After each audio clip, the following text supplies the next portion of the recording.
whose work he references in The Sand Reckoner. Archimedes may have described the process of building these models in On Sphere Making, a lost treatise referenced by the mathematician Pappus of Alexandria, who lived in the 4th century AD. The Sand Reckoner is generally regarded as the most approachable of Archimedes' treatises and reveals a playful side to his character. He is also known for coming up with mathematical puzzles for his fellow mathematicians, which is the case with a treatise which appears in the Archimedes. This is fun, folks. Folks. Folks. Folks. Folks.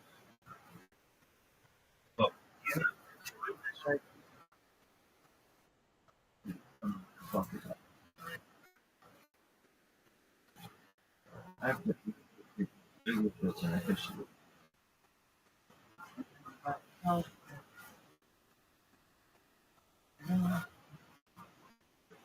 Really?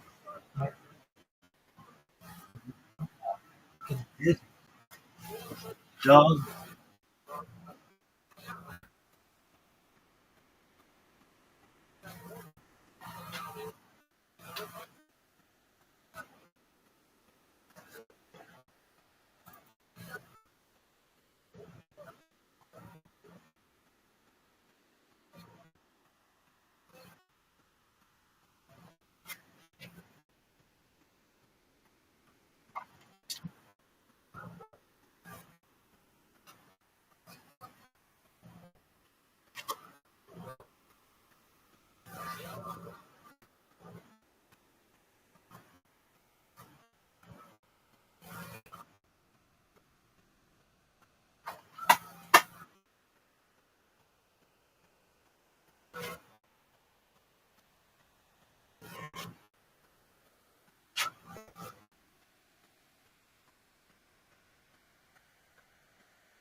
divides a square into 14 straight-edged puzzle pieces and asks how many ways the pieces can be arranged to form a square. It has been calculated that there are 17,152 different solutions to the puzzle.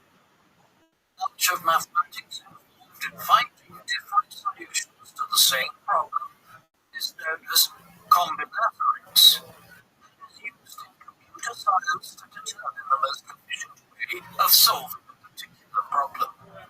Archimedes is also associated with a remarkably complex problem known as the cattle problem. It takes the form of a Greek poem, 44 lines, addressed to Eratosthenes of Cyrene, in which he is asked to work out the number of cattle in the herd of the sun god Helios based on a series of increasingly convoluted numerical relationships between cattle of various colors and patterns. While some scholars have argued that Archimedes could not have written the poem, since it was not his style of writing, others hold that by setting out his problem in verse, Archimedes was effectively making a joke at his friend's expense.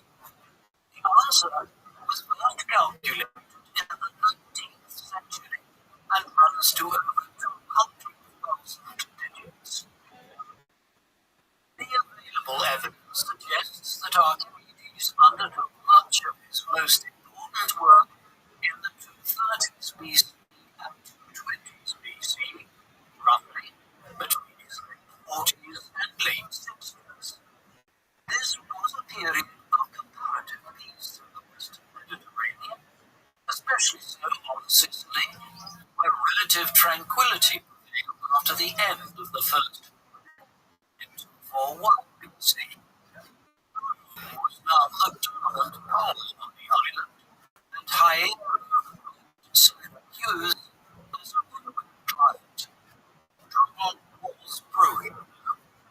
In the decades following the First Punic War, the Carthaginian general and later his sons Hasdrubal and Hannibal gained control over much of the Iberian peninsula. 211 BC, Hannibal besieged and captured the town of Saguntum on the east coast of Spain. Saguntum was a Roman ally, prompting Rome to declare war on Carthage in response. One violent naval action took place off the coast of Sicily in 218 BC. Hannibal's main objective was an invasion of Rome. He gathered an army at New Carthage, present-day Cartagena, on the southeastern coast of Spain. Rather than risk losing his army at sea, Hannibal led his men into southern Gaul, ancient-day France, and embarked on his legendary crossing of the Alps. The Carthaginians surprised the Romans by crossing into northern Italy by November, and over the next 2 years, Hannibal demonstrated that he was one of the greatest military leaders of the ancient world by inflicting major defeats of the Romans, most notably at the Battle of Cannae on the 2nd of August 216 BC. He surrounded and destroyed a Roman army of 86,000 men in one of the most celebrated battles in military history. Hannibal's great victory at Cannae prompted many of Rome's former allies to switch sides, joining with Carthage, with many believing Hannibal would soon descend on Rome itself and defeat the Republic there. Though Hierro had been a loyal Roman ally in Sicily, his death in 215 BC led to the accession of his 15-year-old grandson, Hieronymus. Hieronymus broke his ties to Rome and agreed an alliance with Hannibal.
Syracuse was already well protected by a defensive city a chain of hills around the city, enabling Archimedes to position his machines to cover approaches from both land and sea.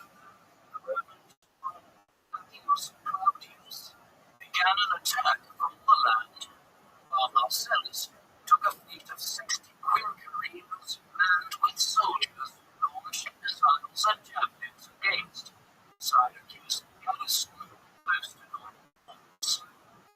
Romans built a device called the Sambuca, which was designed to be positioned against the city walls to enable the soldiers to approach the battlements directly from their ships.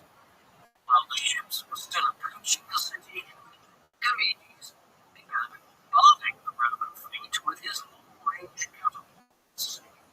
When the Romans got closer, Archimedes' shorter-range catapults continued the bombardment. These machines put his extensive work on levers and rivers to good use. While none of his surviving treatises indicates that Archimedes worked on mathematical problems involving ballistics, one would have had to in order to build catapults of specific ranges to ensure that the city was covered from every angle and at every distance.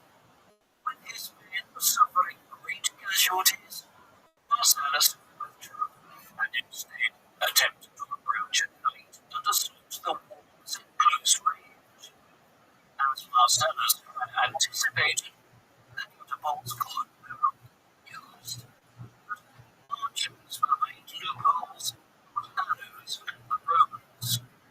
When Marcellus attempted to deploy the Sambuca against the walls, Archimedes deployed swinging arms which had been concealed behind the walls to draw hooks on the contraptions, causing them to break, also inflicting casualties on those aboard the Roman ships. Plinius also described the metal hook Archimedes designed to lift the Roman ships by the prow before sending them crashing down, causing havoc among the crews and occasionally causing the ships to capsize. The famous tale about Archimedes' work as a siege engineer involves him setting fire to the ships of the Romans using curved mirrors that concentrated the sun's rays on wooden ships. The Roman writer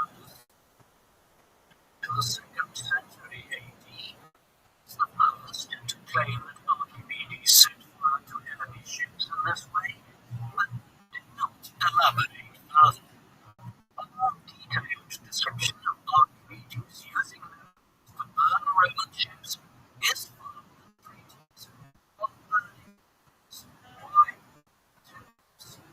Thales, a 5th century AD Byzantine mathematician. Historians and mathematicians of other centuries have debated whether Archimedes could have used giant mirrors to burn Rome. A set of mirrors that concentrate only to a single point and set it on fire.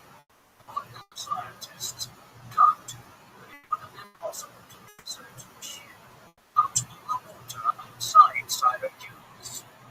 Even without burning mirrors, says Archimedes helped establish in Syracuse were formidable enough, and Marcellus decided to abandon the assault by sea. Syracuse continued to hold out against the Roman siege until 212 BC. According to Roman historian Livy and Juncture, a group of Romans noticed that one section of the city wall was lower than the others. Meanwhile, a deserter informed the Romans that the city was celebrating a festival in honor of Artemis, goddess of the hunt, and Marcellus believed that the Syracusans would be off their guard. He sent a party of men with ladders to scale the wall, rest of the army soon followed behind. As he had anticipated, the Syracuse garrison was drunk and failed to respond effectively. The Romans opened the gates from inside, enabled the army and its commander to enter the city. Plutarch states that when Syracuse was captured by the Romans, Archimedes was working on a geometric problem with a diagram and was unaware of what had happened until a Roman soldier entered his house. Plutarch gives three different versions of what occurred next. In one telling, the soldier attempted to arrest Archimedes and bring him to Marcellus as a prisoner of war, but the mathematician insisted on finishing his proof before leaving. This act of resistance made him angry, and he drew his sword and killed him. In an alternative account, the soldier had already drawn his sword when the latter needed for time to finish his work, but the soldier took no notice and killed him immediately. Plutarch offers a third account, which claims that Archimedes was bringing some mathematical instruments to Marcellus when a group of Roman soldiers believed he had treasure with him and killed him. Marcellus was shocked to learn of Archimedes' death and had expressly ordered his soldiers not to harm any free citizen of the city. He punished the soldier responsible. After his death, Archimedes, who had seemingly lived to his mid-70s, was buried showing a diagram of a sphere and a cylinder to represent what he considered his greatest achievement, the calculation of the volume and surface area of a sphere. Over time, the tomb became overgrown and was considered lost until 75 BC, when the great rhetorician and orator Cicero was serving as a Roman official in Sicily. Great admirer of Greek culture and knew a description of Archimedes' tomb which referred to the diagram and the poem he inscribed on it. He was determined to discover where the tomb of the Greek scientist was and began looking at the tombs near the western gate. After identifying a small column with a sphere and cylinder on it, he ordered to clear away the shrubs which had grown around it, allowing him to read part of the poem he used beyond Archimedes' tomb. Cicero included this anecdote in his philosophical work, Tusculan Disputations, in which he laments that the Syracusans have neglected the tomb of their greatest scientist. Archimedes of Syracuse is universally regarded as one of the greatest mathematicians and scientists in history. Much of his fame in the ancient world was based on his reputation as an inventor and an engineer. His role as a siege engineer during the siege of Syracuse at the very end of his life is one of the few facts that can be reliably established about his life from the historical record. Nevertheless, based on Plutarch's description of his character and evidence from his surviving works, it appears that Archimedes was primarily interested in pure mathematics rather than their application in the physical world. Working in Syracuse during the 3rd century BC, some of Archimedes' mathematics was so sophisticated that it was only supposed that the likes of Galileo and Newton, some 2,000 years later, he is primarily remembered today as an individual who worked on the nature of gravity and floating bodies, but his interests were much wider, encompassing discussion of the measurement of infinity and a wide range of other mathematical concepts. Indeed, so complex were some of the equations possible to resolve them fully using modern computers. Work on algebra and trigonometry also informed modern mathematics. One is often caricatures an individual who ran naked from a bathtub shut in Eureka, or built a complex building tower to fend Romans. Archimedes' intellectual depth was far greater than is sometimes allowed. What do you think of Archimedes? Was he the most influential mathematician of the ancient world, or was his work overly theoretical to have had much of an impact on applied mathematics? Please let us know in the comment section. And in the meantime, thank you very much for watching.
The man who lived to history as Thomas Edison was born as Thomas Alva Edison in the town of Milan in the state of Ohio on the 11th of February 1847. Thomas's father was Samuel Ogden Edison Jr. He was born in Digby in Nova Scotia, Canada in 1804. 1811, the Edisons settled in Ontario and eventually would own an estate of more than 2,000 acres in Bacon Township, close to the northern shore of Lake Erie. September 1828, the 24-year-old Samuel Edison Jr. married Nancy Matthews Elliott from New York State. She was the 17-year-old daughter of a Continental Army veteran of the American Revolutionary War. In 1837, Samuel took repeated attempt to overthrow the colonial government in Canada. Samuel was forced to flee to the United States, arriving first in Port Huron in Michigan, before eventually making its home in Milan, Ohio, in 1838. Samuel and Nancy would have 7 children, of which Thomas was the youngest. Thomas's great-grandfather, John Anderson, had arrived in New Jersey as a 3-year-old from the Netherlands. Though Thomas would later claim that his great-grandfather was a Wall Street banker who supported the American Revolution, John was in fact a landowner who remained loyal to the British Crown, and in 1784, following the end of the American Revolutionary War, he became one of the tens of thousands of British loyalists in the 13 colonies who relocated to live in Canada following the American Revolutionary War. There, the family name began to be spelled Edison. Thomas Edison, nicknamed Little Al by his family, grew up at a time of great political and economic change in the United States. The 1830s had been dominated by the presidency of Andrew Jackson, who presented himself as the champion of the American people against the corrupt political and financial elites in Washington, New York. While Jackson's Democratic Party believed that economic prosperity was down to the entrepreneurial spirit of individuals, his opponents in the Whig Party argued that the federal government had a role in promoting interstate commerce to foster economic prosperity, which in turn would strengthen the nation against its external rivals like Britain. While the Whigs represented the established commercial centres of the Northeast, the Jacksonians encouraged westward expansion, resulting in the expansion into places like Alabama and Mississippi, leading eventually to the annexation of Texas in 1854 and the conquest of a large swathe of territory westwards to California and Oregon following the Mexican-American War of 1846 to 1848. Behind the debates about westward expansion and economic development lay the issue of slavery, which, despite the efforts of Congress to stifle debate in an effort to preserve national unity, would rise to the top of the political agenda in the 1850s, eventually leading to the outbreak of the American Civil War in 1861. Edison would grow up against the backdrop of this latter war. All of this was occurring, great technological change was also underway, with the innovations of the industrial revolution that had begun in England in the 1770s finally making their way to the United States in the early 19th century. Edison would grow up in a period when thousands of kilometers of railway line were being laid down, crisscrossing America.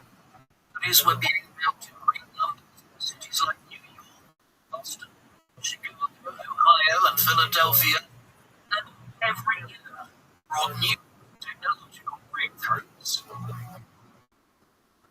Most accounts of Thomas Edison's childhood include a series of apocryphal tales about his youthful curiosity and his desire to understand natural forces.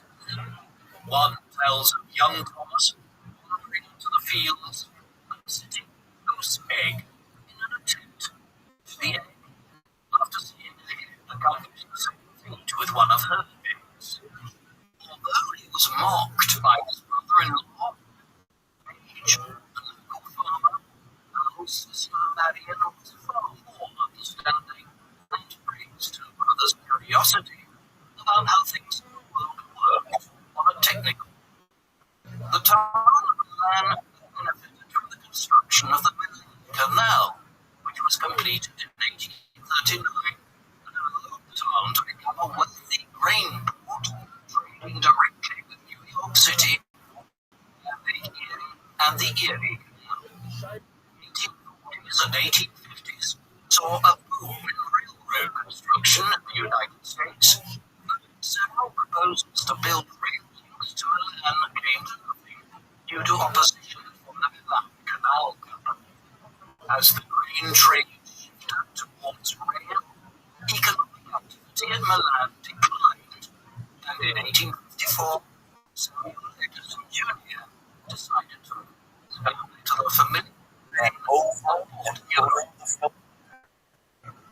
Little Al was enrolled in a local school, but he was largely homeschooled after a time by his mother, who had been a school teacher herself years earlier.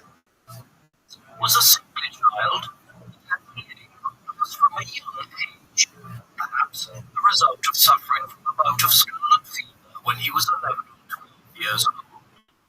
His poor health and homeschooling led him to become an avid reader. Edison later recalled the influence that the writings of Thomas Paine, the egalitarian English philosopher, who was one of the most eloquent champions of American liberty prior to the American Revolution, and on him. He was also interested in history, but it was a science textbook by the title of A School of Natural and Experimental Philosophy, that encouraged him to carry out his experiments. Chemical substances at the Edison house led Nancy to ask her son to conduct his experiments in the basement, inventor's first laboratory. Thomas Edison grew up at a time when young boys were expected to work at an early age.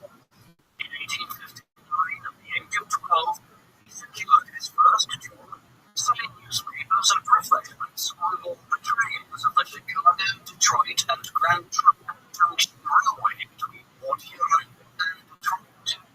The young Edison, advantage of extended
light experiment during the day. By 1864, Tom was working for Western Union, initially based in Indianapolis, and later in Cincinnati, where he began experimenting on ways to send multiple messages using a single wire. By the time he was promoted, first-class operator with a salary of $125 a month. The American Civil War ended, and Edison went to the Southern States, claiming to have re-established telegraph connections between Memphis, Tennessee, and New York City. In 1866, he moved on to Western Union's office in Louisville, Kentucky, where he spent a year as a wire reporter. He soon returned to Cincinnati, where he frequently took time off work to consult reports. On a list of these were about telegraphy. The most important was the work of English scientist Michael Faraday, whose research would have a major impact on the subsequent commercial application of electricity in the second half of the 19th century. By early 1868, he was working in Western Union's office in Boston as a wire receiver. It was around this time that he began to meticulously record breakthroughs in his experiments, and also by sending his findings to trade journals, which enabled him to claim ownership of the ideas. In June 1869, Edison was issued a patent US number 90,646 for an electric recorder based on telegraph technology, the first of over 1,000 patents he would receive during a 6-decade career as an inventor. Although his vote recorder generated little interest among legislators it was intended to serve, Edison soon resigned Western Union in order to devote his full energies to experimentation and invention. Not long after this, he developed an alphabetical dial telegraph network operators to send messages by spelling out words rather than typing them in Morse code. He planned to build a duplex telegraphic line across New York State from Rochester to New York City, but the tests proved unsuccessful. Nevertheless, in 1869, he moved to New York City, where he briefly held a job as superintendent of the Golden Stock Reporting Company. 1870, after securing new financial backing to develop a faster automatic telegraph, Edison moved to New Jersey. Here, at just 23 years of age, he was managing a team of over 50 staff from the Newark Telegraph Works. There, his precocious career rise and prematurely graying hair earned him the nickname the Old Man. These were also years of personal change for him. After receiving news of his mother's death in April 1871, Thomas returned to North Carolina to attend the funeral. Later that year, Edison met Mary Stillwell, a 16-year-old employee at his subsidiary, the News Reporting Telegraph Company. The pair married not long afterwards on Christmas Day, 1871. Edison's capacity to work long hours and his disregard for the 24-hour day led him to neglect his young wife. They had 3 children. Born in 1873, 1876, and William, born in 1878. Mary died in 1829. Circumstances are unclear. She possibly had a brain tumor, and this led to her excessive use of morphine, with her death possibly being from opiate poisoning. All of that,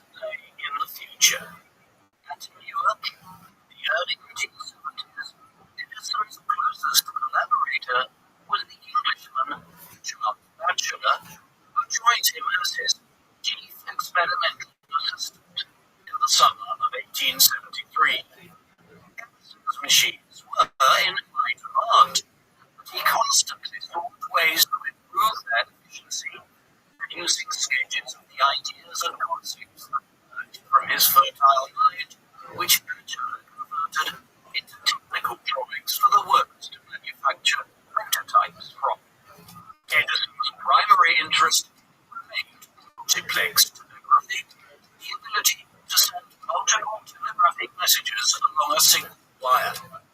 Although he had been beaten into a commercially viable duplex telegraph system in 1872, he successfully developed a quadruplex telegraph in 1874, allowing 4 messages to be transmitted simultaneously.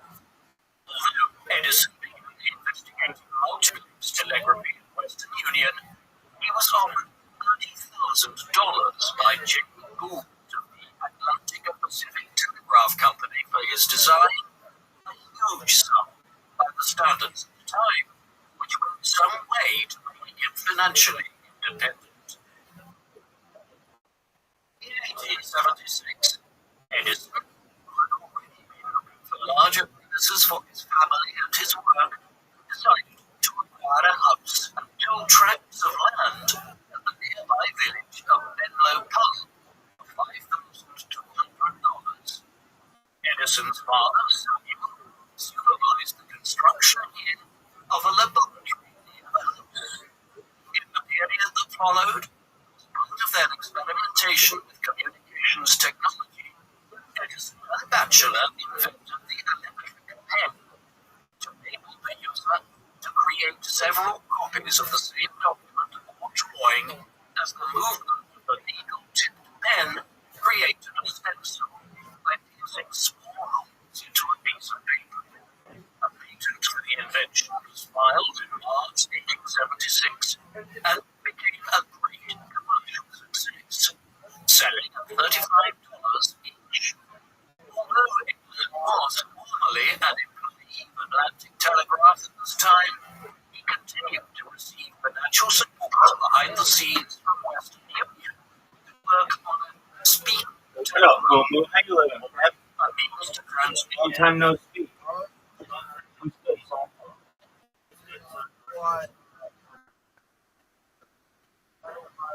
Is there a reason why your microphone absolutely sucks?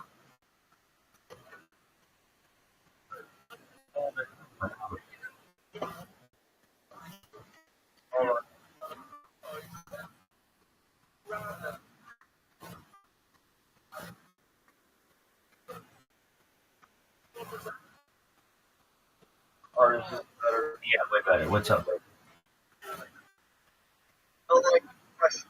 Yeah, baby. That's why I'm here.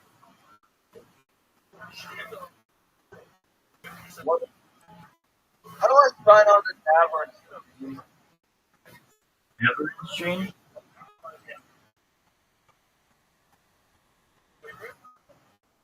How do I get the map? That's a great question.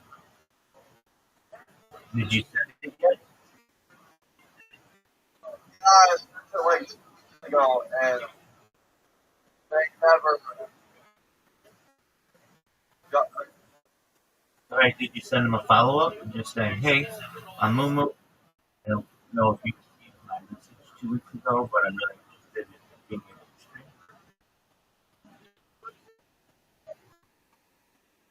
It's not even just about that, so I can verify my real name. Like, know your Okay.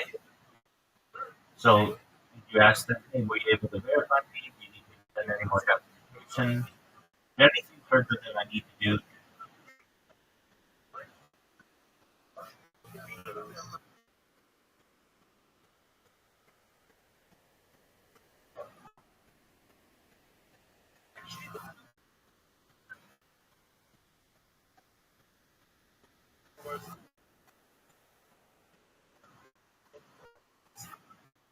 Alright, I have no browser. I've been using Brain browser. Anything?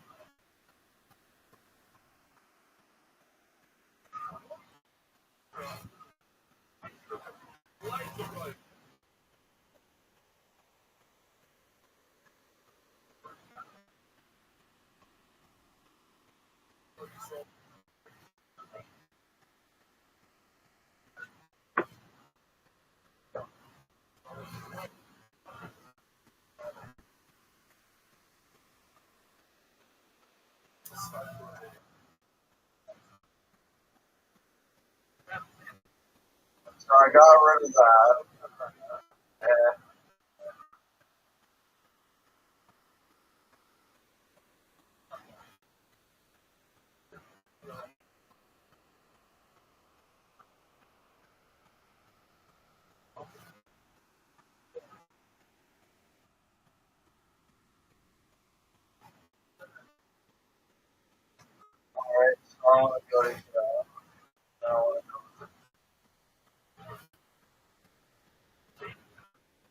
Okay, John, what's your question for me? I'm trying to get to my password. How do you drink so much? Because I'm sick as fuck. What do you want me to do about it, man? You're sick. What do you think? Doug, It's an odd Doug, you know that the phrase sick means like amazing, off the chain, coolest person ever, right? Don't you understand that? I'm actually sick. I don't know about it.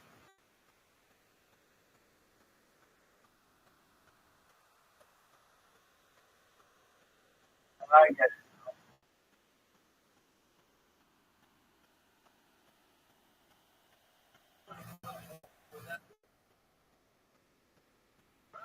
Have you been streaming? Have you been multi-streaming recently? I'm just trying to figure out. I'm gonna have to get rid of what's it called? Don't that comes crazy. Yeah. 3 things, Doug. So,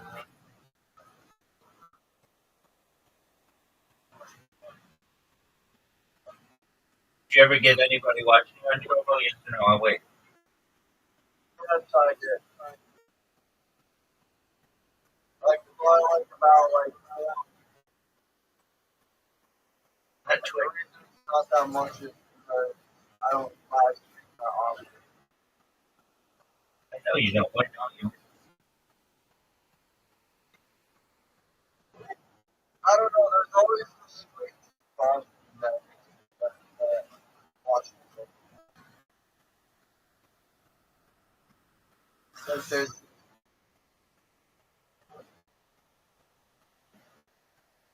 I don't know what.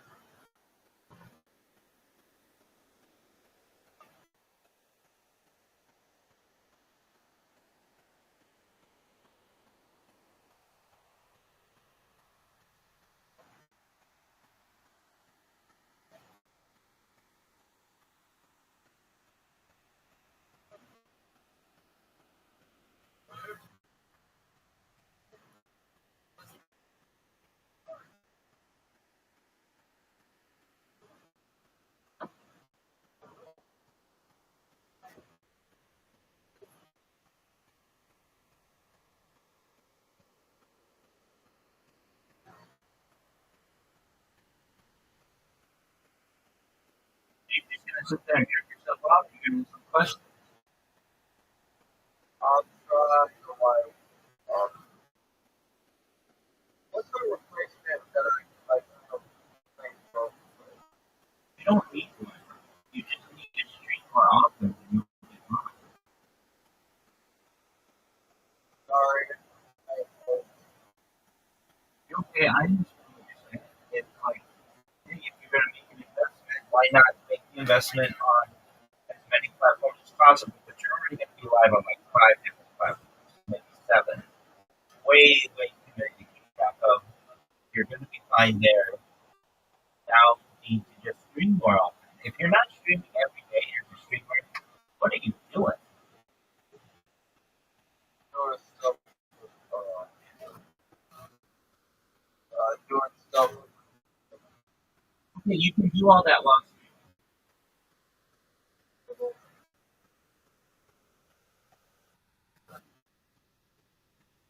Are you on crypto Twitter? Yes or no? I'll wait. Uh, Are you on Twitter Spaces? no. I need to create X account. What are you doing, dude? You consider yourself to be involved in cryptocurrency? You're not on X? My friend, you are not involved in cryptocurrency. Yeah, that's the thing. Like, I can't open my account because um, trying to find the right tools.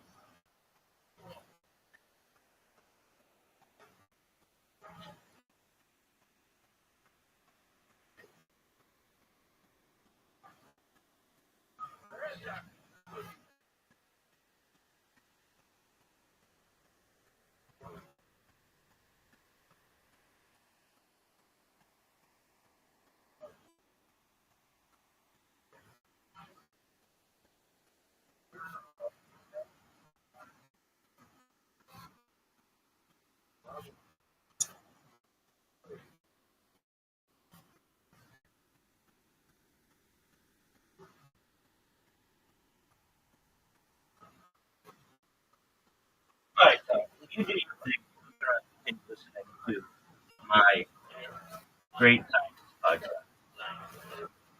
All right, The human voice through a wire.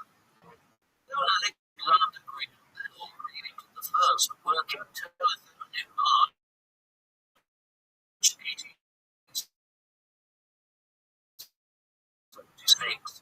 The same device was used in order to be heard by the receiver. Edison was convinced that there was a way to enhance the sound quality, and he spent the next 2 years experimenting with various materials, like clenching his teeth around a metal plate, which would enable the vibrations to travel through his jaw.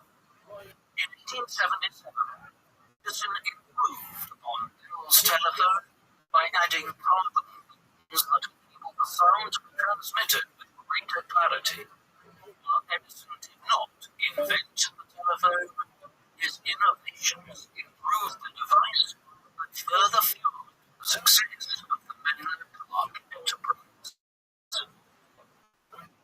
At around this time, Edison was also working on a method to record sound, not just transmit it. By July 1877, he was able to record the vibration of a human voice and then have it transmitted back using the coded vibrations. He began calling the device a phonograph. However, Edison was not able to find a method that allowed him to bring it back as sound until November, when he decided to use foil wrapped around a cylinder as his recording medium. Although Edison's phonograph could only record 10 seconds of sound, allowing him just enough time to record the nursery rhyme, "Merely Had a Little Lamb," a demonstration of the device in New York City at the office of the Scientific American Journal in December caused a sensation. Edison's success in reproducing the human voice earned him the nickname the Wizard of Menlo-Clark. Edison now set up the Edison Speaking Phonograph Company, and had his agents give demonstrations of the device throughout the country. In April 1878, he gave a private demonstration to President Rutherford B. Hayes in the White House. Although most of the public regarded Edison's invention as a fun magic trick, in a journal article about the applications of the phonograph, Edison anticipated recorded music, audio logs, and many other devices. After the phonograph had been initially developed, Edison turned his attention to the issue of electrical lighting. By the mid-19th century, most homes were well lit at night in countries like the United States, but this was achieved through sophisticated lamps that burned whale oil and other substances. Edison and many others were working on new ways to achieve this, which would remove painted flames from homes and end the large urban fires which we constantly in the newspapers as occurring across the country, notably the Great Fire of Chicago in 1871 that had destroyed large parts of the city. With the financial backing of Grosvenor Lowry, General Counsel to Western Union and Edison's personal legal advisor, the Edison Electric Light Company was incorporated in 1878 with a mission to manufacture, operate, and license the use of various apparatus used to produce light, heat, or power by electricity. The first experiments in electric lighting had begun by the British inventor Sir Humphrey Davy at the beginning of the century, but 7 decades of experimentation by scientists had not yet resulted in a commercially viable product. The 1870s witnessed considerable interest in arc lighting, which consisted of 2 carbon rods separated by an insulating layer of plaster, which lighted up with the introduction of an electrical current. However, as arc lamps were too bright and often placed as the insulating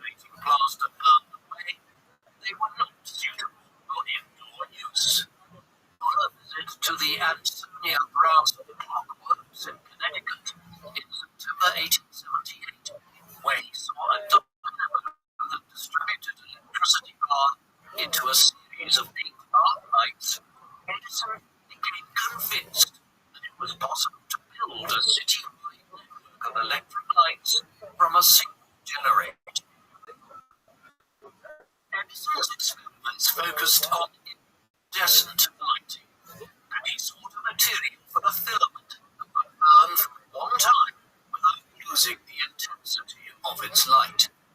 He hired the mathematician Francis Upton to collect all the existing literature on arc and incandescent lighting, both to inform his own experiments and to serve as a benchmark for the performance of his creations.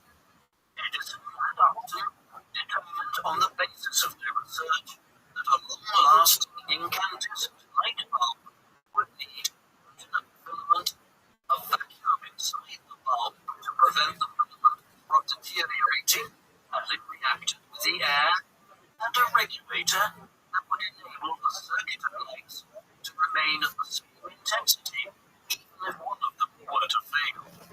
By the spring of 1879, Edison had managed to power a circuit of 18 lamps, but he remained a long way from realizing his dreams of lighting up New York City with electricity.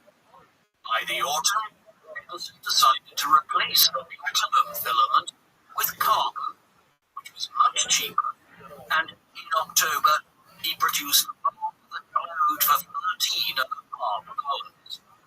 A few days later, Edison managed to keep a light going for over 100 hours. Edison had finally created a product which he believed would replace the dangerous and environmentally damaging gas light at a fraction of Those. This is some of the criticism.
rocked to Menlo Park in order to see the laboratory lit up at night with Edison's desert lamps.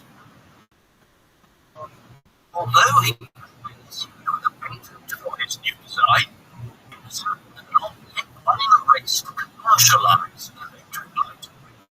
That was invented in England. The chemist Joseph Swan had been experimenting with incandescent lighting since the 1850s and held a public demonstration of a filament bulb in February 1879, several months before Edison's breakthrough. Though he managed to install his lights at Brackside, the country house of his friend William Armstrong, Swan's light bulbs had a much shorter lifespan than Edison's. Throughout his life as an inventor, Edison believed that what mattered was not who came first, but whose product was the best. After a brief period of competition and litigation between Edison and his companies in England, the two merged in 1883 to create the Edison and Swan United Electric Light Company, commonly known as Edison. A similar conflict played out in England between Edison and Alexander Graham Bell's telephone companies, of their 1880 merger to form United Telephone Company of Great Britain.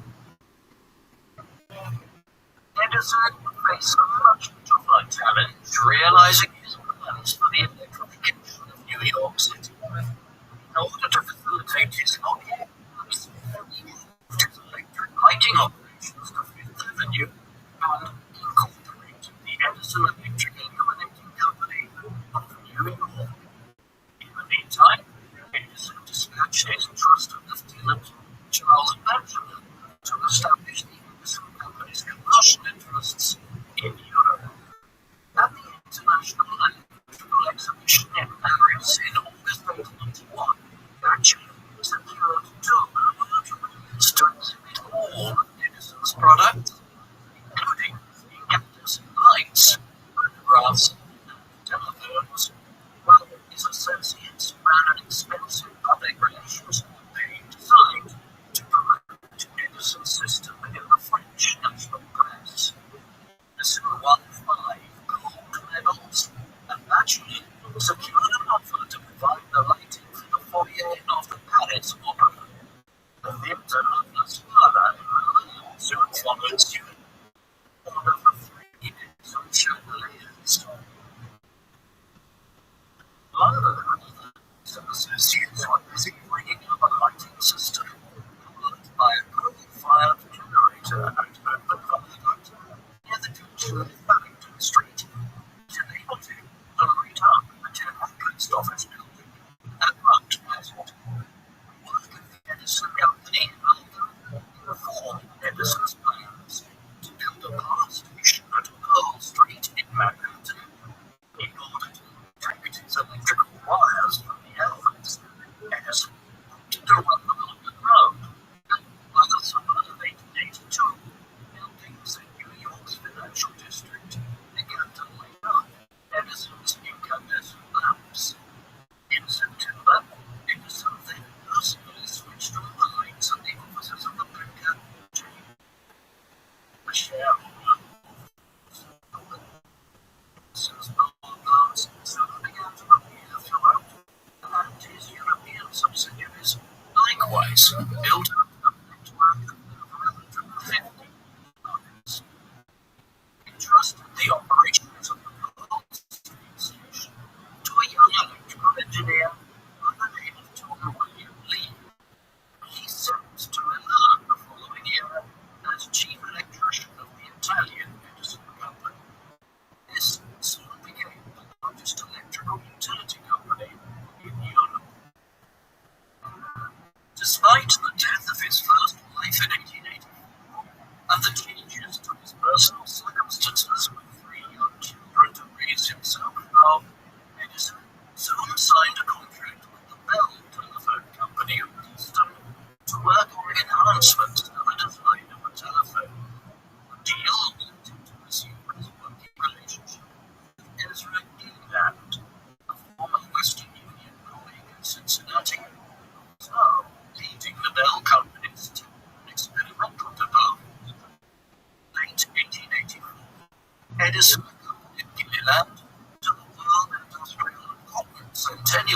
position in New Orleans, where he met the agricultural industrialist Miller of Ohio and his 19-year-old daughter, Mina.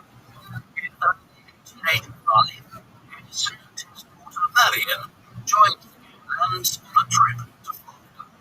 In March, Edison visited the small town of Fort Myers on the western coast and decided to buy a 13-acre plot of land where he could spend his winters carrying out experiments. After returning to New York, Edison was determined to write a new book and help him take care of his 3 children. He remained in correspondence with Mina over the course of it. By July, he was determined to marry her, despite being twice her age. At the end of September, he sent a letter to Mina asking that she might return to France. And the couple were married from February 1886. The couple were looking for a more spacious house, and in January 1886, Edison purchased the mansion of Claremont in West Orange, New Jersey, for $125,000 in a liquidation sale.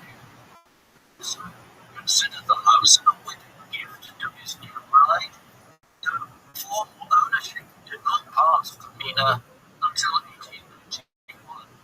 After the wedding, the couple initially spent their honeymoon in Fort Myers, though they were eventually obliged to stay at a hotel, as Edison's house, christened Seminole Lodge, was not yet ready to accommodate them. Following the honeymoon, the couple moved to Claremont, and Mina found herself struggling to manage the household as the 20-year-old stepmother of 3 children, with a husband who spent long hours at his lab.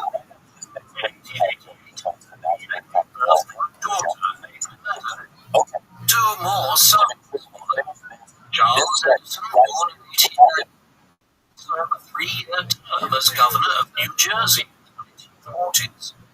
Theodore, born in 1898, who followed in his father's footsteps and was studying mental health. In May 1886, Edison encountered a problem of a different kind for the first time. Previously, he was used to dealing with technical and scientific problems, but this was one of the more human kind, labor strikes. This was an era in which socialist movements were gaining momentum across Europe and the Americas, fueled by dreadful working conditions and demands for workers to work 60 or 70 hours a week for meager wages. Edison's workers were struggling to keep up with consumer demands for electricity generators and walked out in protest at their long hours. He resisted the demands for unionization and decided to consolidate his manufacturing operations and pull them out of the city. The Edison United Manufacturing Company set up a factory in Schenectady in upstate New York, as Edison became the latest in the long line of American industrialists during the Gilded Age, who resisted calls for progressive workers' rights. At the end of the year, Edison was ill with lunacy and went to Fort Myers to recuperate. When he had recovered in early 1887, he supervised the construction of a laboratory at West Orange, now part of the Thomas Edison Historical Park. The previous year, Ezra Gilliland had appealed to Edison to turn his attention back to the phonograph. Despite an initial reluctance, based on the advances made by the Bell Company during the intervening decade, in 1887, Edison decided to form a new company, the Edison Phonograph Company, determined to make a better machine than Bell's. However, by giving Gilliland the responsibility of marketing his new phonographs in return for 15% share of the profits, Edison had unwittingly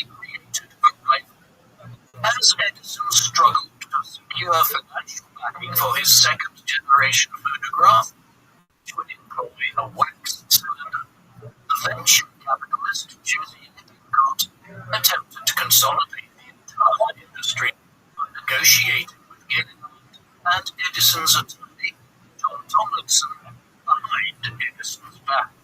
Edison felt betrayed by his associates and pursued costly litigation to consolidate his control of the market in opposition to Lippincott.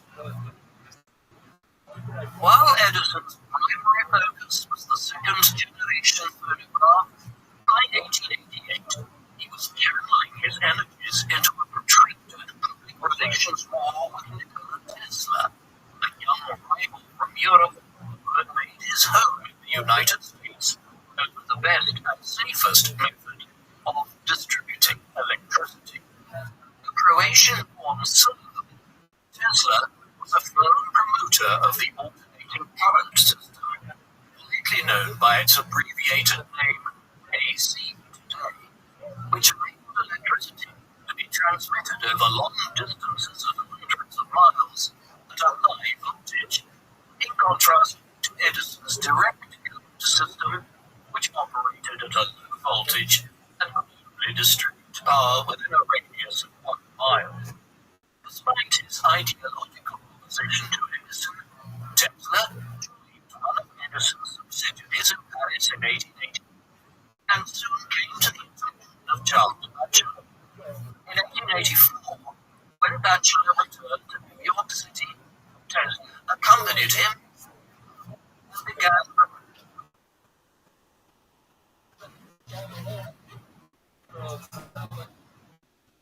airing dynamo.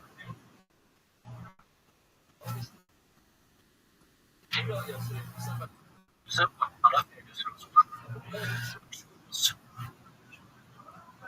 while Edison recognized Tesla's talents and praised his ideas, he privately believed that they were unrealistic.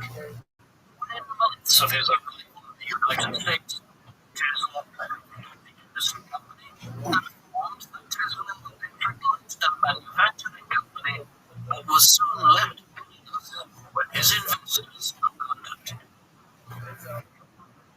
In 1888, Tesla made a major breakthrough in developing an AC motor. The development of transformers in the mid-1880s enabled AC voltages to be changed, making it possible to send AC electricity at a high voltage over long distances before bringing the voltage down at the destination to serve end users. Tesla's motor attracted the attention of the businessman George Westinghouse, who was developing AC infrastructure via his company, Westinghouse Electric. After Tesla joined forces with Westinghouse, Edison launched a bitter campaign highlighting the dangers of AC electricity. In one demonstration, Edison invited journalists to the courtyard of the Westinghouse Laboratory to witness the execution of animals with AC electricity in a process he described as electricide, death by electricity. Edison also saw an opportunity to discredit Westinghouse when he was approached by New York electrical engineer Harold Brown, then instructed by the governor of New York to develop an electric chair for the execution of criminals. In conjunction with Thomson Houston, Westinghouse's AC rival, Edison ensured that the electric chair carried a Westinghouse generator, and Edison's lawyer attempted to popularize the term Westinghouse execution by electric chair in an effort to further sully Westinghouse, Tesla, and AC electricity in general. In 1889, he approached Edison with a plan to merge all of Edison's electric companies into the Edison General Electric Company. In 1892, Edison merged with Thomson Houston to form General Electric, which controlled 3/4 of the American electrical industry and brought Westinghouse to the brink of bankruptcy.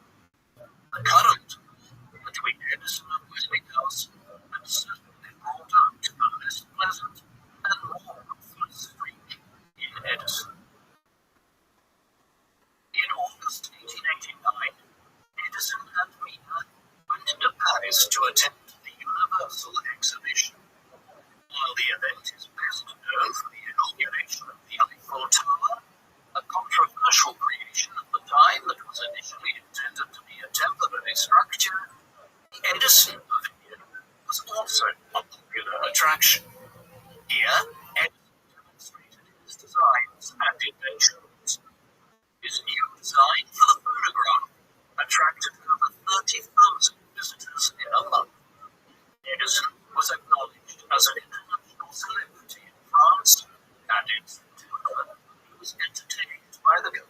Charles Bruno in the private salon of Gustave Eiffel, designer of the famous tower at the top of the tower, which Edison praised as a symbol of modernity. On a visit to the Paris Opera, Edison was given the honor of watching the performance from the presidential box. Edison's products required a supply of high-quality metals, and the lack of high-quality iron ore in the eastern United States forced American industry of the eastern seaboard to rely on expensive ore from the Midwest and from as far afield as Cuba and Spain. Since the late 1870s, Edison had been trying to extract metal from lower quality ore. Developed a method to extract iron from beach sand using a powerful electric magnet. Edison, company closed after 3 years after its operations failed to make a profit. In the late 1880s, Edison renewed his interest in this endeavor, this time focusing on developing machines to make low-quality ore into fine material before separating the metallic and non-metallic elements with magnets. Edison acquired a mine at Bentonville in Pennsylvania to test his methods, and hired John Birkenbein, president of the American Institute of Mining Engineers, as a consultant. By February 1889, Birkenbein was able to produce iron with over 60% purity. The ambitious Edison now sought to buy up mines himself and refine the metals mix in his own supply chain, making his whole enterprise self-sufficient in the process. After sending a team of surveyors to inspect potential sites, Edison acquired a large site in Ogdensburg, New Jersey, where he built an ore crushing mill to reduce massive boulders to tiny fragments via a series of rollers, which were then separated by 3 groups of electromagnets. It's an indication of the breadth of his activities that Edison diverged from his usual work to develop new methods in this area. The formation of General Electric in 1892 had created a giant of American industry, but privately Edison was irritated that J.P. Morgan had removed Edison's name from the company name as a concession to Thomson Houston. Edison's feeling that he was being sidelined in the new corporate entity was reinforced when Morgan appointed Charles Coffin of Thomson Houston as the company's first president. Although he remained on General Electric's board of directors for a decade and continued to develop products for the company in his lab, Thomas did not attend further board meetings. Edison's alienation from General Electric prompted him to focus his energies instead on his mining pursuits. In 1893, Edison suspended operations as a nationwide economic depression dubbed Panic in 1893 led to a collapse in demand. Edison was forced to seek a loan from his father-in-law Louis Miller's company, which the latter managed to raise with some difficulty. Despite the financial troubles, at the Chicago World's Fair in 1893, the Edison of Light dominated the exhibition at the center of the event. Although the kinetoscope was not among the exhibits in Chicago, by 1894, Edison had established the Edison Manufacturing Company, which provided 25 kinetoscopes to the Kinetoscope Company. Then set up a bank of machines and charged visitors 25 cents, watched short films. The subjects of which included the Storyman Eugene Sandow, Buffalo Bill, folk dancing, and dancing bears. Edison went on to sign a deal to record boxing matches. At $200 a piece, the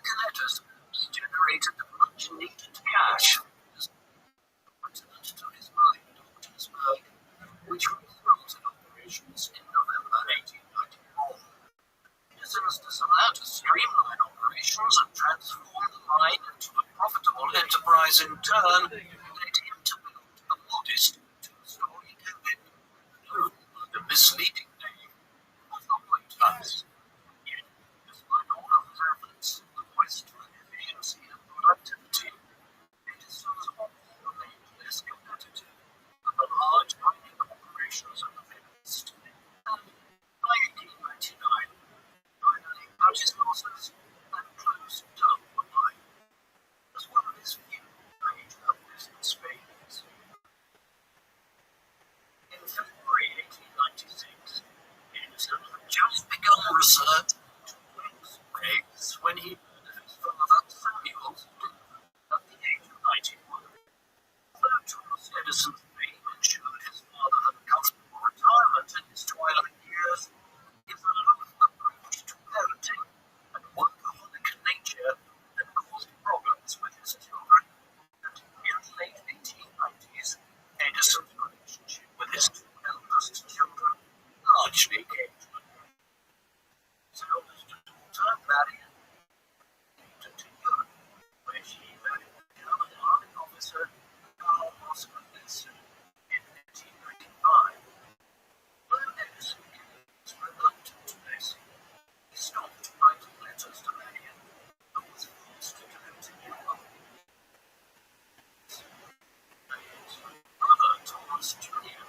struggled to emerge from his father's shadow and commented that there was no place in the world for two Thomas Edisons.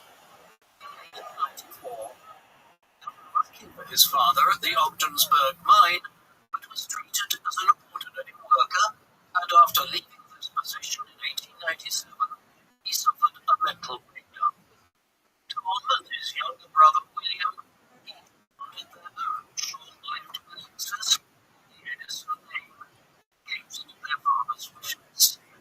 Tom further scandalized the family when he secretly married 18-year-old actress Mary Louise Dewey in February 1898, only to leave her the following year after she had an affair. It was only Tom's involvement with a fraudulent company promising health benefits from snake oil that led his father to seek partial reconciliation and pay him a monthly allowance to prevent him from further discrediting the Edison name. Edison's family troubles were accompanied by a fight in his kinetoscope. Like many of Edison's former subordinates, William Dixon left the Edison Company in 1895 and joined a competitor, the American Mutoscope Company. While Edison continued developing the kinetoscope on viewer device, Dixon believed the future of motion pictures lay in projecting the images onto a larger screen. After Edison was granted his patent for the motion picture camera in 1897, he sued Dixon's company, renamed Biograph, patent violation. In July 1901, the Circuit Court ruled in favor of Edison, but Biograph won an appeal 9 months later, prompting a countersuit from Edison. As a result, Biograph shifted its focus to newsreels and public events, while Edison's studio continued to be light entertainment. In 1903, Edwin Porter produced The Great Train Robbery for the Edison Company. While it was not the first narrative film to be made, it was a popular hit and occupies an iconic place in American film culture. As the 20th century dawned, Edison had abandoned his mining operations, but he developed the idea of using the sand created as a byproduct of his milling process to make Portland cement, a venture that proved more profitable than the defunct mine. Meanwhile, Edison was also intensifying his efforts in developing battery technology to perform traditional lead-acid batteries, which took a long time to recharge and was prone to leaking. Edison's solution was a storage battery which could be charged by running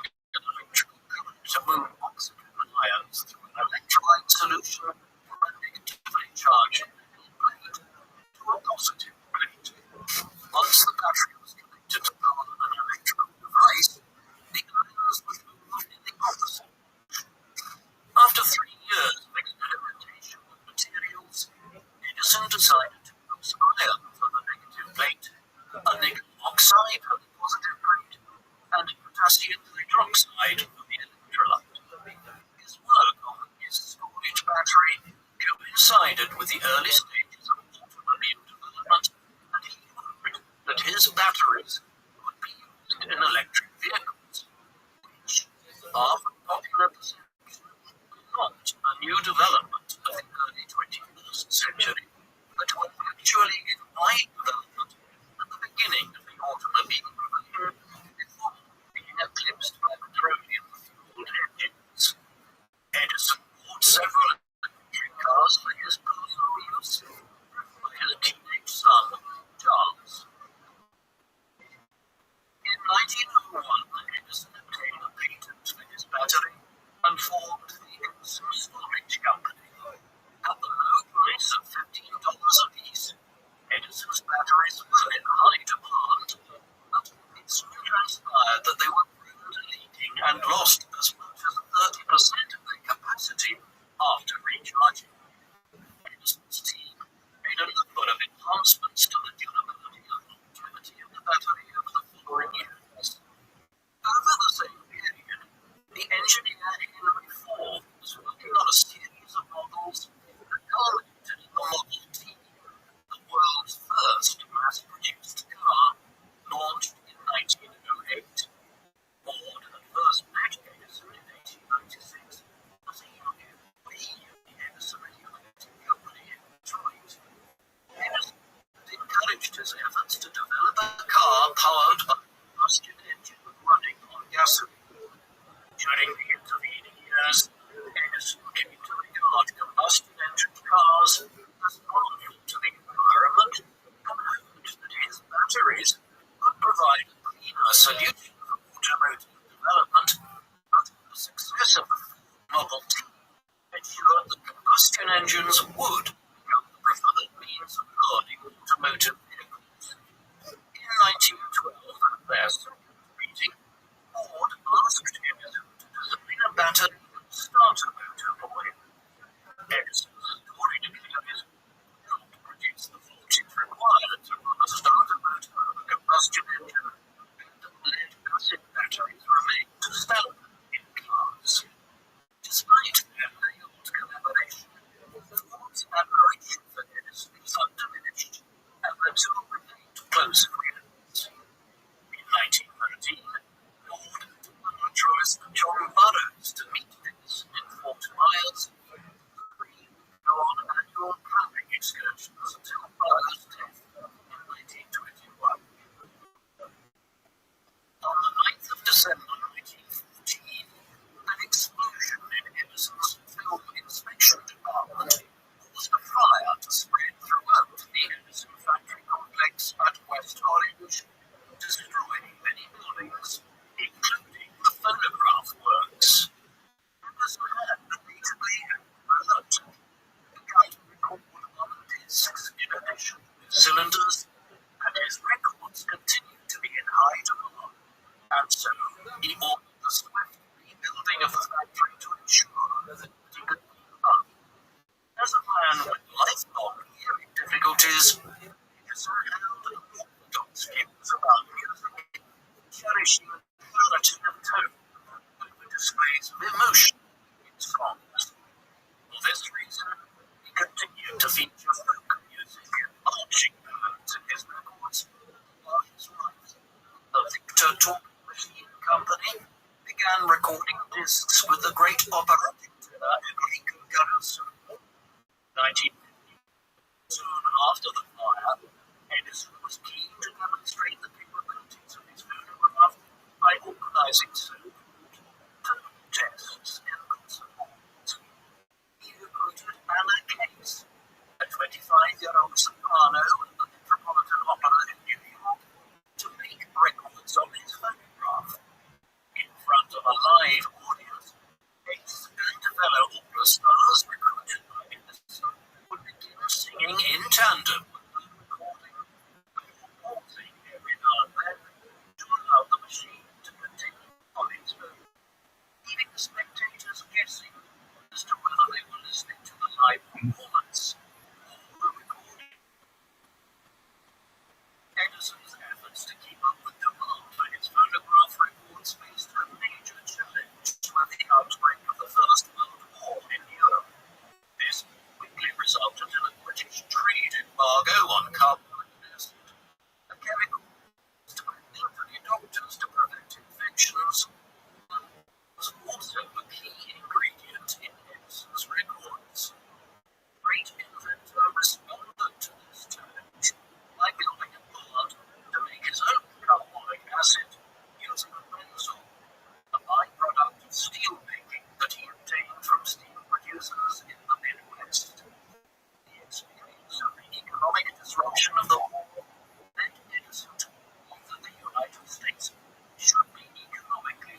efficient. Unlike his friend Ford, a rabid anti-Semite who believed that the war was caused by Jewish businessmen in Europe and that the United States should stay out of it, Edison was of the opinion that the United States should be prepared to defend itself should the war spread across the Atlantic.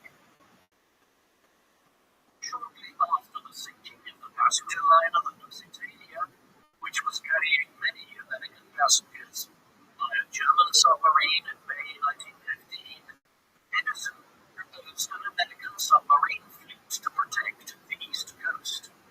Not long thereafter, the contract with the Department of the Navy to build submarines and battleships. Edison was appointed to head the Naval Consulting Board to advise the U.S. Navy on innovation. Though the Naval Research Laboratory proposed to the Consulting Board did not materialize until 1923, after the United States entered the war in 1917, Edison worked full-time as a defense advisor, leaving son Charles in charge of operations at West Orange. Although Edison's fertile mind developed almost 50 different projects for the Navy, none of them were implemented, causing the now 70-year-old inventor to express frustration at the bureaucratic processes within the U.S. government.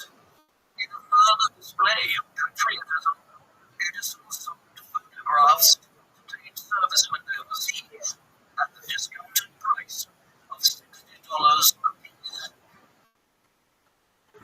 After the war came to an end in November 1918, Edison returned to West Orange, which Charles Edison had managed competently in his absence. Now in his 8th decade, and having seen that Charles was capable of running the company, Edison was increasingly willing to leave day-to-day operations to his son and other subordinates. In 1923, he formally resigned as president of his holding company, Thomas A. Edison, Inc., leaving Charles as chief executive. However, the sales of his photographs were threatened by the development of wireless radio technology. Edison stubbornly refused to abandon his attachment to his phonograph cylinders, and Charles spent much of the 1920s forlornly dealing with an increasing number of departures among staff and management, connected to more innovative companies. Edison's failure to keep up with the times did not diminish his fame. The 1922 poll by the New York Times named him as the greatest living American. Although Edison's companies only filed 31 patents in the decade between 1921 and 1931, a major decline on some previous decades, during this period he turned his mind to larger conceptual issues. While he had once enjoyed the financial support of the likes of J.P. Morgan, throughout his life, Edison believed that Wall Street financiers were exclusively interested in further accumulating fortunes rather than in also developing American business and industry. He was a critic of the Federal Reserve and the gold standard, arguing that gold is of little utility and its value rests only on its scarcity. In a New York Times article from 1922, Edison proposed that the U.S. dollar should instead be backed by reserves of agricultural and industrial commodities that had tangible value and utility, such as wheat, sugar, coffee beans, wool, and coal. Money created on this basis, he argued, would never lose its value. One particular commodity, rubber, was the focus of Edison's energies during the final decade of his life. In an age prior to the mass deployment of plastic products, rubber was essential for many aspects of life. Edison's interest in it began during the First World War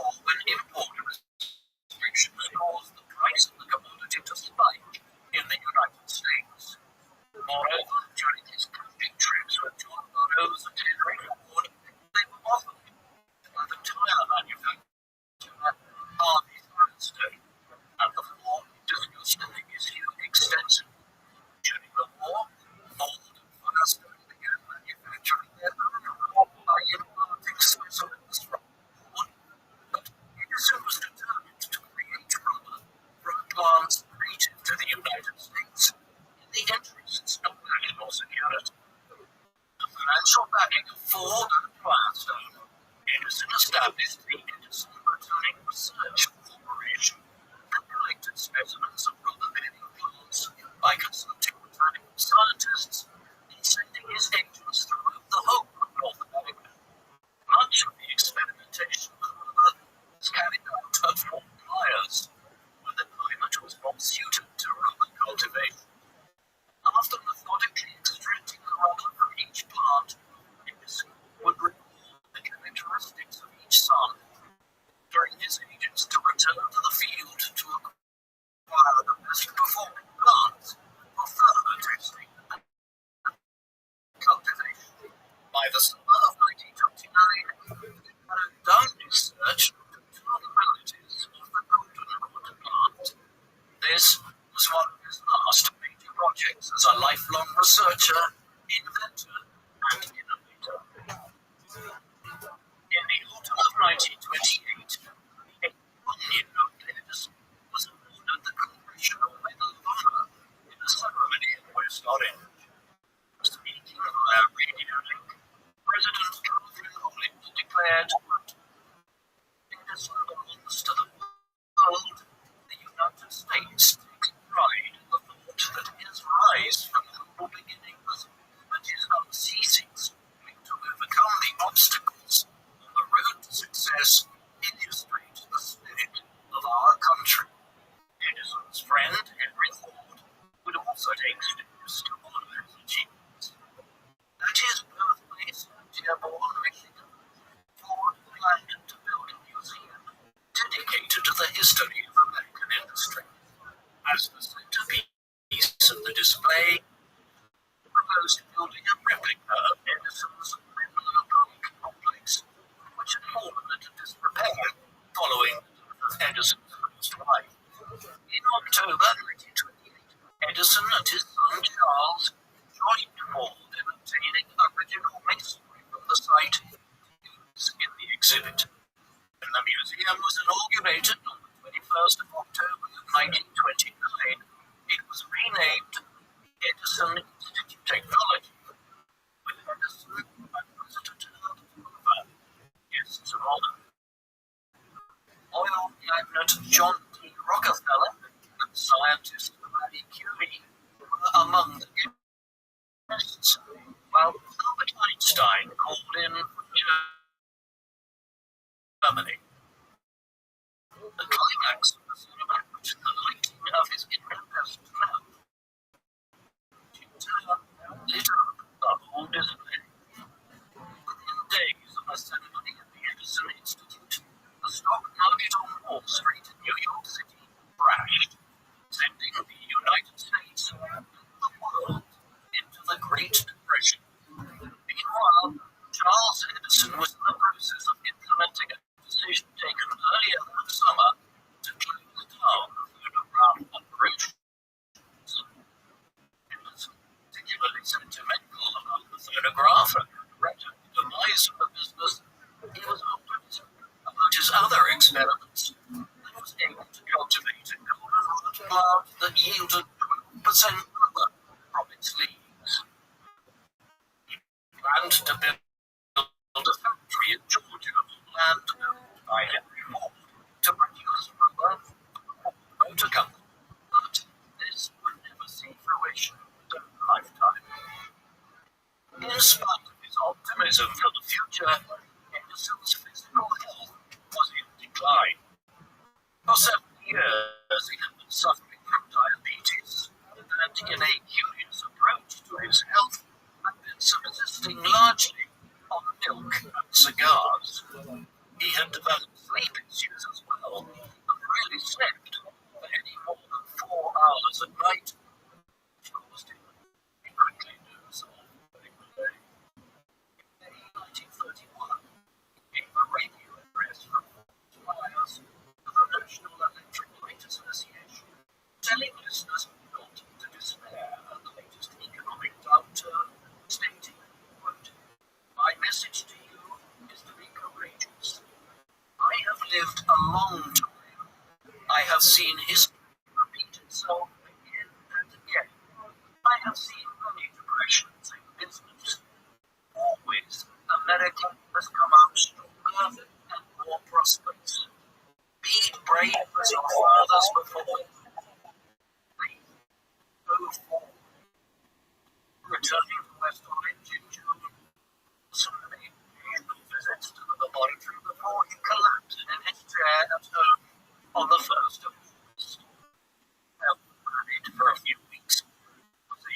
his home of Glenmont.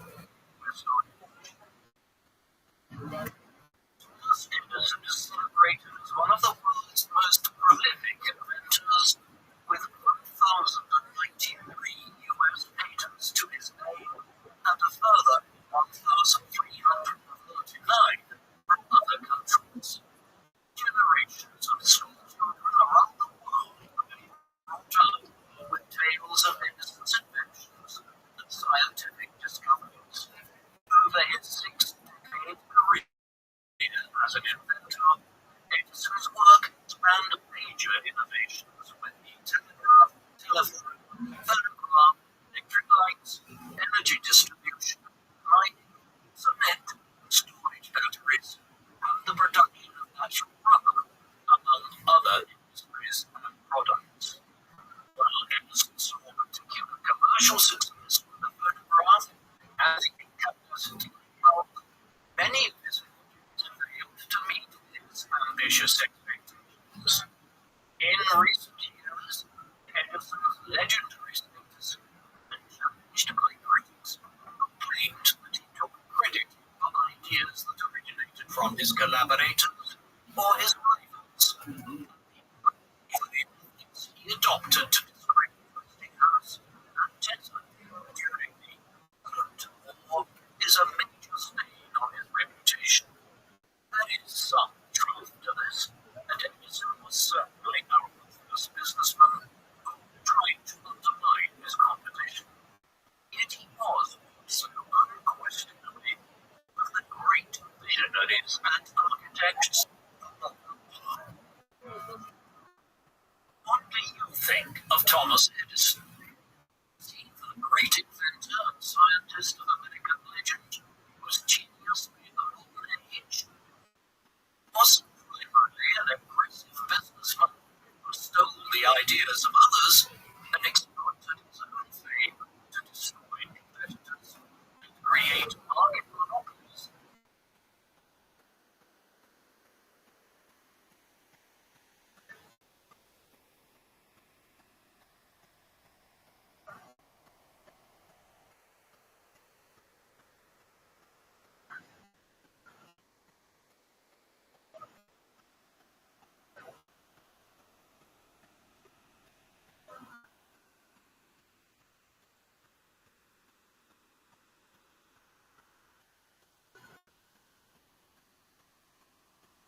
the same patterns that most of us had already picked up, and he flipped.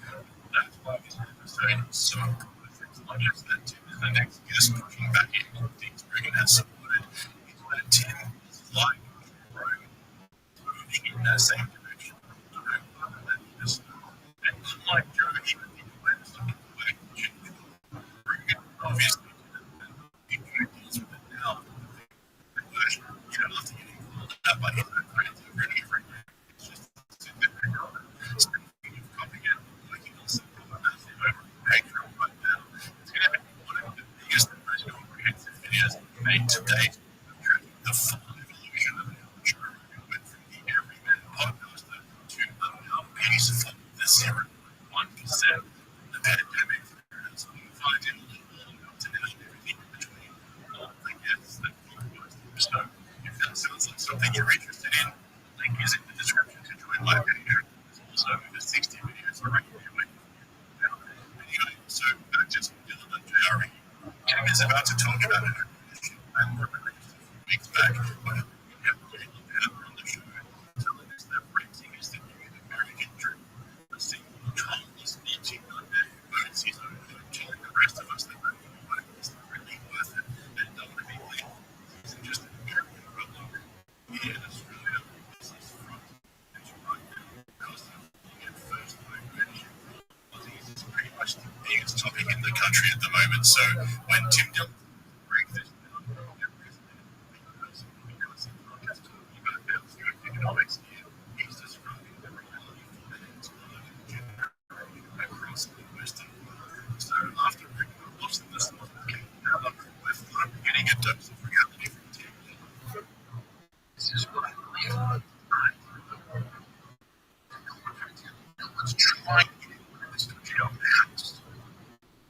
People stories today, but there's a lot of people out there.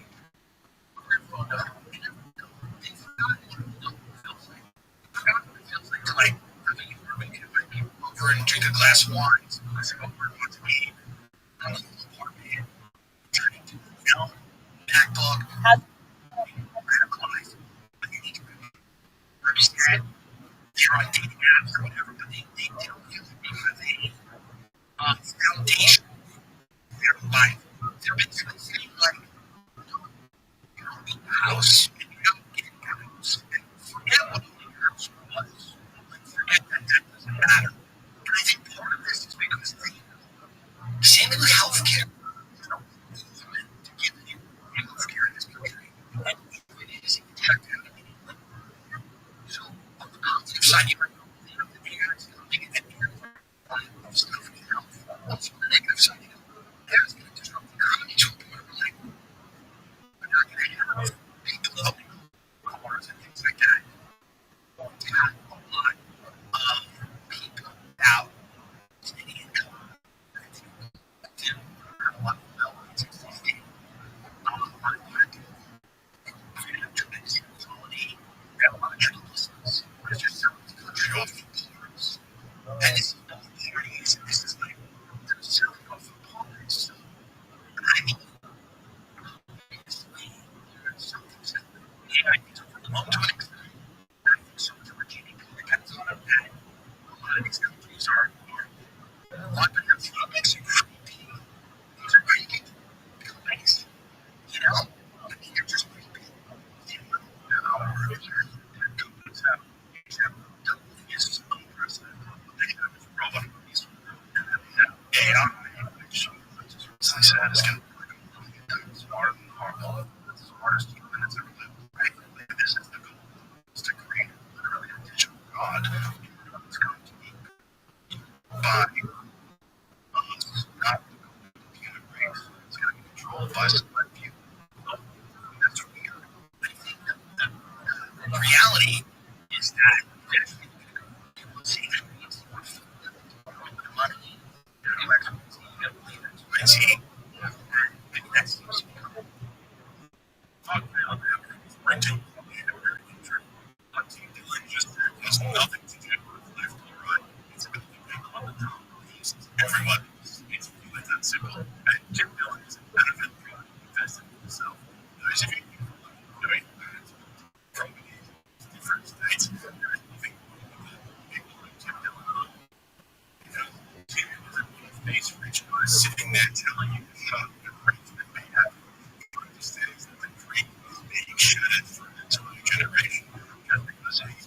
which even himself doesn't know.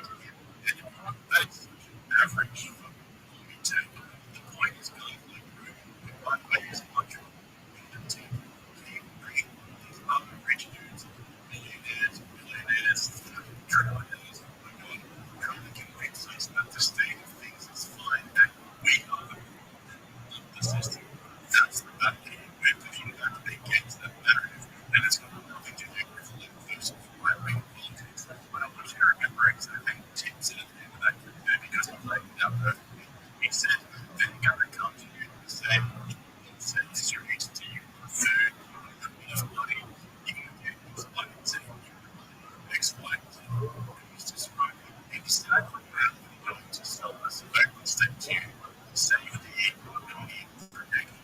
About to watch that happen because just 5 weeks before this episode, Joe Rogan had a billionaire in that same chair doing exactly what Tim just was about. And about what Tim was just warning us about. Most unbelievable.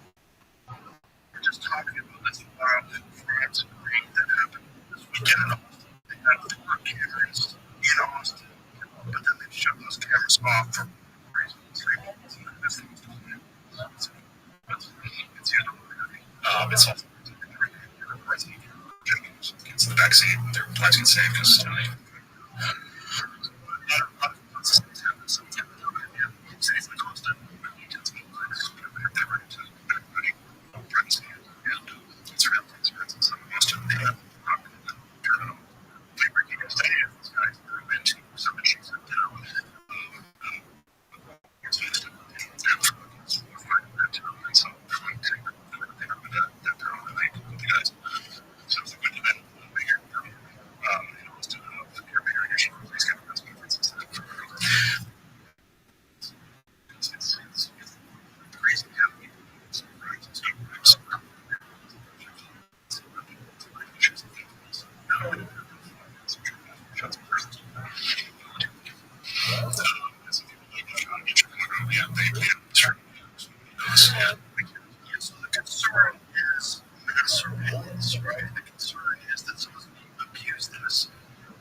massive elements.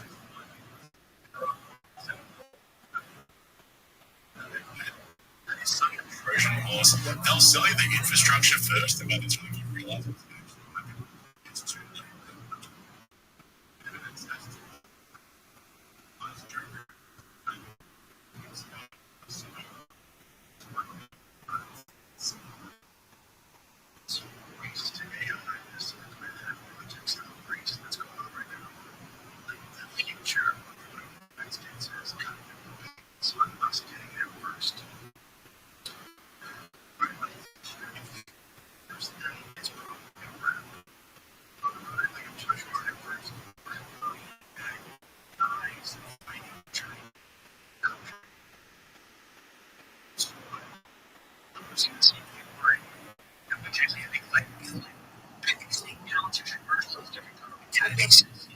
So your health data, criminal justice data, and your tax data, all the merchants and what you care about.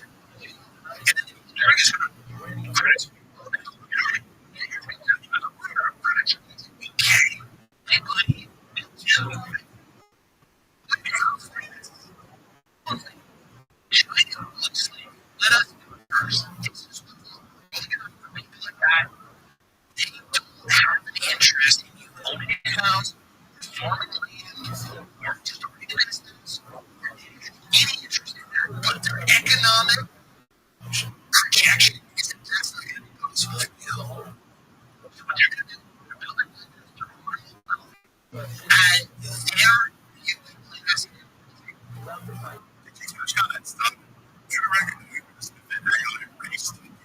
Manhattan style. The future of the United States depends on us getting there first. He's being fed by guys like Mark Andreessen and DNTL, and he's recycled like a good player without even realizing what he's fucking saying. And he just flips it in one sentence. My worry is that every guys are fucking China.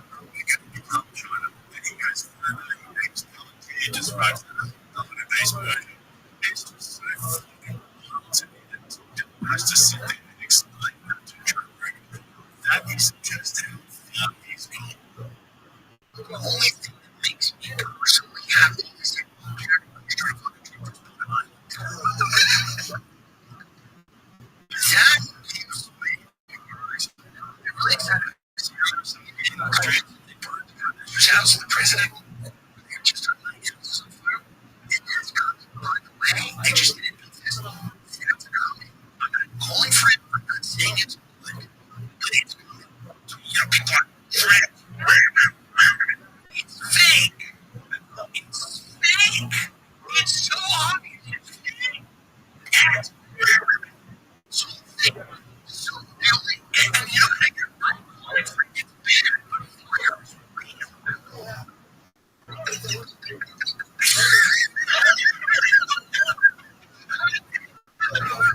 People are starting realizing that this technology is better to give you this idea that you have some fact and wild generative commodities combined on it. That's what's not they're not going to give it back if you did that. I don't know. I believe in invites to it. I put invites to dealers. No, because I think you'll probably sit me down and listen to me like I'm fucking shit in your mouth. And I sit down and I go, absolutely. If somebody said to me, oh, they'd be clear to find, there's just going to be you and these people and everybody else is going to die. It's tough. How fun would it be though? Is it fun? Is it fun if the whole world dies? And you're sitting there with anything that's just like, is that the fuck? It's Peter King. It's like, yeah, is that what I'm Alright, so let's break this down because Reagan just explained himself. Rogan has antennas that people tell we know he goes under a jet of Palantir Technologies for 3.5 hours a day, and they do mention Palantir once the entire episode in his own description says you founded Palantir Technologies when you serviced the German flight state, and then when Theodore brought up Palantir months later last year, Rogan acted like he never heard of it, and now he asking Tim Dillon whether he's a if he could find it to the there's you'd feel differently if you did. The question is that invasion. It's the new generation of just come hang out at the mothership green room. Now it's right, just come hang out in my bunker. When the Joe bunker rooter realizes that I'm not just add himself because the obvious follow-up today is Dick Jones' opinions changed when he got his invite. Politics shift when the billionaires let him in because looking at the last 2 years of Germany, the exit is there is one of the funny things. And Greta is there because he's so transparent about all this. He says he was invited by TL and turned it down. He's the one who's closing it. Meanwhile, when asks the question and volunteers absolutely fucking nothing about his own relationships. Now, I've been thinking about this for a while, so I want to put it out there. Here we go. All my emails to Rogan came out. There's a podcast. Jerry Rothschild as a student activity in talking to fighters, comedians, weirdos, it was long conversations with interesting people. Nobody was looking up Andreessen's perspective on surveillance cameras. Nobody's petitioning for the CEO of Palantir's view. He's after Rudy's most powerful people on the planet. They remove the media, the platforms, and the infrastructure system. They have they own the platform. So why are they not generating? Like, what is the public service here? Questions. But you choose who you reason about, right? And when you keep using billionaires, when you sit across from the chairman of the biggest surveillance company in the world, for 3.5 hours and never ask him next to that's called being a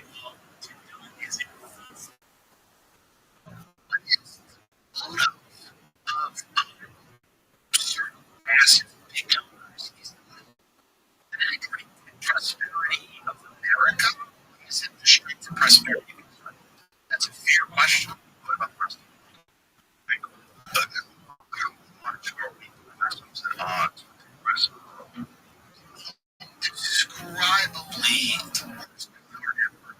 you've got your ideological person to justify style becomes like a man perhaps Turkey. It's just starting to feel like this is like a friend you have who make excuses for a certain amount of time. And then your wife eventually goes, they're not back. They have a fun life. I know they're fun. I know they share values. I know they introduce each other all the time. But here's the deal. They're not coming out. They can't be run against. The thing that drives me crazy is the negotiators will get negotiators that are not going to kill the negotiators. Stop killing the negotiators. Excuses. This is our big deal. I think one of the odds now, in the last 2 years, we are now, is we're at odds with Israel for the first time. We're not really at odds with them. He is starting to understand that his legacy permanently tainted if he doesn't feel an extra cash with this war. So I think it's certainly the job of anyone who looks at this stuff to look at it and go, what is going on? What is happening? This is effectively the essence.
As being begging someone to do for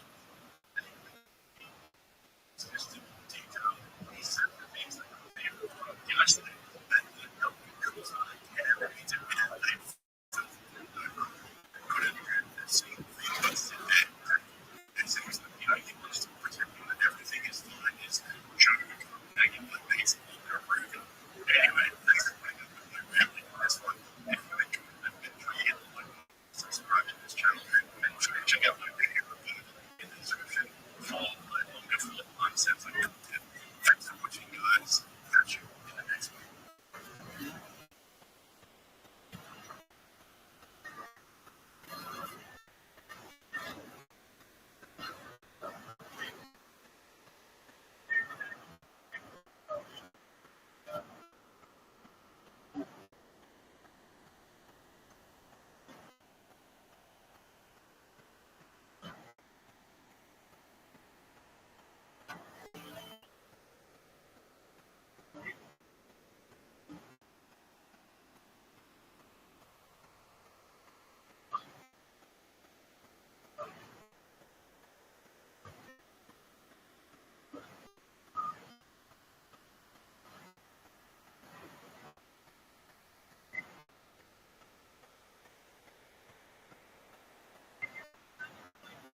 History, philosophy, and religion.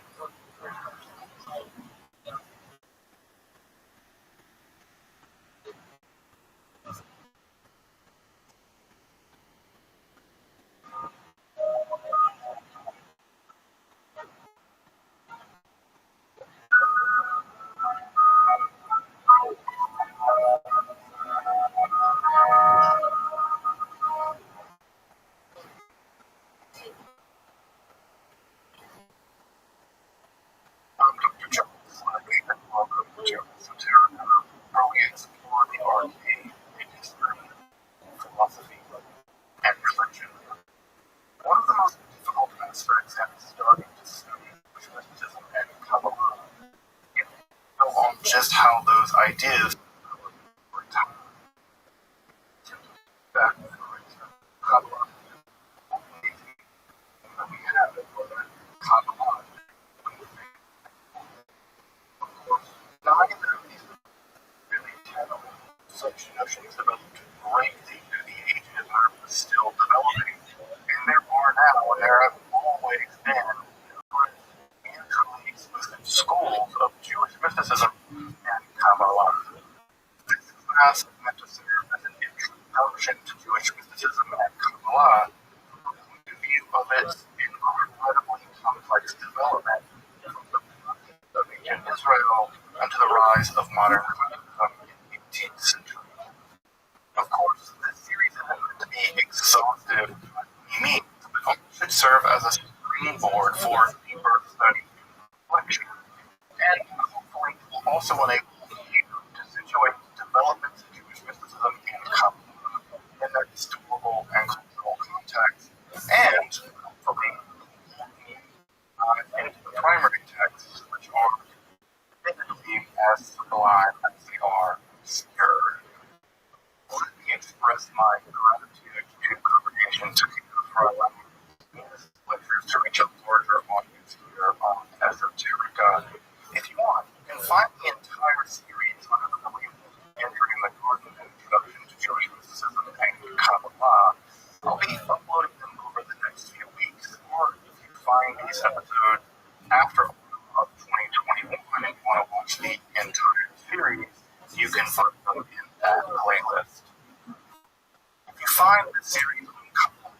I usually have my other content on topics and esotericism, and perhaps consider supporting the introduction of three academic and scholarly topics in occultism and hermetic philosophy by joining my Patreon or perhaps with a one-time donation. You can find those links below, and I really appreciate your consideration. Now, let's enter the door of Jewish mysticism and well, I want to say welcome back this evening to the second part of our 10-minute session through Jewish mysticism and Kabbalah. And we talked about last time, right? And Kabbalah, right? We're still 1,200 years away from Kabbalah. It's still way off in the distance. So we're still very much in a time period right around the turn of the common era. That is to say, around the year zero, right? That's taking a anchor of where we are.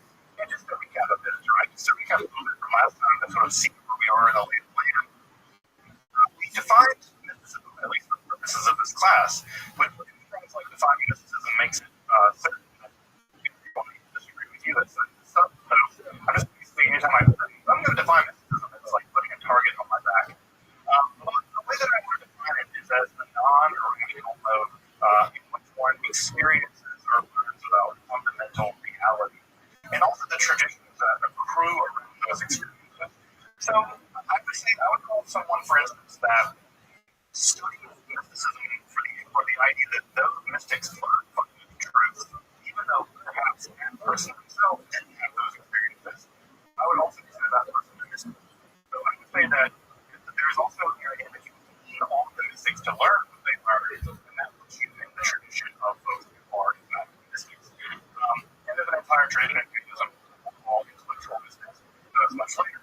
And intellectual mystics are those that, like, I never had this experience, but I tried to do, and I think they're fundamentally right. So there's also, I think, another form of mysticism that actually doesn't involve physical experiences.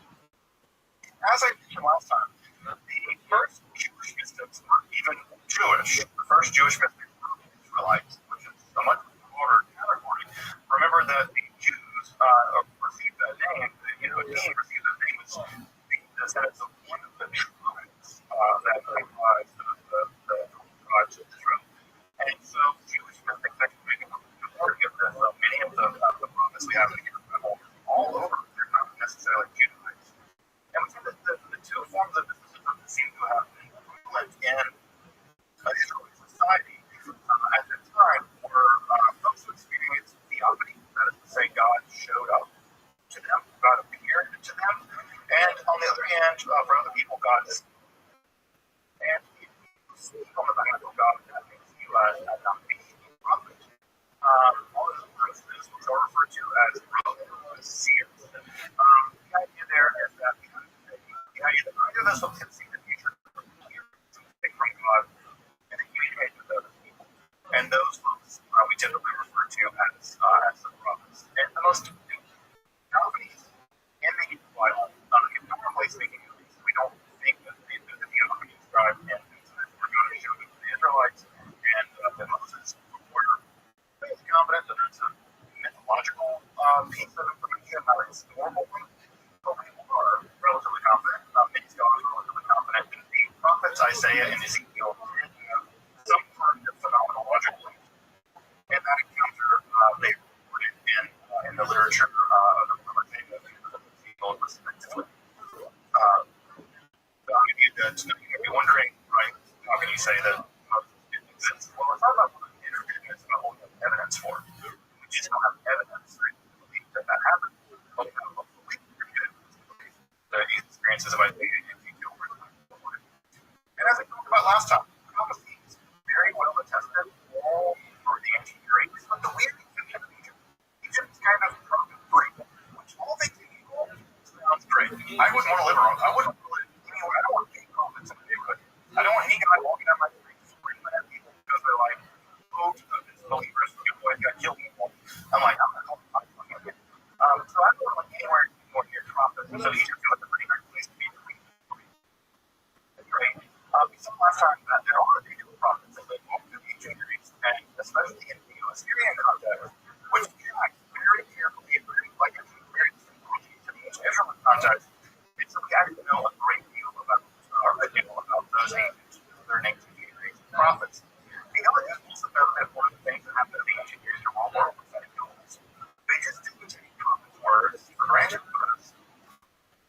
the same crazy. And it became crazy to you. Makes you kind of crazy people like that too, right?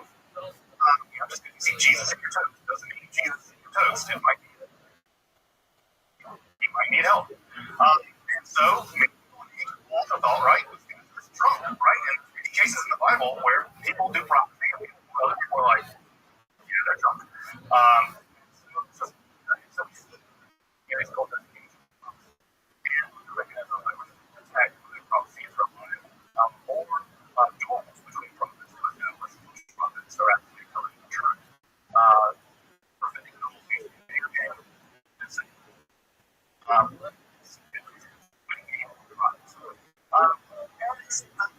Prophecy to an end, since it's not through our transition tonight, is that the God of the Israelites, in other ways, itself makes himself known by revealing what's very inconvenient rules. And by revealing all these very inconvenient rules, the idea is that the Israelites found the rules and you would fix them and use them only as important than those large families and agricultural surplus. Well, that's happening. For various reasons, the Israelite state is destroyed and the Judean state is destroyed. But as you might imagine, when your entire knowledge is about a vassal contract, being your vassal, the person who justifies your vassal relationship, you still commit. Well, that's the end of that. And so, like you're living in a house and your landlord gets bought by some sketchy your landlord. You have no longer a relationship with the old landlord. Well, now you got to deal with other jobs. And so you have some pretty complicated problems in our hands. And the pretty complicated problem in our hand is we predicated our entire theology on one system. Our God seems like either God is defeated or we're defeated and left out. So what do you do now with a relationship with your former landlord? And so what will happen is in prophecy, the idea that there are people speaking on behalf of Yahweh, what's going to happen is it's going to increasingly go away, right? And a new form of religiosity is going to emerge. And that new form of religiosity is going to emerge is going to be a new kind of mysticism.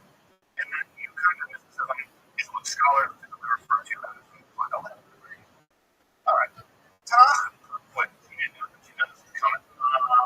So, Tom Quinn, this is a trick question because, of course, in your class about mysticism. One here knows what in general. In the Tanakh, or in the Hanukkah story, so I think actually say they're not. That's the answer that's the less wrong answer. So they're not recorded straightforward. You would know where the events of the Hanukkah story are actually depicted in the Tanakh, not in the Apocrypha. Maccabees, where they're truly described. But in Tanakh, in the Hebrew Bible, in the Old Testament, actually may have it. Everyone's like, why are you asking damn questions like this? I'm the one in this class, right? You are right. It is not described transparently in Tanakh. It is, however, described infinitely, incomplete, in the book of Daniel. It is actually included in the book of Daniel. Now, the book of Daniel was probably the least read Jewish book in the Hebrew Bible. It's in some ways one of the most confusing. But historical scholars, in a very elaborate system of symbols, story of the goodness of the street and the between the two levels led to the empire of the Ptolemies and the Seleucids, also the rise of the Romans and the period of the Maccabean rebellion.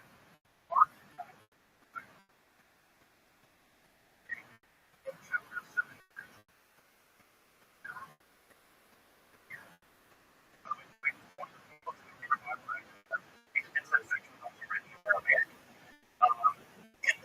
Chapter 7 through 12, there is a section covenant using a very elaborate symbol that describes things like just what happened.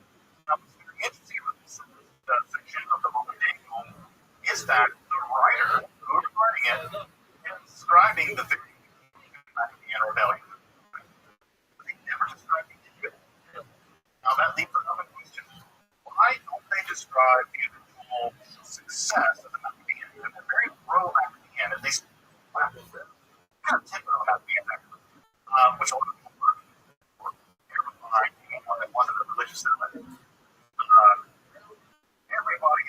So we built the fact as FYI. They ordered one. We built all of those from the which is always weird about Hanukkah. Hanukkah's our complicated idea here for progressive, liberal-minded Jewish person. They're like, yeah, they'll celebrate the very people that literally click Taliban. Okay, Taliban is anyways, we don't finish. They just died. You know, and the Maccabees didn't like people who, I don't know, read. And so they got killed. It may have got killed. So we don't see the end of it. What's interesting about it is we never have a really good idea of what these sections. They were written sometimes after the Maccabean revolt began. So we know it began around 160 and we learned around 167 BCE. So we have a good idea of where that section of Daniel when it was written down. People that code things and stream what qualities that code things in weird symbols. Because it's a new kind of literature, a new kind of religiosity emerging in the aftermath of the demise of the Vedic period. And that new kind of religiosity is what we call apocalypse. Also, by the way, just current events, as if they're taking place far in the future, is what we call in the literature text eventing prophecy. The vast majority of prophets did not live in the future. We'll talk more about the ones that tried in a minute. But the vast majority of prophets who try to describe all kinds of weird things, and I'm sure folks have read some sections in the book of Daniel or the book of Revelation written by St. John or Nostradamus. So I know folks have read Nostradamus. It's always weird stuff like the eagle comes from the east and attacks the great bear, and the bear follows the sun, and the sun turns to blood, and you're like, what the hell are you talking about? They're not describing the future. They're actually describing the present in coded language. Right? It's what we call semantic prophecy. They're describing things that have happened using codes. Why would they do that? Well, because it might be politically expedient to be a little bit. Right? Because again, what is one of the things people like to do?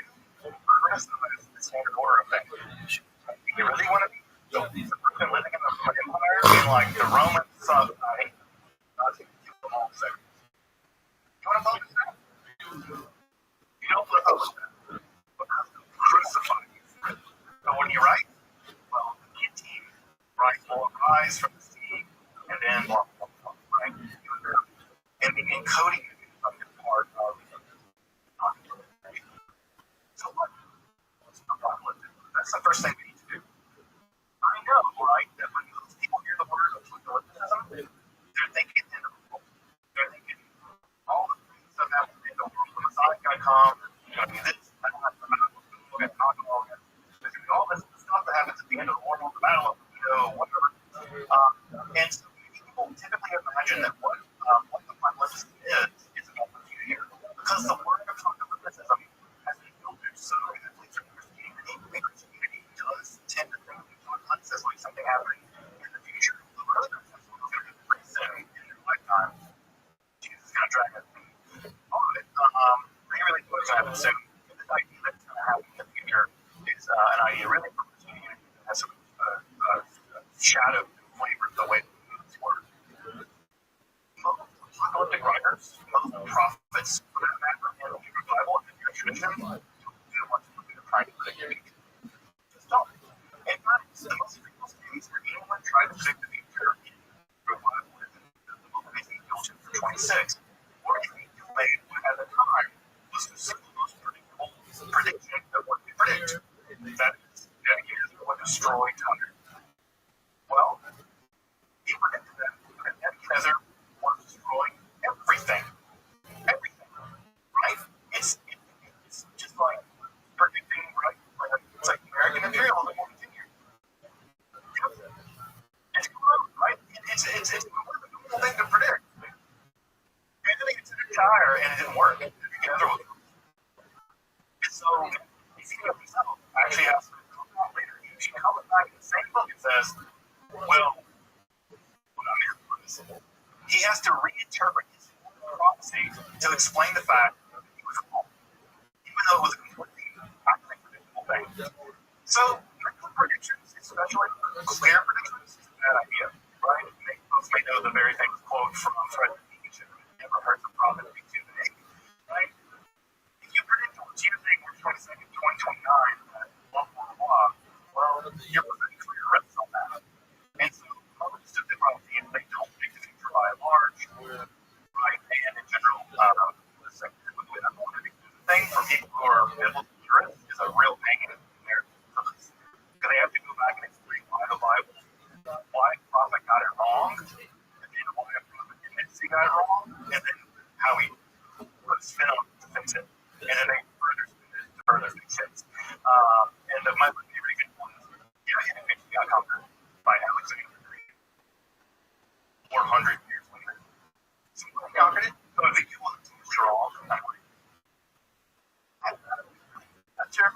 Just you got it. Okay. Most Jewish apocalyptic texts don't have much interest in the end of the world. In fact, when they do say the end of the world, they almost always lean on Hellenistic ideas. And those Hellenistic ideas lead the Stoic view. They said that God was going to finish everything at the end. There was going to be some kind of global conflagration that would be destroyed by a giant fire. That was a very common idea in the ancient world. And so, in many ways, the predictions they do give about the end of the world are themselves the ones. If you were to go to a Greek philosopher at the time and ask, what's going to happen at the end of the world? The Logos, the fire, is going to consume the whole world. They're like, sounds reasonable. They went with that. So it's actually basically, it's not really in some sense a Jewish idea as it is a Hellenistic idea. Greek idea. So let's put some context on this, right? I'm going to stay with the apocalyptic in just a minute.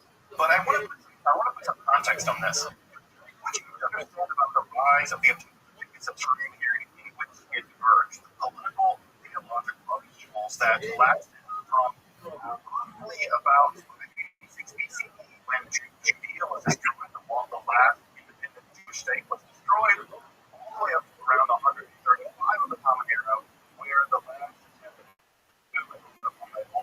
the behalf of the indigenous people of Judea, the Romans, led by Pocopa, was defeated with hundreds of thousands of the process. This political and theological landscape is that there is a major breakdown, as I mentioned earlier, in theology of the time. As I mentioned earlier, this entire theology is built on what is called the Deuteronomic theology, which is again the idea that Yahweh is to have a covenant. That covenant works the way that the Israelites perform religious duties. Right? That is the way it's supposed to work. Their main way they themselves as well. Tell the Israelites that you're breaking the contract, and the system is going to punish you. God's going to break the contract. Everything comes simply apart. In the 8th century BCE, by the 6th century BCE, the entire Judaic state was destroyed. There's just a serious problem. And a serious problem is, if the prophets were right, and every single Judahite was massacred, that would have caused the prophecy to conclusion. Right? Which means, I was dead. Gone. Right? And that would be very neat. I mean, not tiny things that roll the door, but it was a very tiny story theologically. Well, what happened? The Babylonians didn't kill everybody. They took entire Judean, section in exile in Judea. And they kept in the land. Right? I never landed with Babylon. And not only that, they had a good time. We have extended groups of the Jewish population living in ancient Babylon. So they were living relatively well. They were slaves. They had land. They had businesses. Right? In fact, their life was so good in Babylon, that when the Jewish people were allowed to return to Israel, to Judea, by the Persians, he didn't want to go. They're like, I don't want to return to like,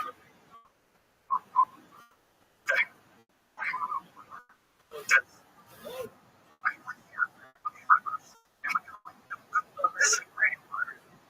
We didn't want to go home. And so when you go home, right? I mean, we were born there. There were diaspora Jews living in the spirit. I go back to a wasteland to rebuild something, right? And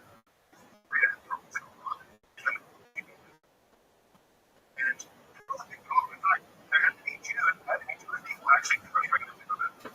So again, we're talking about the battling meeting by the rivers of the Euphrates or whatever. Not leaving by the rivers. They were happy to be exiled in Babylon. And we have records. They're still there. Still believing. What do you do when the prophecy meant that you're supposed to be destroyed and are destroyed? So, does God make a new list? Do we should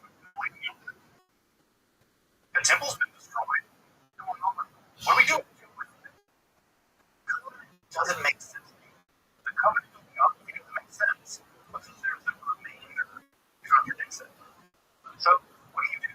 What do you do? Well, there's a couple different options. You can try to maintain the old covenant of God. Some people did try to do that. Some people did try to do that. But you can see a lot of people trying to maintain it. The covenant's been broken. The United States been destroyed. It's there stuff to clean up.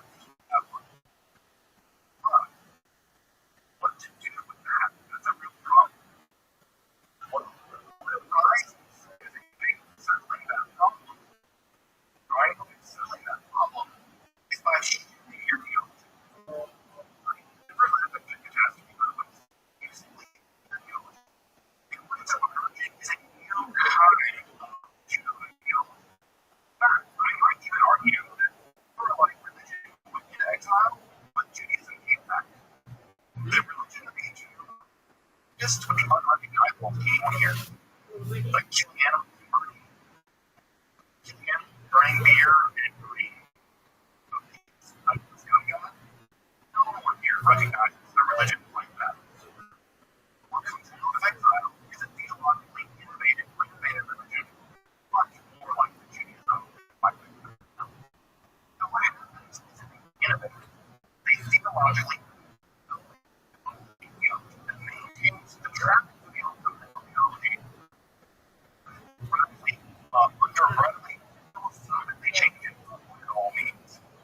And so, what are those kinds of changes? The first big change is that in order to be the God of Israel to make this work, God has to give God not just God of Israel, the other God beings out there in the world. Monotheism, right? You're doing this, so my God can be up your God. The Israelites. Now, when you change this, how would you look out for your God? Your God's not just one God. Monotheism emerged as the matter of this. So, nothing else God. God is one. Over everything. Over everything. Whatever. God has a plan for you. Right? This is what it is.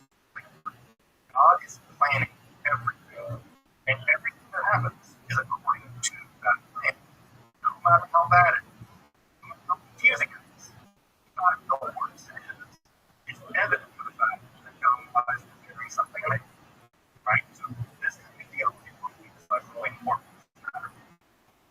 So what we have happened here, right, that the Israelites, right, we're going to have to change the way they think about their relationship to this God. How is this God can tell them that the whole world, all this means, we just have this covenant, and it's a silver fence. And this is not that. We didn't. And what do you think? Well, what is happening is that new kinds of prophets emerge in which God shows them the plan. Right? Again, hear the language here, right? The older prophets heard God and communicated what God said. The new prophets see what God showed them.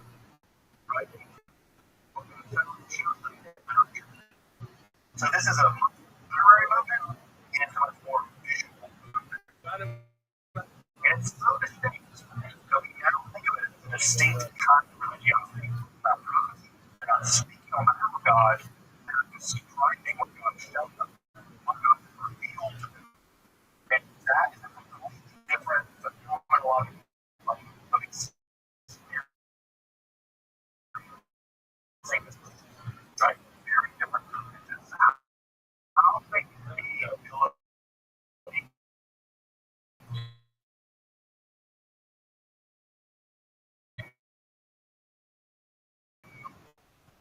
what underwrites we found. The theory I've seen is that when it's happening, the Judahites go into exile and become contact with another religion called Zoroastrianism.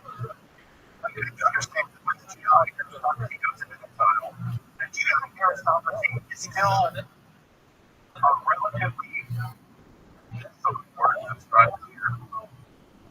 The ancient Babylonians are like the New Yorkers of the ancient world. They're cosmopolitan. They're literate. They have a ancient culture that's been around for 1,000 years. They are wealthy. They have Italian temples, ancient witness order that is like them.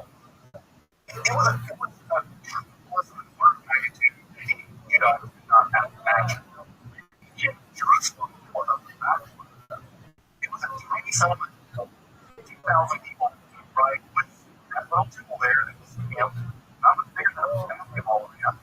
Right? You're talking about an aristocracy that is a relatively backwater people coming into contact with an incredibly old, incredibly literate, right? You guys were to write mathematics documents that he wrote in about months. Okay. When they arrived in Babylon, they must have been bowled over by the compared to Babylon. This is like a Mississippi aristocracy being conquered and trying to open, right? You can't imagine the shell shock of what that would happen. Furthermore, they're coming in contact with a very dynamic religion called Zoroastrianism. Zoroastrianism is, of course, a reform religion founded by the prophet Zoroaster, who we don't know much about. Even what he said is not clear. But if I summarize Zoroastrianism to you, I think it will sound even obvious. So, Zoroastrianism is a basic economic religion that claims that a good God and an evil God are laws and compatible with the destiny of the world. Good are represented by non-physical spiritual entities, and those non-physical spiritual entities are in combat with other non-physical spiritual entities that serve the bad guys. Angels and demons. That structures it. Now, this evil dualism is the result of a titanic and catastrophic battle at the end of time. The forces of good win. The forces of evil into an even world, right? And not only that, there are even Zoroastrian prophets who are getting supporters of the underworld. The worst thing I know about the underworld is confident that that's the only thing that was last. Because I know they're probably making by these tours of hell during this kind of energy.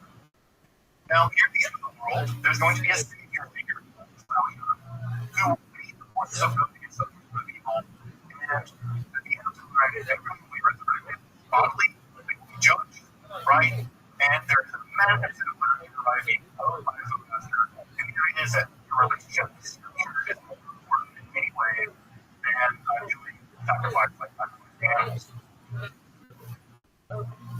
Priest, by the way, are that guy, you got them from the club, right? That's the guys that grew up to the Lord of baby Jesus. Anyway, there's your old tree, so you know you're supposed to. If you take a little Judaism and add a little Zoroastrianism to it, shake it up, shake it, pour it on this, you can the ingredient for a they'll call Christianity, or Islam, or Judaism. Now, again, many people test the idea that Judaism could be influenced, informed, changed by non-Jewish pagan people. I got news for you. When the Jewish people arrived in this area, what it means is the Zoroastrians as a completely wishfully doing everything. And I can guarantee you they would have been fortified. They would have been fortified. So Zoroastrianism is a huge impact. And in fact, many ways, Zoroastrianism has an impact on world religion in general. Also, they can impact in music. You know, Freddie Mercury, the lead singer of Queen, he was a Zoroastrian. So thank God for Zoroastrian. And they produced the settings that are in North America now. So they can tell you that the really looking at it on America and India, but not being very small. So that's why this is a battle. What is it, right? Call it a religious mode. I use the word mode for folks who have some background in philosophy. It's a way of doing religion. Not a religion itself, but it's an articulation within a religion. It began to exist primarily in Judaism, but obviously persisted in Christianity. Christianity is just, in many ways, apocalyptic Judaism. It's when it's back, apocalypticism becomes the religion. Right? It's when it's on the ship completely goes into one side, and the entire thing. What really matters, Judaism becomes acting on dividing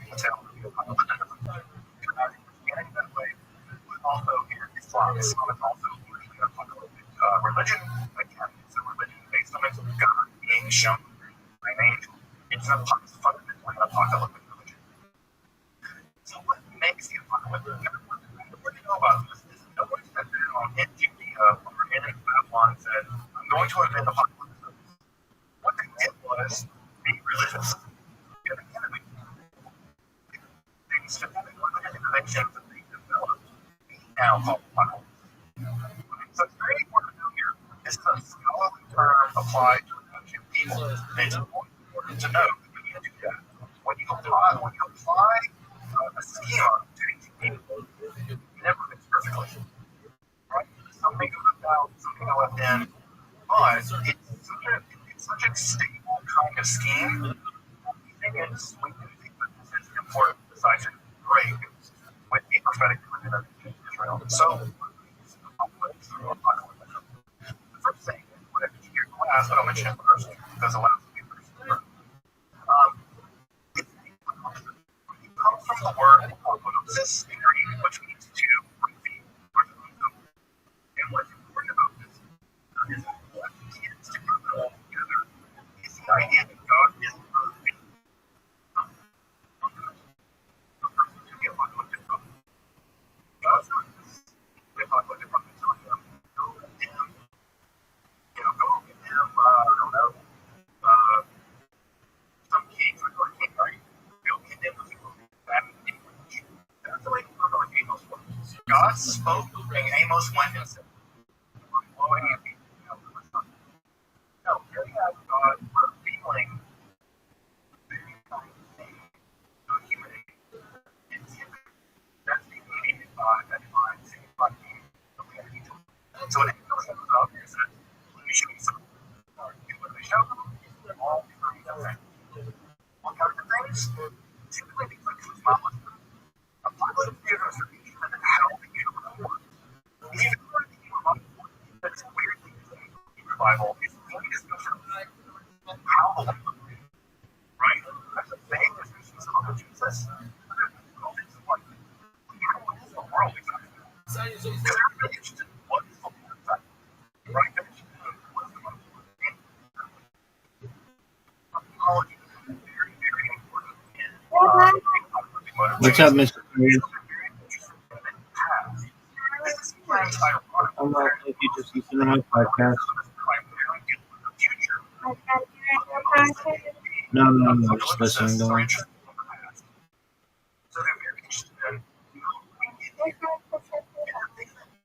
Hope you have a good day. I am, thank you. Thank you.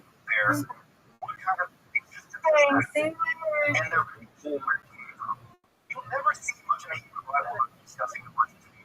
Or even the whole movie thing, the writer of that story, the book of Genesis, never says, yes, that's where all evil comes from. They name some things. Good work for your bread, women's child, the thing of having a child will increase. By the way, this is the thing will increase. It never says it if it works. Right? So, that's where they go for reals. Apocalypse is very interesting. They're very interested in symbolism, right? The Bible doesn't do much for it. So that's very, like, virtually nothing there, right? And also, again, as I mentioned earlier, with the accidental prophecy, they're going to be really interested in the kind of social criticism that we saw in these prophets. They're going to be doing it in a way that in a literary form in which they include those criticisms by describing them as if they're happening in this way. So they describe president and be counted with because or an apocalyptic writer. Didn't make so anything. He called things that happens for being rich. Like you or bad. You're rich, God hates you. Like he would do anything. He's not like cow or fat or man. He's like, God hates you. Right? That's what they face. Also, what they're really interested in is oppression and oppression and tribulation. Specifically, what about things we have to get? How are God is the only God? We have a special relationship with this God. What? The Christians like, where we're at? Like, is it bad? Like, we do like he's killed like a bunch of us. Like, what's going on, God? Right? That's a real important question. I mean, we all ask this sort of like, that's a good question. It's like,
sense. It makes sense because a lot of good people, or at least people who thought they were good, just like underperformed, underpaid. There are also otherworldly journeys, right? There's no go-to journeys of the various realms of heaven or the will journeys to the various parts of the afterlife. It's very dualistic. But the saying the moral and the logical scripture is very certain divided between the good guys and the bad guys. Right? The good guys are going to win and the bad guys are going to lose. Don't think that different ways. Religion. It's like religion. You think bad, think you're good, but not punishment. You know, what the difference is, people are bad. Not good. Again, if you study history, in times of intense crisis, right? The good guys and the bad guys, right? Whether it's the military, right? Or whether it's the sons of light or the sons of darkness, strive. I think it's like that idea. Great. Think that's what it is. Anyway, right? Also, someone's going to fix it, right? Because apparently, if you talk about the great people, it's pretty clear that they're not really the ones who fix this. So what do they say? There's going to be some kind of savior here going into history of fulfillment. And of course, as it remains a little while, the fine line of messianism. That's rehearsed, by the way. Early messianism never agreed about how many people are circumcised. One of those was not. And another one was the military general. It's never clear that they're being just one side. I mean, 60s and 50s actually. So, it's just about like how many guys on that last one. So they can roll it recently. Also, there's all kinds of anti side here. Right? You have a good guy like for the good guys, you have a bad guy like for the bad guys. Antichrist, and there's lots of different stories about the bad guys, right? You can realize the bad guys too. The structure of heaven and hell. And we don't use scripture. We're going to get to God, and we're going to resurrect. I think we should know about it. And there's really been intentions of the and the afterlife.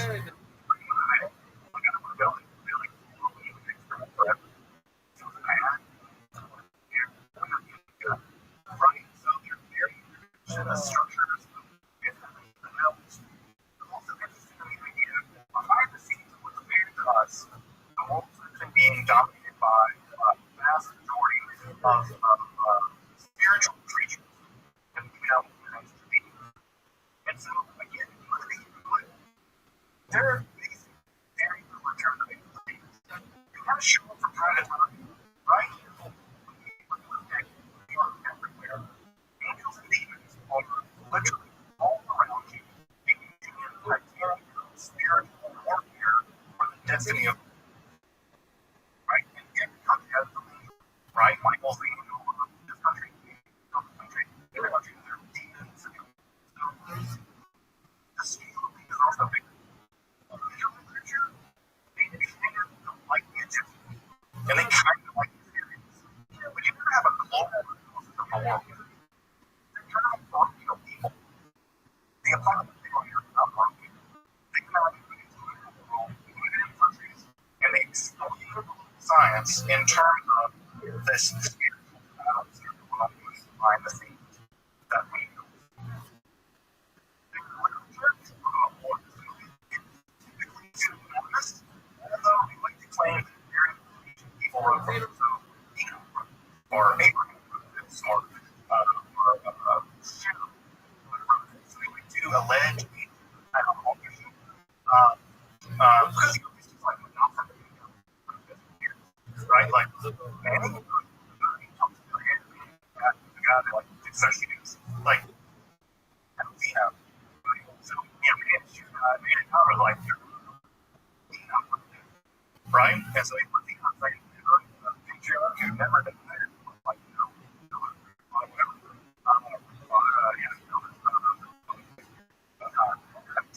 He was free.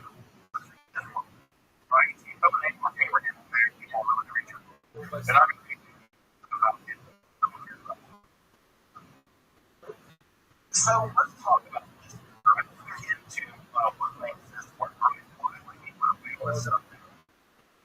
First is historical and psychological. You're looking at the guides of theological and political turmoil. Right? Now, I don't know about you. I know turmoil. And when I went through turmoil, one of the things I'm trying to figure out is why is this happening to me? I'm not going to think people are stupid. I'm still up with power over it. Right? You can be real smart. Right? But in cases of things that happen to you, you won't understand why. I don't think of it as a simple as taking a long run. You still want to know what's going on. Happening. Very few people are going to suffer through immense physical and psychological themselves. Because that's what's happening. Right? So what do? They try to explain why it's happening. Right? It's like explain what's happening. They want to feel like it's not for no reason. One would say, it's meaningless. No, son, no, years of some performance. It's not going to make any sense. We don't want that doesn't make sense to me. You understand why our traumas are happening? And why our traumas need us something. And so, what they need, the overwhelming thing that we get from apocalyptic literature, God has planned every single thing that's happening in the world is a very deterministic literature. And that your suffering is not random. It's part of a plan. And what's that plan? To the world. Right? The world's going in a very specific direction. And God is going to make things right. Punishing the wicked, rewarding the righteous. This is all part of the plan. Because it's going to be too much. Wrong. Right? She said, right? That the person who has that person who has why you're eating out. Right? The person that has why you're eating out. Who can give people through anything. All the reason why it's happening. Right? Right? It's the idea here, right? Is that what you get? Is you get a reason why it's happening to you. And what's the reason? It's all for you. The apocalypse has been revealed that way. Lastly, a big part of this entire war drama is that no one likes being colonized. No one likes being oppressed. No one likes having their country put by foreigners. No one likes foreigners moving into the country and taking all their stuff and enslaving them. No one's really about that. That's bad. And so you want to protest against it, right? You want to protest against it. When the Algerian, when the French come into Algeria and destroy their country, and like we have, they protest against it now. Now, what is protest? What they're protesting is the military trying to fight the Romans.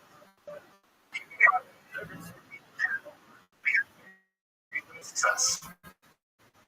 Also write books about how they're mad and God beats them, God's going to judge them, God's going to kill them. So again, as I said earlier, you can't come out and write that way, right? The Romans, Tiberius sucks. God will kill him. The Romans will be like, that's interesting. How would you like to be crucified, right? So remember that. If you know, you know, right? I'm a big guy. Right? You know you know. If you want to read this literature and read the code, they're like, you're not wrong. They'll get their ass whooped by God. Well, they're not getting mad. Right? So that was a way of encoding this. If you want to work, God has to tell you. God has to reveal to you the plan. You would be able to look at profit. And that's what this literature is. It's the plan. It's the way the world is structured. God created the world, God structured the world. History itself is unfolding according to very set there by God, and everything is part of the plan. Everything's part of the plan. And the apocalyptic literature is marked by the reveal, that uncovering. As you might imagine, in a world of turmoil, I know Jewish people go through turmoil, right? Everyone draws a little turmoil here and there.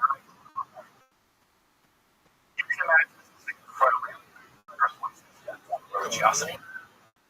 It explained why the world was the way it was. Right? It described why that happened. It figured out what came from it. It tells you how it's going to roll in. It tells you the things that you're going through as a people, as an individual, are not random. And they're not the true God. They also, they were probably going. Every bad thing that we do is for real. Right now, you're suffering. That's part of the plan. Go away secretly collaborating and get that idea. I don't know about you. It's one of the most seductive ideas in the world. Again, my trend is on the things like your book my digital marks. It's difficult to read. Much Marxist propaganda has been done to retype your Bible. Right? It reads very much like a literature. Right? Evil emerged with very no production. Right? It's being transformed by history, and eventually it's going to come to a comic system battle, and that's what everything's going to be great. Right? Dictatorship of roasting and what and we heard this already, right? It's material now, so I'm God doing it. So you can see how influential this is. You wonder what the form of literature flourished for hundreds of years, what we come for thousands of years.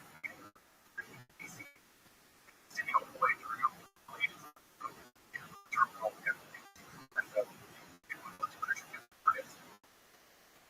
Christianity is like it's a religion that mostly sense of what they're not in the Judaism, except for they believe so much, by the way, that when the Romans were the Romans, and the folks that lived at that site, Josephus didn't trust the Jews, Josephus loved it. They fought. They rolled about their toes. They tried to organize the resistance to the Romans. They massacred a Jew. And guess what? They still were the for days in their buildings. And they never came back because they were dead. Because they called this whole part of the community. But for us, scrolls sat there for less than 2,000 years, and now we have them. We can even see in the literature where they're from this battle, just driving banners and words, they will be completely carrying battle. And I bet you, we have to teach the Roman soldiers were like, what people want and stuff, right?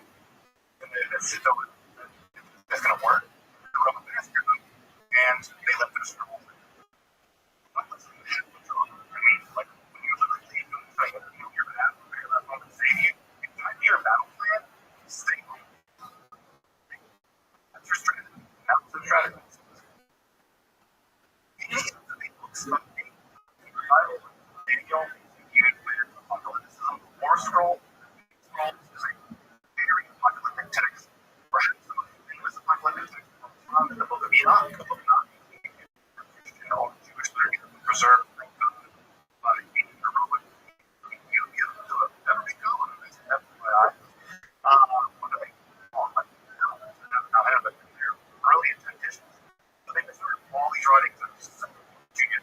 Anytime I think about what we can do to keep them preserved our Jewish writings, I am informed they've done. What's going to also happen this next time is that the Marxism is also going to get brought up to the so-called America about this. Next time. How do you get this vision? You go see what God has to show you, or what angels have to show you. Well, spiritual techniques were developed for this. And I'm using from mysticism arose, which mystics describe going into God's houses and this stuff. Wait, it's scary. That's my imagine. Apocalyptic Judaism and remain. However, never quite something eye to eye. The rabbis never agree with this. The rabbis also they in the form of religious survival. The Titanic. The rabbis are like, how do we do Judaism now the temple's destroyed? The apocalyptic people are very big. God's going to choose people.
Well,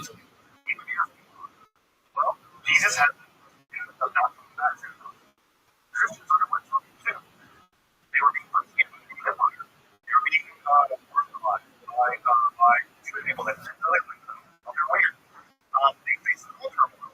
This wasn't coming back. It was dying. Well, what do we do? People die. And Jesus not coming back. Year after year after year. Well, and further and further up on the list, ideas about what's going on. And the persecution for the whole world. Right? Martyrdom becomes the thing you should rush into. That's one of God's plan. Right? One of God's plans. It's also can be a story for the church. This is what also becomes enormously influential in popular Christian and Jewish ideas. Also make their appearance in the Quran. The Dajjal is an example of a Christ character of God and not God of the main battle in the world. Which traces Daniel was translated into the battle of Peter in Christian literature. Even the return of Jesus and the resurrection of the dead, these are all also occurred in Islam. But Islam is also influenced in some sense in the apocalyptic religion in itself. Judaism is going to increasingly abandon the popular system. And the answer to that is a simple answer of rather the beginning of Islam. The rabbis also explain why the Holocaust system is not about the Maccabees, it's about the weird. The reason why? The first rebellion, the rabbis didn't want the railroads. They were concerned that much over like the Roman stuff. This is just because they do. So we're not doing that anymore. We're not doing that. And so I think in that, this is literature that really weird people have to really understand things. And God wants to intervene in history and whatever. It just happens over and over again. It doesn't happen. What? The rabbis are like this. They think it's dangerous. They want the places. And eventually they're going to look at them, right? Those past the popular literature. And very little of them is produced. So not so much. Very little is produced even from that of 135 from down to 24 public. But there is some footage. There are some texts that can be produced. We get much of the 10 signs. Which you have to like this. So the literature does survive all of them. Just to say, just for a very close study, just to say, this is as a movement for religiosity. I wouldn't review it that was during religiosity. So endearing that I was looking at it as entertaining even into things like Buddhism. Right? That is what for this tradition. Even ignorant into things like Buddhism. Draco is an example of quasi Buddhist society.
to share these slides with everybody for the class. You can have access to those slides later. If you want a great apocalyptic literature reader, this is a collection of apocalyptic literature.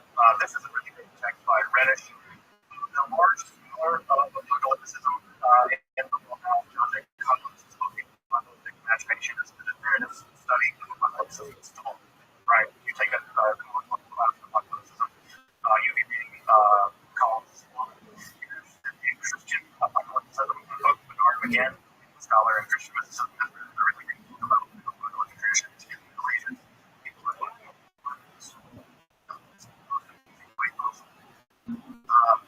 he's also doing things as published another text on trajectories near the apocalypse. And he's looking at Jewish apocalypticism in the Galatians, which doesn't get much play. Most because a lot of it's not translated, but it provides introduction to the liturgy, which is also apocalypticism that survived to Jewish apocalypticism that survived Galatians. So again, another mysticism that emerges from the breakdown of prophecy, but links prophecy, like the non-promotion of different tasks to show, rather than tell, and show the whole plan of the universe of you as a Jew running across the country and making a comment and into it. Right? That's what it's designed as way for Christianity. It's not as theatrical without the in Judaism, very beginning and of the church. Welcome back, and thank you for joining me as I explore the garden of Jewish mysticism and Kabbalah.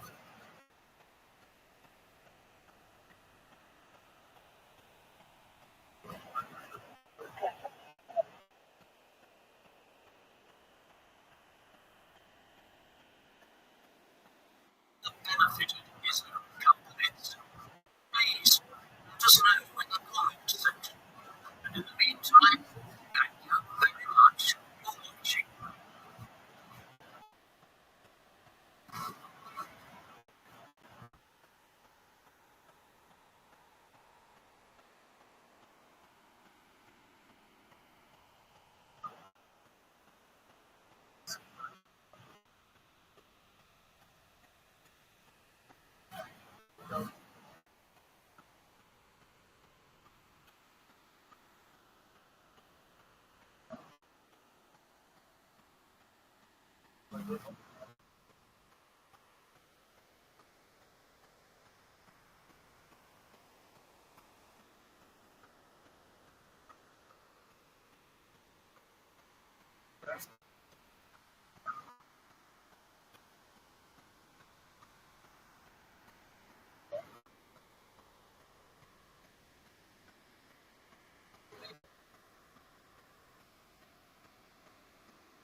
as Leonardo da Vinci was born on the 15th of April 1452 in the small town of Vinci, or according to other scholars, in the small village of Chiano near Vinci, the region of Tuscany, what is now known as Italy, around 30 miles outside Florence.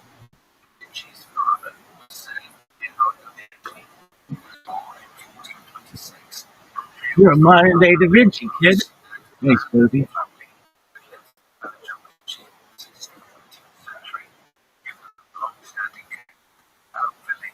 The family adopted the village as their family name, prefixed with Da, which literally means from, as in Leonardo from Vinci. Widespread practice during his time, while Ser, as in Ser Piero, is an honorific title for a lawyer.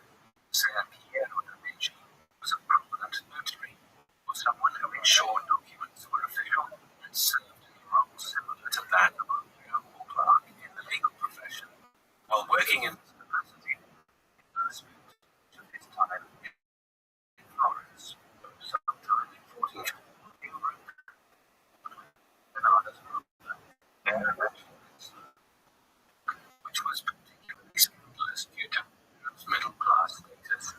However, Leonardo's parents ignored the potential stigma and pronounced his birth only. Until recently, not much was known about Da Vinci's mother, although it is believed that she was a servant to Catalina. Recently, art history publications named her as Catalina di Emanuele, a 15-year-old orphan who lived near Vinci, while other works of recent speculative such as the work by Italian literature professor Rabbi theorized that she was an enslaved woman from Caucasus, supported by a document signed by Ser Piero in autumn 1452, in which he freed and enslaved, named Catalina pre-publication. He would grow to become a great mind and master in science, painting, architecture, and other pursuits. Da Vinci was into a provincial life as an illegitimate child, a fact which historians propose propelled him into his varied pursuits, as it prevented him from assuming parts of his father's station. Da Vinci spent the first year of his life with his mother Catalina, who was then raised by his father's parents, Antonio and Lucia, who were in their 80s and 60s respectively at this time, with Leonardo hardly seeing his mother or his father after the point, as his father was living and working and was eventually married in Florence. Catalina herself had eventually married another man who would go on to have 5 more children. His father would be married a total of 4 times and would go on to marry as 7 children. Father, a wealthy lord, rose on his riches and status. Da Vinci was not fully happy. That is,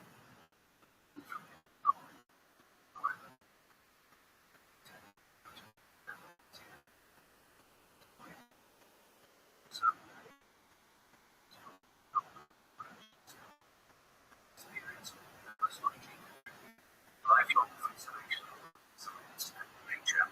His early education was undertaken in the household of his father, and where involved both formal lessons and incidental learning from his local environment, such as gaining an understanding of elementary mechanics, operation, water wheels, and batteries. Several years later, in 1464, when Leonardo was 12 years of age, he said he had his first white army had done, and the following year he went to Francesca di Ser Giuliano Berdini, Leonardo's stepmother. Following his remarriage and the death of his grandparents, Leonardo joined his father in Florence, which was an artistic mecca and hub for the Renaissance, and wrote to around 100,000 people in the 1460s. The Renaissance, literally meaning French, refers to the renewed interest in classical Greek and Roman scholarship and art, as well as the rebirth of European culture after what was viewed as the academic and artistic downturn of the medieval period.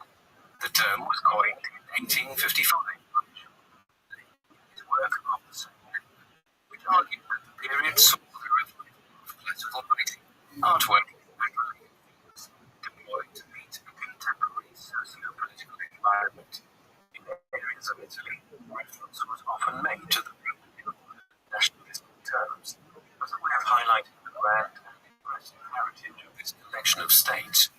It should be noted that the term Renaissance is what scholars call a Eurocentric term, meaning that although this period from the 14th to the 17th century saw a rebirth of European art and learning, in contrast to the previous Dark Ages, the places and people in Asia and the great Islamic empires had already been succeeding in innovations and scholarship in the previous period, when Europe was stagnant.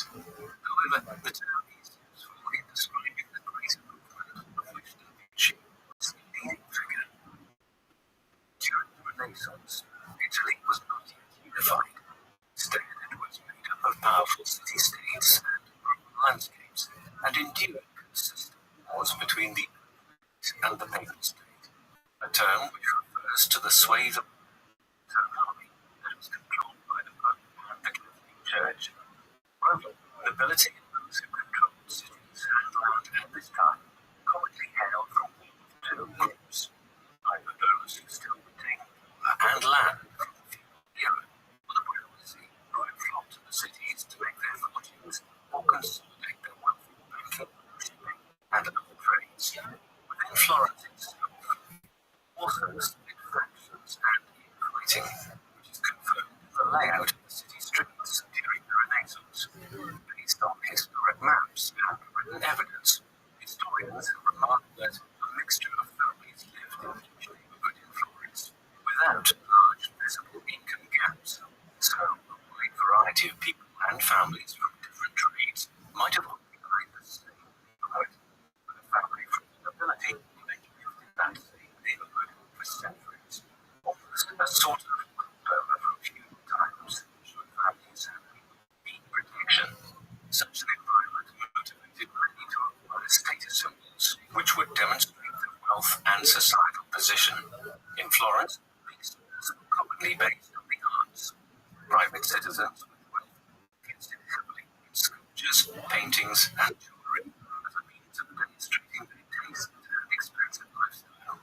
It was this dynamic which fueled the rise of Florence as a center of the Renaissance, and the arts in particular, and it was this that gave Leonardo the opportunity to found his life as an artisan.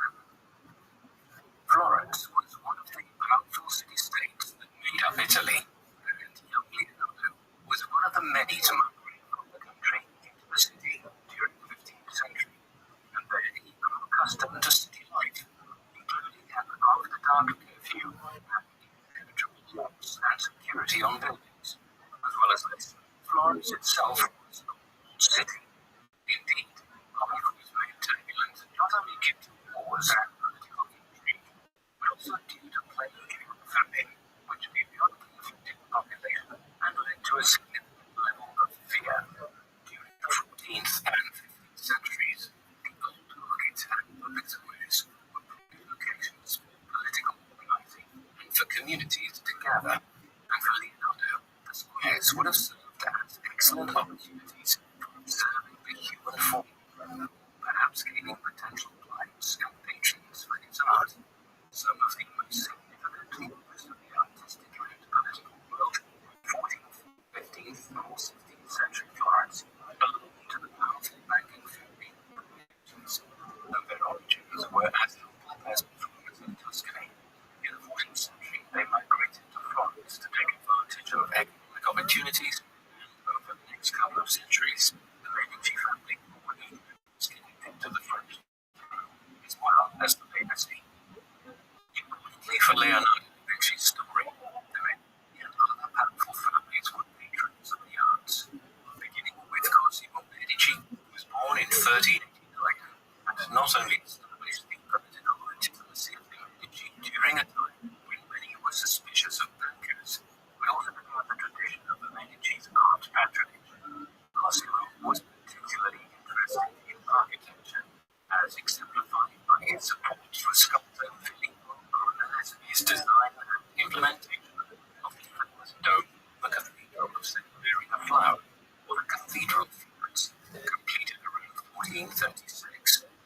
Renaissance era Florence was a hub for artistic and scholarly achievement, spurred in part by the aristocracy's interest and participation in the arts, and a cultural milieu that was motivated by the revived interest in Greek and Roman history, as well as humanist values.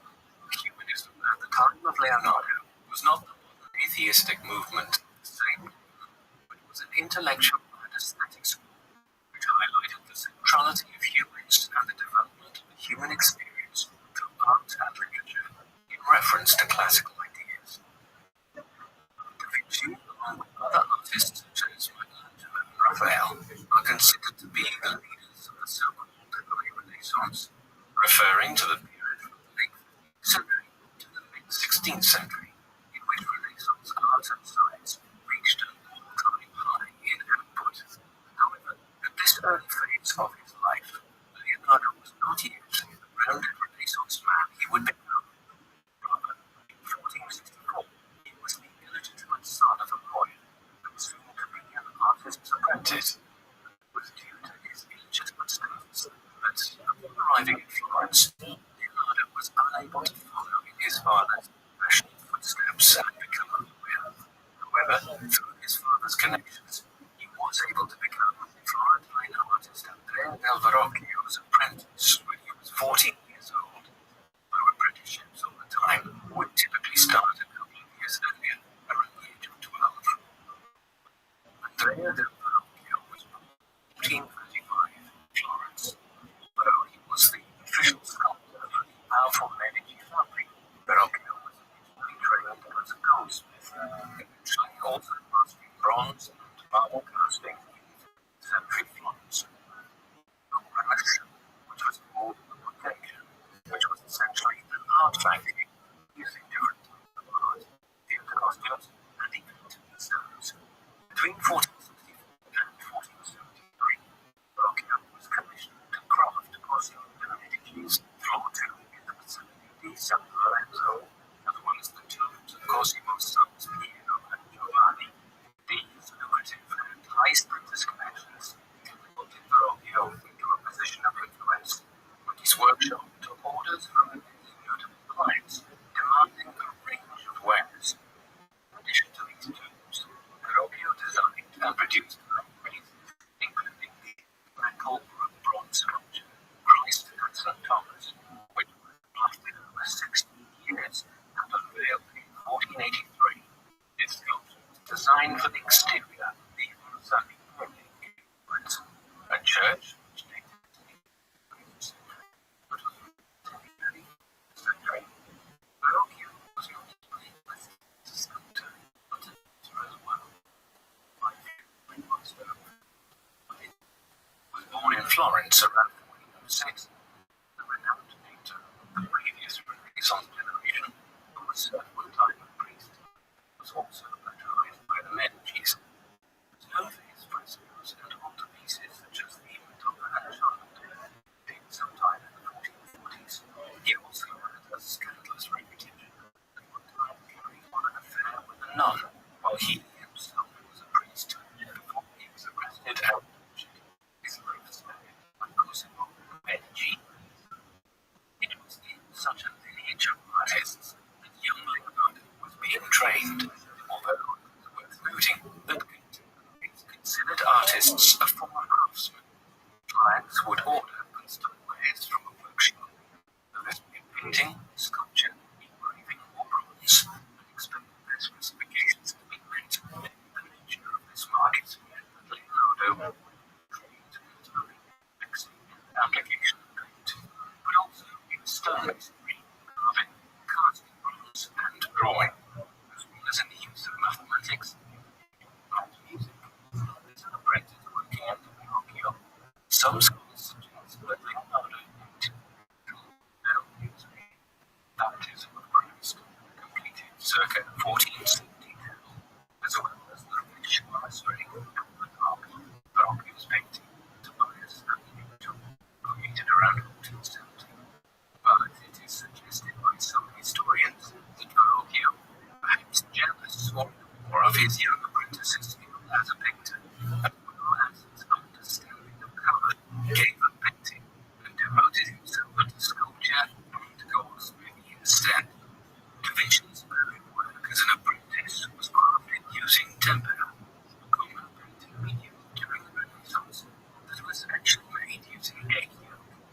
acted as a binder for permanent pigments and water, and indeed, it was Leonardo's experience with them as an apprentice and as an artist in his own right that led him to experiment with and be drawn to oil painting. Using oil paints as a medium was a trend that spread to Italy during the Renaissance from Renaissance, where it had been popularized by artists such as Jan van Eyck, though it had been used since the 7th century in Afghanistan.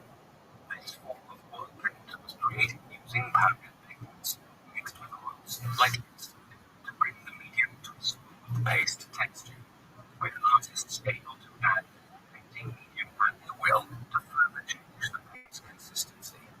This also allowed an artist to produce more nuanced shadows and shading within their work, giving rise to a style which emphasized distance and perspective. After studying under Verrocchio for 6 years, Leonardo ended his training at the age of 20 in 1472, soon after joining the Compagnia di San Luca, or the Company of St. Luke, the Painters Guild of Florence. Throughout the Renaissance, artists could not open their own workshops without being a member of a guild. Organization appeared from a specific profession. When Leonardo joined the guild upon ending his apprenticeship, as an assistant in Verrocchio's workshop for 5 years until 77. However, as a member of this organization, he would be recognized as a qualified and independent artist. During this time, as an assistant in Verrocchio's workshop, Leonardo undertook his first summer painting, The Annunciation, dated between 1472 and 1475, which is now held in the Uffizi Gallery in Florence.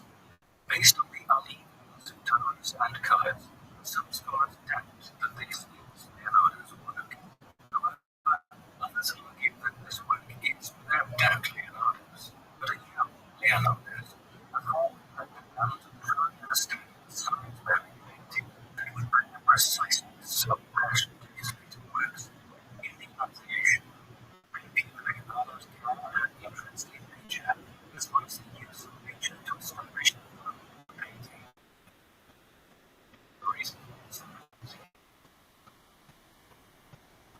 Around this time, 1474, Vinci was to paint Geneva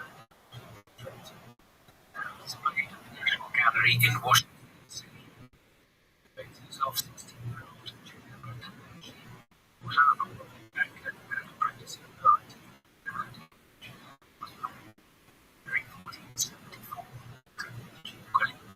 It is suspected that this painting may have celebrated a wedding. However, it may have also been commissioned by one of several owners, the American great flower painter and art painter Lorenzo de' Medici, Cosimo's grandson. Nevers' portrait also is the reverse side in which beauty adorns virtue is in Latin, surrounded by to represent her. As Geneva in Romance land is Ginevra. The back of the painting is also decorated with marble and palm leaves. Marley's painting reveals another motto written in Latin, Virtue and Hope, which was the motto of the Venetian ambassador to France, November.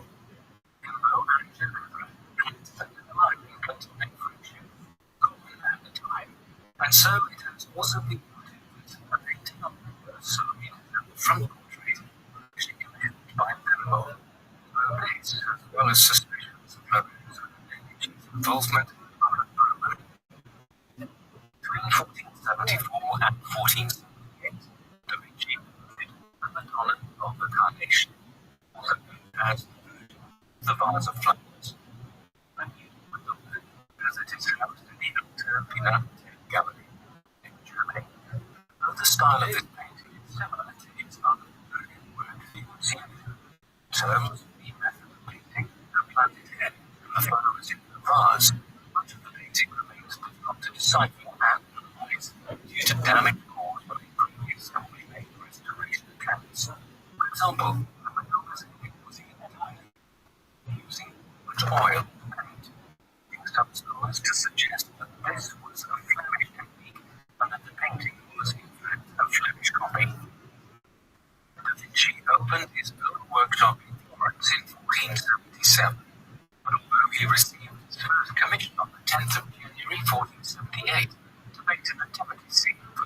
of San Bernardo. The reason is unknown, but perhaps due to his distractible nature, Da Vinci never completed the assignment, despite being paid in advance, a commission which was later given to Domenico Ghirlandaio, a Florentine painter, but was eventually completed by Filippino Lima. Whilst running his workshop, Leonardo struggled to find the regular patrons necessary to sustain his work. Yet, despite this, in his early years of independent work, he became an apprentice of his own named Pablo da Firenze, a man concerning whom not much historical information remains, though we do know from Da Vinci's documents that he was skilled at marquetry, the art of using veneer to create small decorative designs on furniture. And through Leonardo's letters, we know that he supposedly left the Ballad Company and was eventually forced to leave the city. In July 1481, Da Vinci was commissioned by Augustinian monks from the San Donato in Spoleto, just outside of Florence, to paint a altarpiece depicting the celebration of the Feast of the Epiphany, which was entitled The Adoration of the Magi. Though, per the terms of his commission, he was due to finish the painting in 30 months, he never completely finished the painting, which today is housed in the Uffizi Gallery in Florence, and consists of a mixture of watercolor and charcoal sketches. He underwent conservation efforts recently from 2012 to 2017, and pieces such as this remained one of the most popular pieces of artisans in Florence, as both churches and private patrons were interested in commissioning them as a way of expediting their passage to heaven. Simply, whilst there is little known about Leonardo's appearance, it has been suggested that the figure on the far right, the Adoration of the Magi, was a self-portrait. Other records suggest that he was a striking figure, and with blue eyes. Although scholars have no clear idea of his motivation for leaving earlier works uncompleted, by the time he abandoned this project, Da Vinci had accepted a position at the court of Duke Sforza of Milan and moved there in September 1481. It is not entirely known whether he was commissioned by Sforza to be his court musician, a process of diplomatic legal by hundreds of the In the 15th century, Milan had a population of around 80,000, just recently, in 1480, undergone a bloodshed when Ludovico Sforza seized control of Milan by assuming regency over his 10-year-old nephew, Gian Galeazzo. Politically clever, Ludovico forged and maintained alliances with Lorenzo de' Medici of Florence and King Ferdinand I of Naples, both through British alliances and through other forms of diplomatic visiting. Ludovico was eager to make Milan into a cultural powerhouse with a status sufficient to rule Florence, and was keen to patronize Leonardo da Vinci as a means of acquiring this status. As an important musician that he was Leonardo used a silver lyre that was shaped like a Queen's harp, an unusual shape that was most likely intended to attract attention. Historians have also discovered letters which were most probably unsent letters addressed to the Duke in Da Vinci's journals, which boasted of many other skills he could offer the court, including building machines. Throughout Leonardo's journals, several war inventions were theorized and sketched, such as a giant catapult, a multi-barreled gun, and even flamethrowers and an early tank. Was then at war with Venice, and was an established manufacturer of weaponry. On the basis of these designs, Leonardo would eventually be appointed as an engineer to the Duke. In 1489, Sforza commissioned Da Vinci to create a bronze statue of the horse, which would serve as a monument to Enrico Sforza's father, Francesco. However, due to later wartime bronze shortages, he was unable to complete this work. During these years in Milan, Leonardo also took on another apprentice who would stay with him for the next 30 years until Da Vinci's death. Giovanni Giacomo Pietro Caprotti began his apprenticeship at the age of 10 on the 22nd of July 1490. He was soon known as a Salome, meaning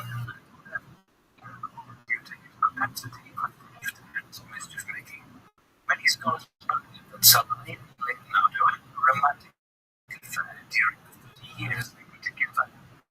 And while as listed by historian George, fictions are considered indicative of sexuality to be interpreted differently at the time, open homosexuality was still effectively prohibited by the Church.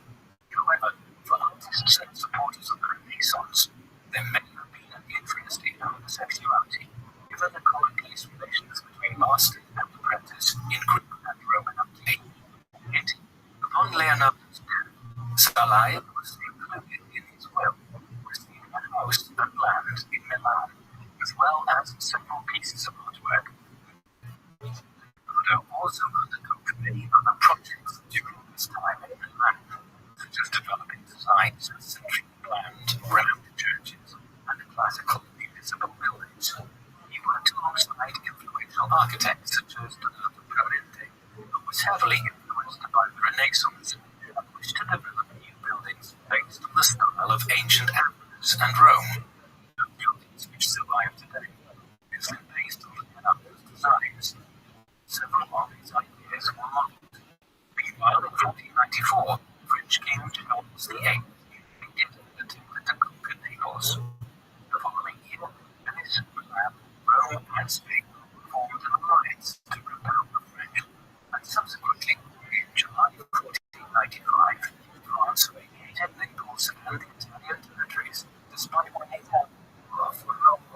However, the battle occurred when the French were already abandoning the territory in response to the massive forces assembled against them. During this time, in 1495, Pico's voice had commissioned the famous fresco, The Last Supper. Frescoes, a popular medium of the Renaissance, were murals painted with dry pigment directly onto wet lime plaster, commissioned to be painted on the dining room wall of the monastery of Santa Maria della Grazia in Milan. The Last Supper took 3 years painting to complete with the help of assistants. However, compared to other pieces from the 15th century, this was not a long time for completion. Leonardo experimented with a mixture of oil paint and temper for this fresco. The mixture made the artwork more susceptible to the damp conditions at the monastery, contributed to the painting's quick degradation. By the mid-15th century, the artwork was a disaster. But today, the Last Supper has been restored many times, with about 20% of what remains having been actually painted by Leonardo himself. The paint of the Last Supper began to flake off soon after its completion, due to its medium being a mixture of oil, temper, and edges, as well as due to the effects of humidity. In 1999, a restoration effort was undertaken by specialists in London, which took 20 years, millions of dollars, and included removing 5 layers of paint. The work is notable for several other reasons, including the fact that Leonardo chose to render Judas the traitor alongside the other disciples. Jesus holds the center of the frame, and the light of the faces of the others present become him, and indicated by Da Vinci's position. The work, now considered one of Leonardo's greatest achievements, was the cause of some upset at the time, as his patrons were angered by the time it took to complete it, and reportedly, Leonardo lost his temper in the impatient effort, threatening the tree, in place of Judas in the fresco. During his time at the court of Leonardo worked to see if the full portrait of this to the nobility and their families.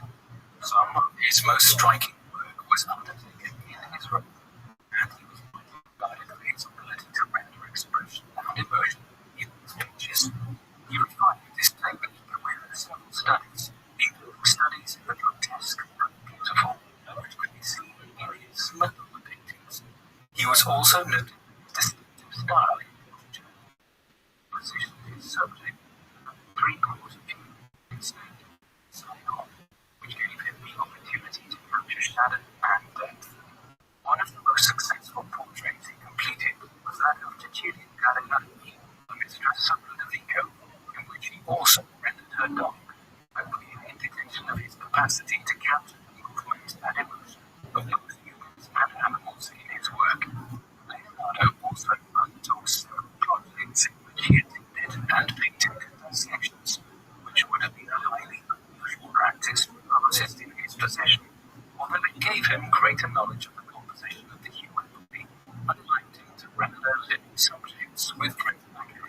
He also completed several studies which influenced the effect of sunlight on a subject and worked to define shadow in precise detail in sketch form. In 1998, during his time in Milan working for Ludovico Sforza, Leonardo was appointed Engineer Camerale, which translates to Chamber of Commerce Engineer, a position that entailed designing defences and weaponry for Lombardy, a region in Italy to prepare for a potential French attack. Throughout these turbulent pre-war years, Da Vinci also explored his interest in the intersection between mathematics and art by collaborating with mathematician Lucas Pacioli on Divina Proporzione. Beginning in 1496, Lucas Pacioli was born in San Sepolcro in 1455, supposedly studying under Renaissance artist and mathematician Piero Francesco. Prior to being invited by Ludovico Sforza to teach mathematics at his court in Milan, Pacioli worked in several cities and published works such as Somma de Aritmetica Geometria Proporzioni et Proporzionalis, published in 1494.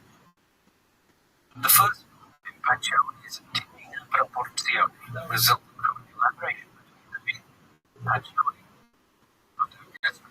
it was eventually published as a three-book collection entitled Divina Proporzione that explored the golden ratio, calculating principle when sectioning and dividing parts, buildings, or other things to produce the most equal and aesthetically pleasing result.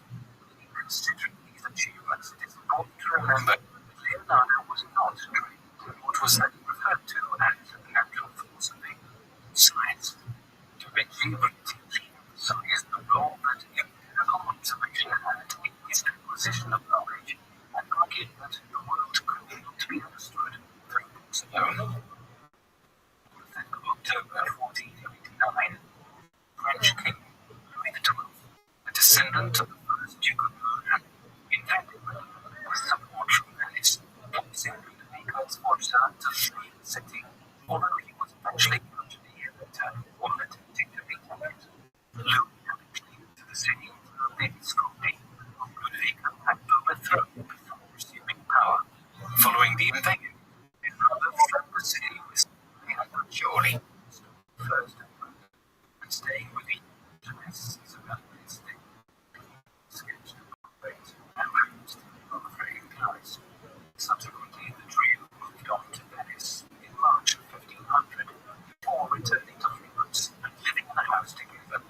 During his short stay in Venice, Leonardo experienced life under siege as the Ottoman Empire threatened the city in a war between 1499 and 1503. Turkish warships lay off the coast during his stay, and he offered his services to the city as a military engineer. This led him to develop designs for dumping equipment, which he believed could be used by Venetian troops in assaults on Ottoman vessels, as well as several in underwater defense, which were designed to scuttle ships before they could reach landers, which would allow them to land in force. Once again, incredible though these designs were, they lacked practical application and were hence seldom attempted.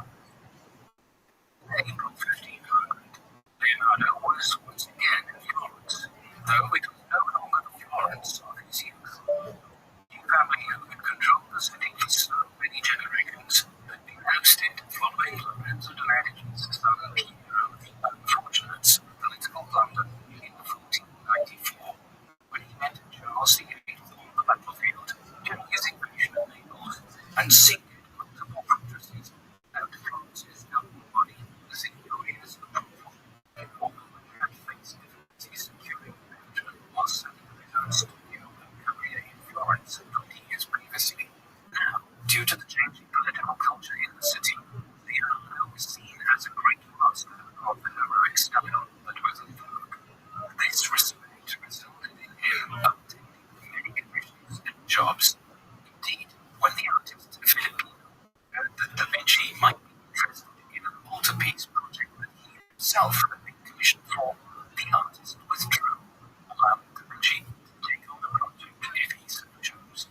Leonardo lived in the monastery of Santissima Annunziata, where he was commissioned to paint Virgin and Child with St. Anne, another work he failed to finish.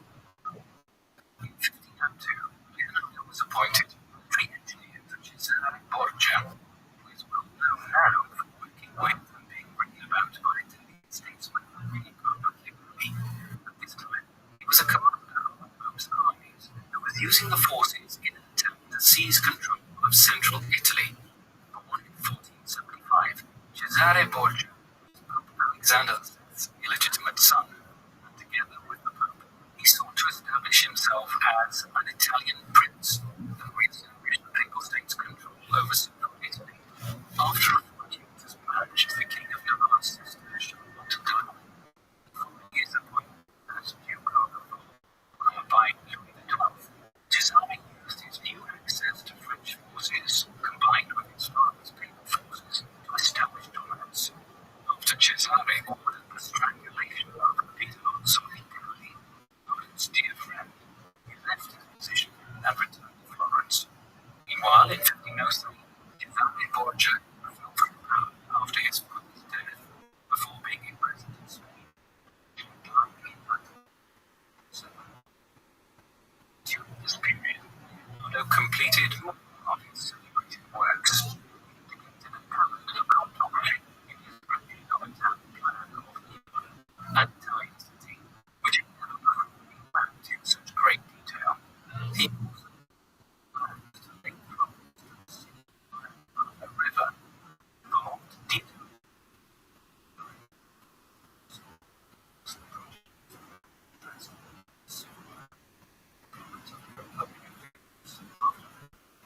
Energies, celebratory frescoes, city, and the Battle of Italy in 64. Michelangelo was commissioned for the latter, and Da Vinci was commissioned for the former. Battle of Chiari was fought first, and Florence commissioned the Pope's armies in a small castle of Chiari, thus cementing the power of the Republic in its region. Another leading figure in the Renaissance, Michelangelo, born at Modena, was born in Naples in Tuscany in 1475. Many 29 years old, just artist to produce some of Michelangelo's most famous works. Sistine Chapel in Rome, which another famous one is the statue of David in the Piazza dei Signori.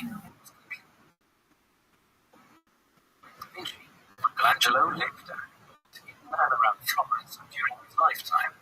Although Michelangelo and Da Vinci had been commissioned by the city to complete his frescoes, both remained only partially finished. In Leonardo's case, experimentation got the better of him when he tried a new method of painting frescoes by mixing oil paint and tempera, while in Michelangelo's case, he was called away to work in Rome. Eventually, both of these unfinished works were covered up by artists in Versailles in the 1560s. Michelangelo and Leonardo had something of a rivalry with one another, and so contrasted their characters. Michelangelo was boastful and untidy, but Leonardo was quiet, thoughtful, and eloquent. They had an acrimonious relationship. Michelangelo often criticized the fact that Leonardo had so many unfinished works. In 1503, Leonardo da Vinci began painting his most famous works, the Mona Lisa. The Mona Lisa, or now short for Madonna, is believed to be a portrait of Lisa Gherardini, the wife of silk merchant Francesco del Giocondo. This assertion has always been contested. Da Vinci worked on this piece for 4 years, and while painting many layers and adding to it throughout his life. Leonardo was evidently fond of the painting, kept it for the remainder of his life. This remains a mystery in itself, as if the portrait had been commissioned, then would generally have been handed straight to the sitter after completion. The work is arguably the most famous painting in the world. The Mona Lisa was stolen on the 21st of August 1911, originally painted pictures of Borgia. The painting was found 2 years later when he tried to sell it, and the Borgia was imprisoned for 18 months. The painting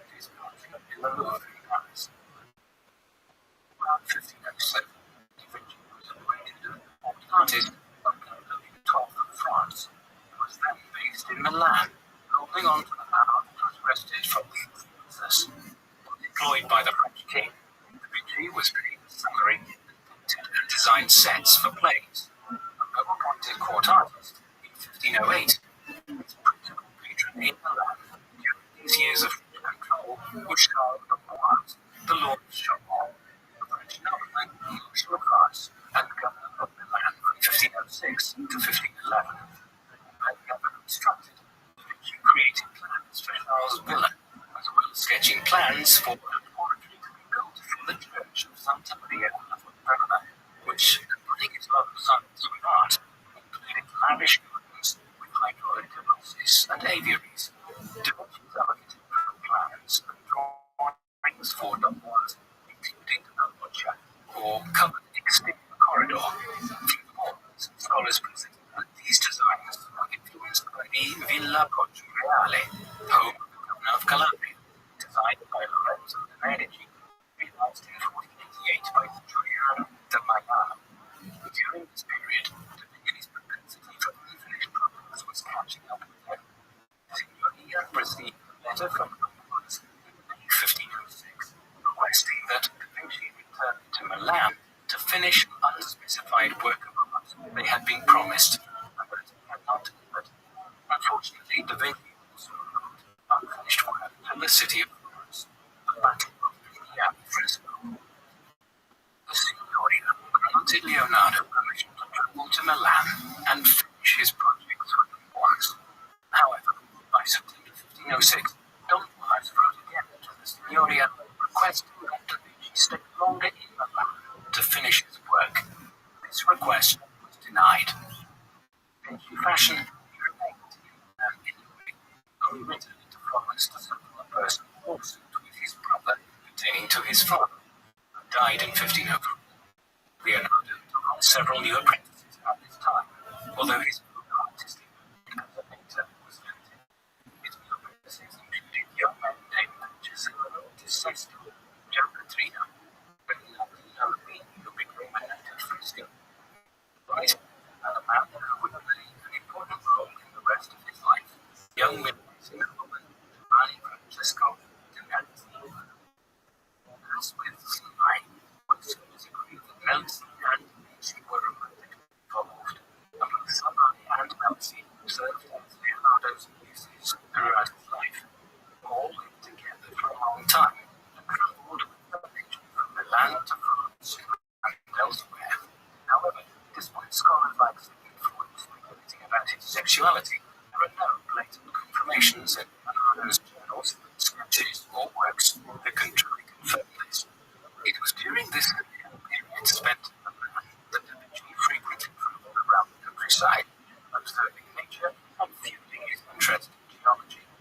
As explored in his notebooks dated from the autumn of 1508, Da Vinci began some of his first notes on geology and botany as he attempted to understand how fossils and shells could be found so far from the shore. Ultimately, he argued that the land must have at one time been underwater, rather than positing that floodwaters had not been evident so far inland as was generally believed at the time. As late as 1510, Da Vinci created the unfinished Virgin Unchild at St. Anne. The Louvre, parts of its painting are uncompleted, such as the covering of the Virgin's legs. Other parts of the painting were undiscovered, likely completed by one of Da Vinci's apprentices or students, and not the artist himself. The 10th of March 1511, Charles de Boise died, and generals took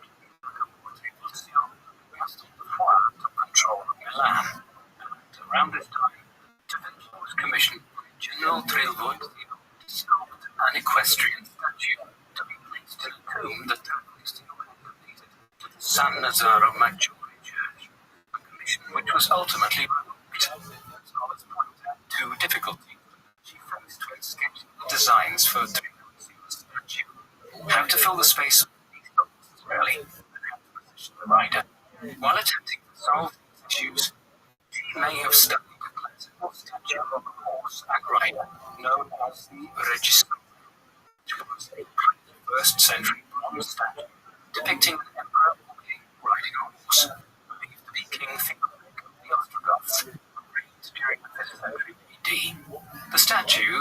originating in Ravenna, was moved to Pavia. Within the century of its creation, it was perhaps by the astronomy. Though the date of its creation remains unclear, the Registore was undoubtedly an inspiration to artists during the Renaissance, and was also undeniably destroyed on the 16th of May 1796. Jacobins, who was celebrating the arrival of Napoleon's army, and saw the statue as a symbol of tyranny. However, portions of the statue, such as its base, did survive until 1811. In 1937, the director of the Imperial Academy, Francesco Messina, to celebrate the biennial anniversary of Emperor Augustus' life, commissioned a replica of the destroyed Reggisole, which was placed in the same spot in front of the Piccolo Reggisole in Pavia. Though he had been studying human anatomy since the 1480s, during what is known as his second Milanese period, Da Vinci devoted much time to this subject, which remains visible to us from his notebooks and detailed anatomical sketches. From a notebook dated around 1512, it is clear that Da Vinci drew one of the first drawings shown in a book. Around 1510, Da Vinci met and collaborated with Mark Antonio Dolore, a great intimist. Dolore was born in Verona in 1481, the son of a medical professor who trained in medicine and philosophy himself, and went on to teach at the University of Padua, later at the University of Pavia, though not much of his work remains today, due to his premature death at 30 from a cholera or plague. Many scholars attribute the excellence and accuracy of Leonardo's anatomical drawings to his collaboration with Dolore. Others point out that Da Vinci had been working on and thinking about anatomy for as long as Mark Antonio Dolore had been alive, and, based on his notebooks, it is known that Da Vinci dissected more than 30 human corpses. That means that deepens in the early 1500s and resulted in around 200 drawings of the human body. Other artists during the Renaissance dissected bodies to create studies for paintings.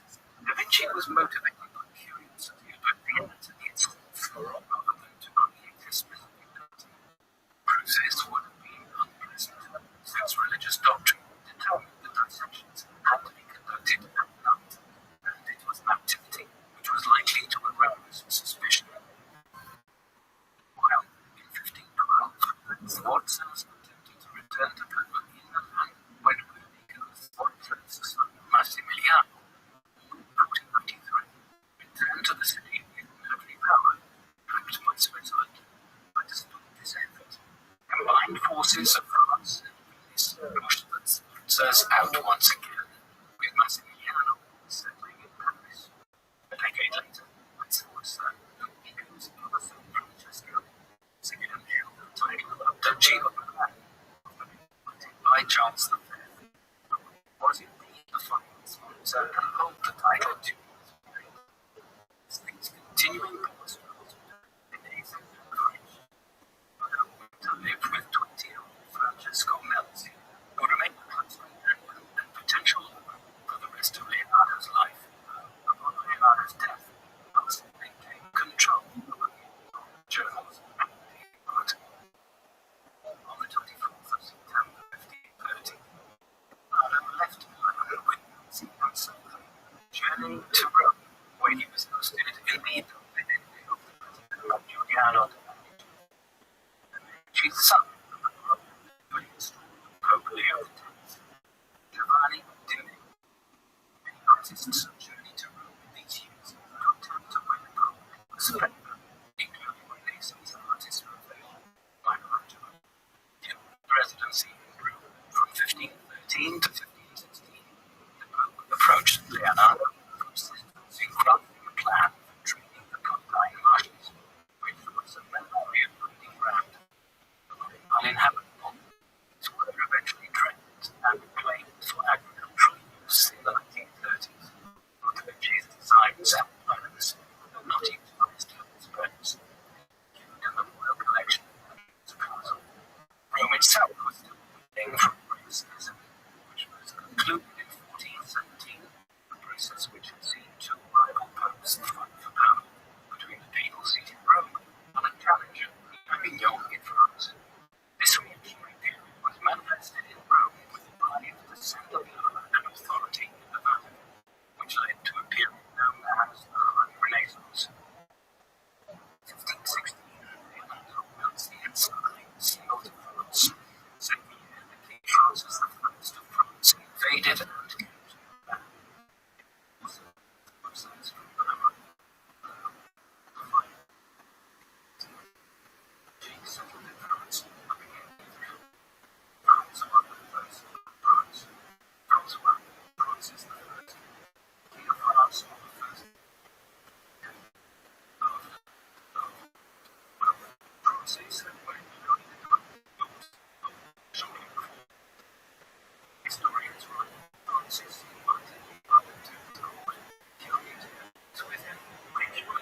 performances, and it was here that she created his famous self-portrait drawing chalk, now held in the Royal Library of Italy. The drawings are estimated to be from 1512, with Leonardo around the age of 60.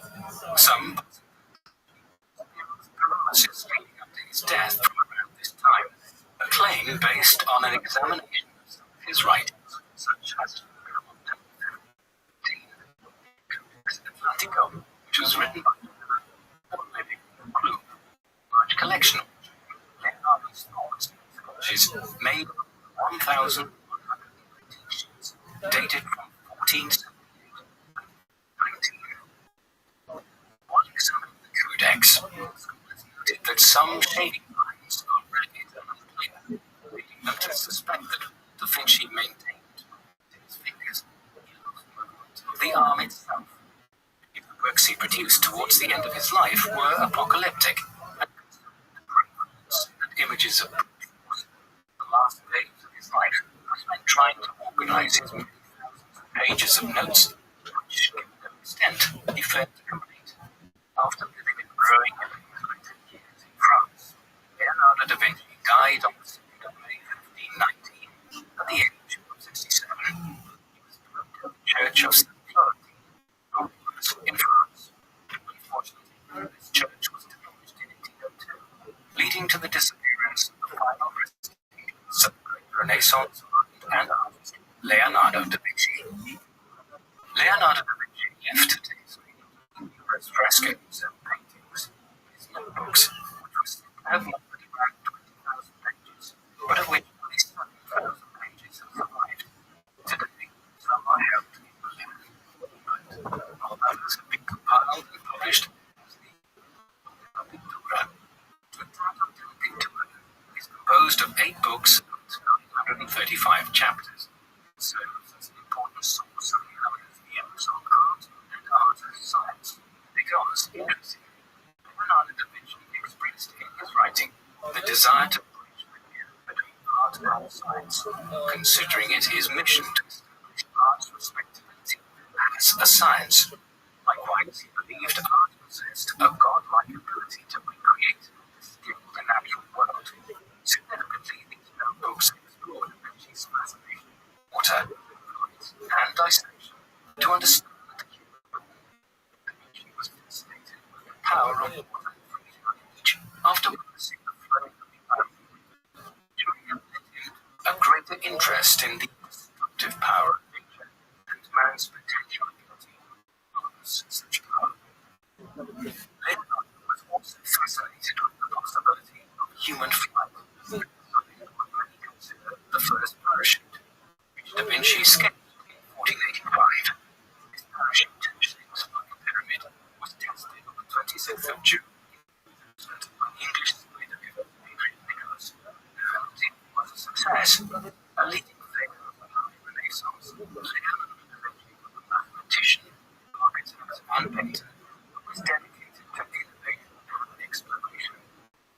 Meant exploring the human body or in the sky, or experimenting with new painting mediums, ways restricted by his time, such as when he had to repeatedly move around Italy and France, depending on the political situation, and to seek to support his existence. At times, it was these restrictions that allowed him to walk so many paths during his lifetime. He was chiefly remembered as an artist during his lifetime, when the study of notes after his death have revealed the extent to which his thoughts were applied to engineering, mathematics, and science also.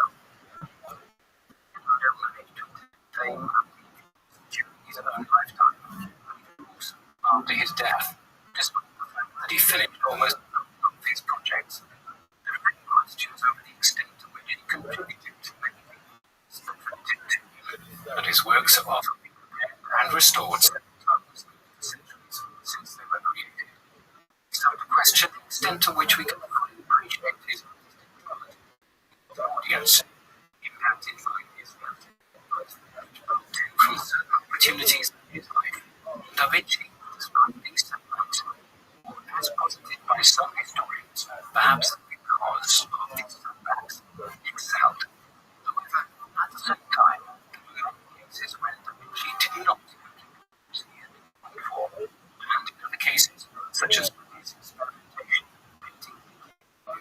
Last summer, the experiments did not work out for the best and cost us today the opportunity to school learning.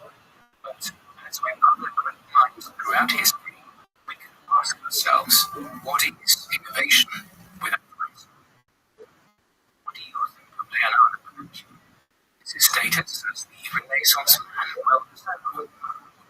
His influence has been overstated at the expense of other contributors to this period of European history.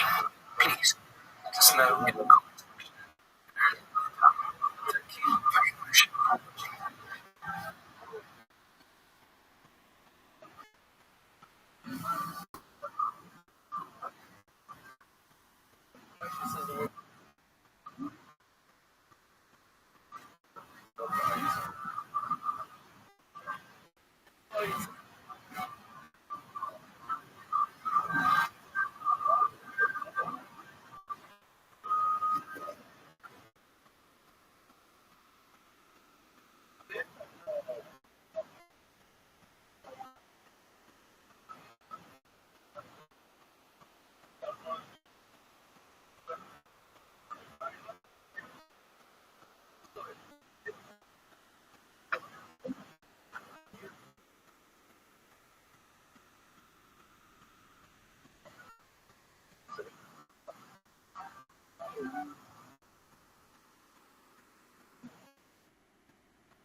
The man to history as Robert Oppenheimer was born on the 22nd of April of the year 4 as Julius Robert Oppenheimer in New York City. He quickly became known primarily by his middle name, which is typically referred to today as Robert Oppenheimer.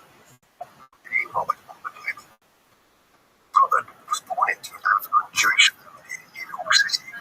His father, Julius, was born in the Hesse-Nassau province, the territory of the Kingdom of Prussia, what had just become the United German Empire, months prior to his birth in 1871.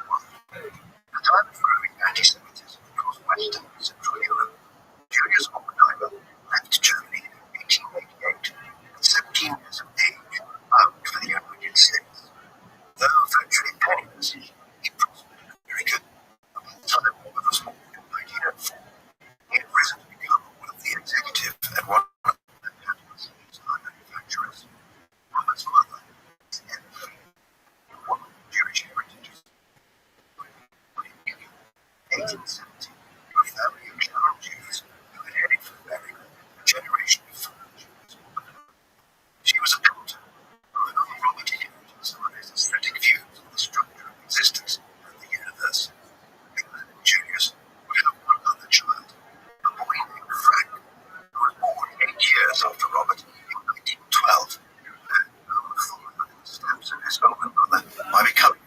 interest. Robert's youth was a privileged one.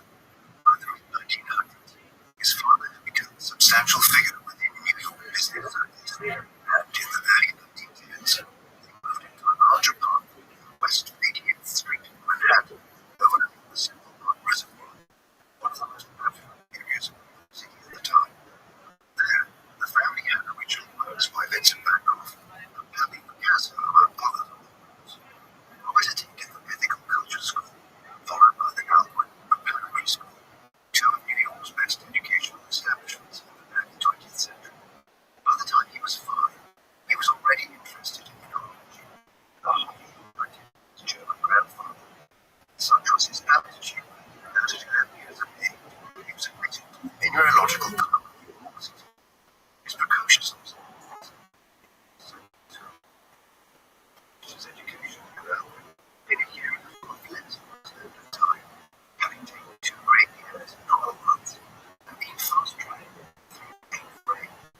By this time, his interests had developed beyond pushing into the harder sciences, particularly chemistry, but it was eventually physics which would prove his calling in years to come. In 1922, Oppenheimer began studying at Harvard University at the age of 18. Robert intended to focus on studying chemistry, but soon switched to physics. Yet his earlier interest in chemistry and his inquisitiveness served him well in later years, during a period when scientists were becoming all too specialized in specific fields. While studying at American Scholars College, he was deeply influenced by the teachings of Professor Percy Brigham, an experimental physicist of the staff at Harvard at the time. This was also a period when students at Harvard and other elite universities in America studied a very wide range of subjects. Oppenheimer delved deeply into history, Greek and Latin classics. Still central to the English curriculum in the 1920s. Reflecting on his years at Harvard in later life, Oppenheimer noted that he spent most of his time in the library and read voraciously. He even attended more classes than it was necessary for him to. The result, in 1925, Oppenheimer graduated with a Bachelor of Arts in Psychology, just 3 years at Harvard, a distinction which took 4 years to attain, which Oppenheimer, following an emerging pattern, completed in less than the standard time. Even before he graduated from Harvard, Oppenheimer had already been accepted to continue his studies at Cambridge University. This was the great result of the study of physics at the time, a reputation which has well and cultivated since Isaac Newton's days there in the late 17th century. The Oppenheimer spent at Cambridge between the fall of 1925 and the summer of 1926 was influential in his development, as he was exposed there to the teachings of Lord Ernest Rutherford, a New Zealand-born physicist, who is typically understood to be the father of nuclear physics today. For instance, it was Rutherford who first discovered and explained what nuclear half-life and the radiation associated with it were, and achieved it. Rutherford was awarded a Nobel Prize in Chemistry in 1990. Towards the end of his first year at Cambridge, Oppenheimer, whose abilities were beginning to attract considerable attention amongst European physicists, accepted a leave from the German physicist Max to study under him at the University of Göttingen in Germany, one of Europe's great centers of learning. There, Oppenheimer studied with a number of contemporaries who would become giants on the study of theoretical physics during the 20th century, notably Werner Heisenberg, Enrico Fermi, and Edward Teller, several of whom Oppenheimer would work alongside during the Manhattan Project in the mid. Remarkably, Oppenheimer was awarded his PhD in physics in the spring of 1927, less than a year after arriving in Göttingen. The internal examiner, was Frank, who had won the Nobel Prize for Physics 2 years earlier in 1925, is famously said to have expressed relief when the oral examination, Viva Voce, concluded, stating that Oppenheimer had easily defended his doctoral work and had seemed to be given question for Frank. The great promise which Oppenheimer showed as a theoretical physicist, as he acquired his PhD around the same time he turned 23, was most clearly demonstrated which is author of a quantum theory of molecules in 1927, and which laid out what has come to be known as the Oppenheimer approximation. This pertains to the field of molecular dynamics, how molecules move and interact. The approximation which Bohr and Oppenheimer demonstrated showed that the waveforms of nuclei and electrons within a molecule are different, owing to the fact that nuclei are considerably heavier than the electrons. This means that the coordinates of the nuclei are relatively fixed in place, whereas the lighter electrons are impacted on to a greater extent by wave functions, and their coordinates are consequently more dynamic. The approximation was reached by the pair to a great extent, making Oppenheimer's dual interests in chemistry and physics, as a theory which they presented employed elements of quantum chemistry and molecular physics. In terms of its practical applicability, the approximation was important to develop scientists from the late 1920s onwards to separate the motion of a nucleon and an electron. The individual who put the sample rags and who acquired his PhD was a curious figure. Oppenheimer was a mix of a distant scientist and a relatively jovial individual, slipping from introversion to extroversion as occasions sometimes demanded, or as his mood was inclined. Chain smoker, he was perennially surrounded by a cloud of smoke throughout his adult life, habit which would contribute substantially to his premature death in his early 60s. Individuals who knew him during his years at Harvard, Cambridge, and Göttingen recalled a person who was a strange mix of intelligence combined with a striking naivety at times, often making poor judgments and decisions and being prone to exaggeration. Years went by, he developed an arrogant streak, but this was tempered by intellectual generosity to those who studied and worked with him, and those who he taught in later years. A striking aspect of his personality was his interest in Eastern philosophy and mysticism, being particularly interested in Hinduism and Confucianism, even going so far as to learn Sanskrit, this with Hinduism, so that he might read the ancient texts of this faith in the original. This interest in religion and mysticism was not an eccentric pastime. For Oppenheimer, the study of physics was an entry point into understanding the mystical nature of the universe and existence, and his broader intellectual outlook was one of open curiosity rather than a quest for hard scientific yet. There was, though, also an unstable and erratic side of Oppenheimer. His behavior at Harvard was sometimes questioned by fellow students and teachers. In 1926, while he was at Cambridge, he allegedly doused an apple with some illness-inducing chemical, left it in the office of his tutor, Patrick Baggett, with whom he had had a difficult relationship, before heading off to France on holiday. Evidently, this action and perhaps others besides saw him briefly threaten being studies. Most were livings in the 1920s. Francis Ferguson, who later went on to become a acclaimed theorist of stage performance in Harvard, claimed that Oppenheimer attacked him and tried to strangle him once when he told him he was engaged. Underlying all of this erratic behavior was a strange mix of an individual who could be completely arrogant and fell out with a great many colleagues over the years as a result. Many biographers have concluded was also a deeply insecure individual. The root of this may have been Oppenheimer's position as the son of a German Jewish emigrant to America at a time when anti-Semitism was common across the Western world. He was a constant outsider, at least felt like one, and is known to have suffered frequently from bouts of depression. He was, in short, something of an enigma.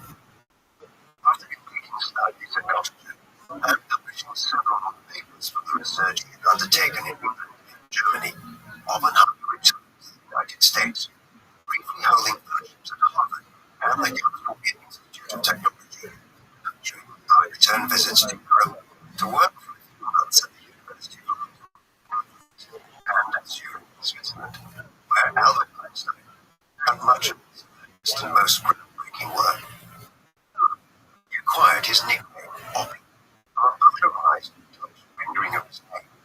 It was not until 1929 that Oppenheimer settled back in America, having been presented with numerous job offers from U.S. universities. He accepted too, became an associate professor in physics at both the University of California at Berkeley and the California Institute 15 years, 1929, the last position was at the institution, teaching during the winter semesters at Berkeley before spending the spring term lecturing in Gallup University. During the 1930s, Oppenheimer became famous for his physics community in the United States, best teaching methods, and the finest physicists of the mid-20th century in America trained under him at Berkeley and Caltech, at the School of Theoretical Physics, which included. Within that, there was usually a cohort also advanced graduate students and research fellows who worked closely on Oppenheimer on some of the most relevant questions in the field of theoretical physics at the time. During this term, they would often meet together. Oppenheimer voicing their progress and offering suggestions thereon. Yes, several biographers who knew him during these days later recounted he inspired those who taught, conveying to them the idea that they were at the forefront of answering some of the most important questions facing humanity at the time. Yet it was an eclectic academic environment, and when not discussing physics, Oppenheimer and his colleagues were often seen to be Plato with the original Greek or learning Sanskrit. Hans Method, who knew Oppenheimer during these days, they recalled that Robert was largely unusual from the wider world in the late 1920s and 1930s in California. He learned of the Wall Street crash of late 1929, months after it had happened. There were impressive scientific breakthroughs made by students at Berkeley and Caltech in 1930, for instance, when I wrote a paper which effectively predicted the existence of the positron, and he wrote as an anti-particle of the world, though its existence was not fully proven until 1932. Now, David Henderson, student who Oppenheimer at Caltech, on the place, worked closely with Wendell Fermi to work out the model form of the electron particle and how the two interact with each other. Perhaps his motivators was a Jonathan Williams, one of Oppenheimer's first doctoral students at the time as progress physicists. Together, they proposed the Oppenheimer physics process in 1935, the time when the two nuclear reactor which the proton half and fuses with dark fusions, getting a proton in the process. This approach has some elements of radioactive and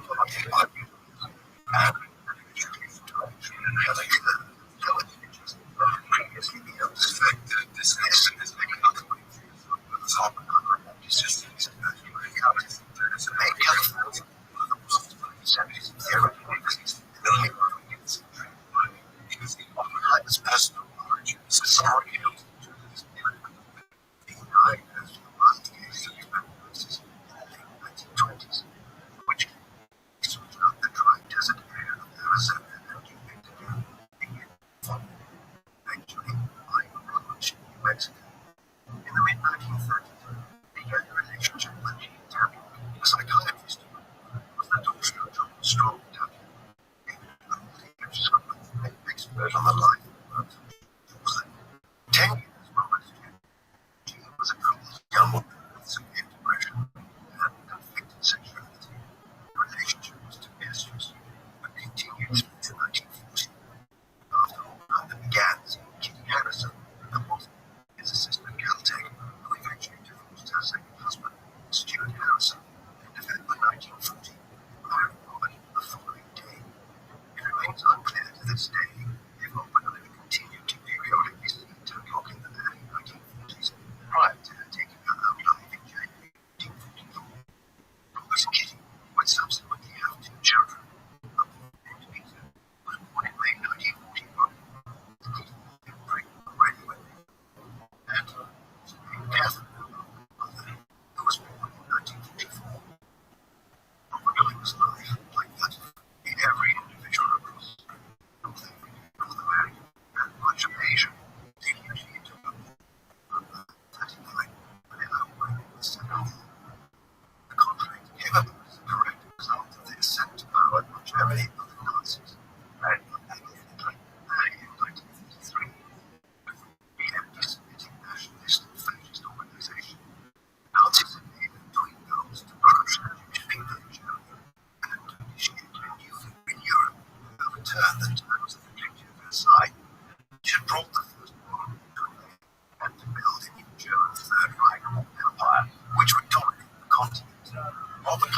Oxford with the Nazis as a Jew himself, albeit non-observant, become politically involved for the first time in his life during the 1930s, when he began setting aside 3% of his salary to help out leaders who were trying to flee Germany under the anti-Jewish Nuremberg laws, which were introduced from 1934 onwards. Jewish policies had become more extreme from 1936 onwards, and particularly so in 1938, as Germany began annexing neighboring states, first Austria, then Czechoslovakia. With the invasion of Poland in September 1939, Britain and France declared war on Germany, but public opinion in the United States was not yet in favor of intervention in what was deemed to be a European war. Therefore, America would remain for the first 2 years of the conflict. Though the administration of President Franklin Delano Roosevelt was providing extensive support in the shape of war materials to Britain from the war's inception, Oppenheimer's life and his place in history would be changed forever by the events of December 1941. By that time, the United States still remained neutral in the Civil War. Despite the desperate situation in Europe, the Nazis conquered Denmark, Norway the following spring, and then the Low Countries and France in the summer of 1940, with many other states like Italy, Hungary, and Romania allied with the Nazis, and invasions of communism in South Africa and Russia followed from the summer of 1941 onwards. It seems that Germany was hesitant to take on Europe. It was in this context that the Empire of Japan and the nationalist state had to agree to mediate the Southern Empire, on which already included Korea, Manchuria, and much of eastern China by the year 1940. It decided to preempt the attack of the United States without delay. General Hawaii and other American territories such as the Philippines on the 7th of December 1941. States into the Second World War. The U.S. was equipped with Germany, Italy, and the other Axis states as the entirety of the Northern Hemisphere. Oppenheimer was to be catapulted to the center of America's research efforts during the conflict. This occurred in the context of efforts by Nazi Germany to acquire a weapon of mass destruction as a means of winning the war swiftly. In the 1920s and the 1930s, Germany had been home to some of the world's leading scientists, and so was well placed to develop nuclear fission, for instance, had been discovered by a team led by Robert Frisch and Lisa Meitner in Berlin in 1938. Various experiments were initiated by the Nazis the following year to begin using this breakthrough to develop a nuclear weapon.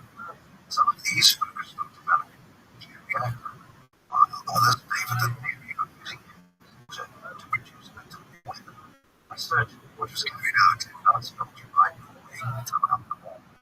Already in August 1939, President Roosevelt in Washington, D.C., received a letter from the Hungarian nuclear physicist and Albert Einstein addressing the U.S. government to the threat posed by these Nazi experiments. Little effort was made to respond to this in 1939 or 1940, but with the entry of the U.S. into the war and 1941, much consideration was given to America commencing its own research in this area. Oppenheimer would technically be in charge of the Los Alamos laboratory during this. This was under the umbrella of the Manhattan Research and Development Program initiated by the U.S. government in 1942, with the ultimate aim of developing a nuclear bomb. The name comes from the fact that the team of individuals who were in charge of the project at their first headquarters, where they met in 1942 on the island of Manhattan, Boston. Eventually, it grew from 1942 onwards, approximately 130,000 people across the country. They worked on various elements of the project, regions. For instance, a large team working in Chicago throughout the war, which included Oppenheimer's old colleague from Berlin, Rico Fermi, and Leo Szilard, who had co-authored a letter to Roosevelt in 1959, warning the president of the Nazi program, developed the working nuclear reactor there. Another team had been planned inside in Washington State, in charge of uranium as a raw material for any future nuclear weapon. A similar project was underway in Tennessee. Even teams of individuals operating under the rubric of the Manhattan Project. During an effort to try to uncover what the Nazis were working on. Oppenheimer would oversee the most critical research of all those involved in the Manhattan Project as director of the Alamos Laboratory in Mexico. He was very clearly not picked for this position. The individual who oversaw the Manhattan Project was Major General Leslie Groves. Groves is not exactly a household name today, but he has the distinction of having been in charge of both the Manhattan Project, which created the first nuclear weapon, and also overseeing the construction of the Pentagon, the headquarters of the U.S. military and Department of Defense. Oppenheimer was suggested to Groves as a possible candidate to lead a team of theoretical physicists and scientists as part of the Manhattan Project. But Groves was initially skeptical, favoring the idea of appointing someone who knew Nobel Prize in physics, and would consequently have enough gravitas to lead a team of some of the most eminent minds of the time. He was eventually persuaded that Oppenheimer had a track record of getting the most out of who he worked with. Contacted Oppenheimer, and after interviewing him, came to the conclusion that he was well suited for the post. In the weeks that followed the early winter of 1982, Oppenheimer was scouting arts, but occasionally with the establishment of a research center somewhere around and away from the centers, where secretly being shore and a nuclear weapon would be tested in due course. He eventually settled on Los Alamos, New Mexico, where a research facility was erected on the site of an old school. This was subcontracted to the University of California through the War Department, so that Oppenheimer had some degree of autonomy in hiring of the hiring director of the Los Alamos Laboratory. Although there would be more hiring than firing, at its height, there were well over 5,000 people employed at Los Alamos, more than Oppenheimer had originally anticipated.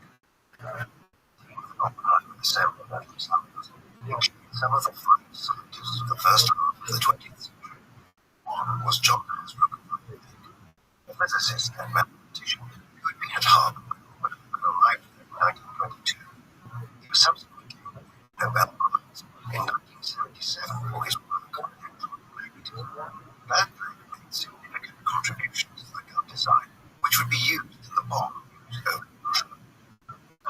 Oppenheimer's father, Robert Sandler, acted as an organizing physicist at Los Alamos and would eventually name the bombs a first test explosion as well as against Japan as the man and the boy. That year, after characters were detected on recent novels such as the Maltese Falcon, Hans Baker was a German born theoretical physicist who would later be awarded the Nobel Prize in 1967. He was central to calculating the critical mass of bombs designed at Los Alamos. Finally, Edward Teller was a Hungarian who was recruited to the Los Alamos Laboratory. He had studied in Germany around the same time as Oppenheimer in the late 1920s, but had subsequently migrated to the United States. Teller had already worked with the Israeli descendant Chicago before being sent to New Mexico. Teller was arguably Oppenheimer's closest colleague at Los Alamos, beyond this, and hundreds of other engineers, metabolicists, chemists, military experts involved in the research at Los Alamos, working on a wide range of finer details about how the first atomic weapon could be constructed. The task which confronted this team of physicists and other heads and scientists taught him when they assembled at Los Alamos, they had to work on other theoretical knowledge of how chain reaction could be produced. But what must be remembered in theory when we know what a nuclear explosion looks like and the destruction that it results in is that Oppenheimer and his colleagues at Los Alamos were not just trying to build a nuclear weapon, but also to predict what would happen when one exploded. Thus, there was an enormous amount of experimentation already conspicuous around 1943 and 1950. Throughout it all, Oppenheimer worked exhaustively. As Hans Bader recorded 10 years later, his uncanny speed in grasping the main points of any subject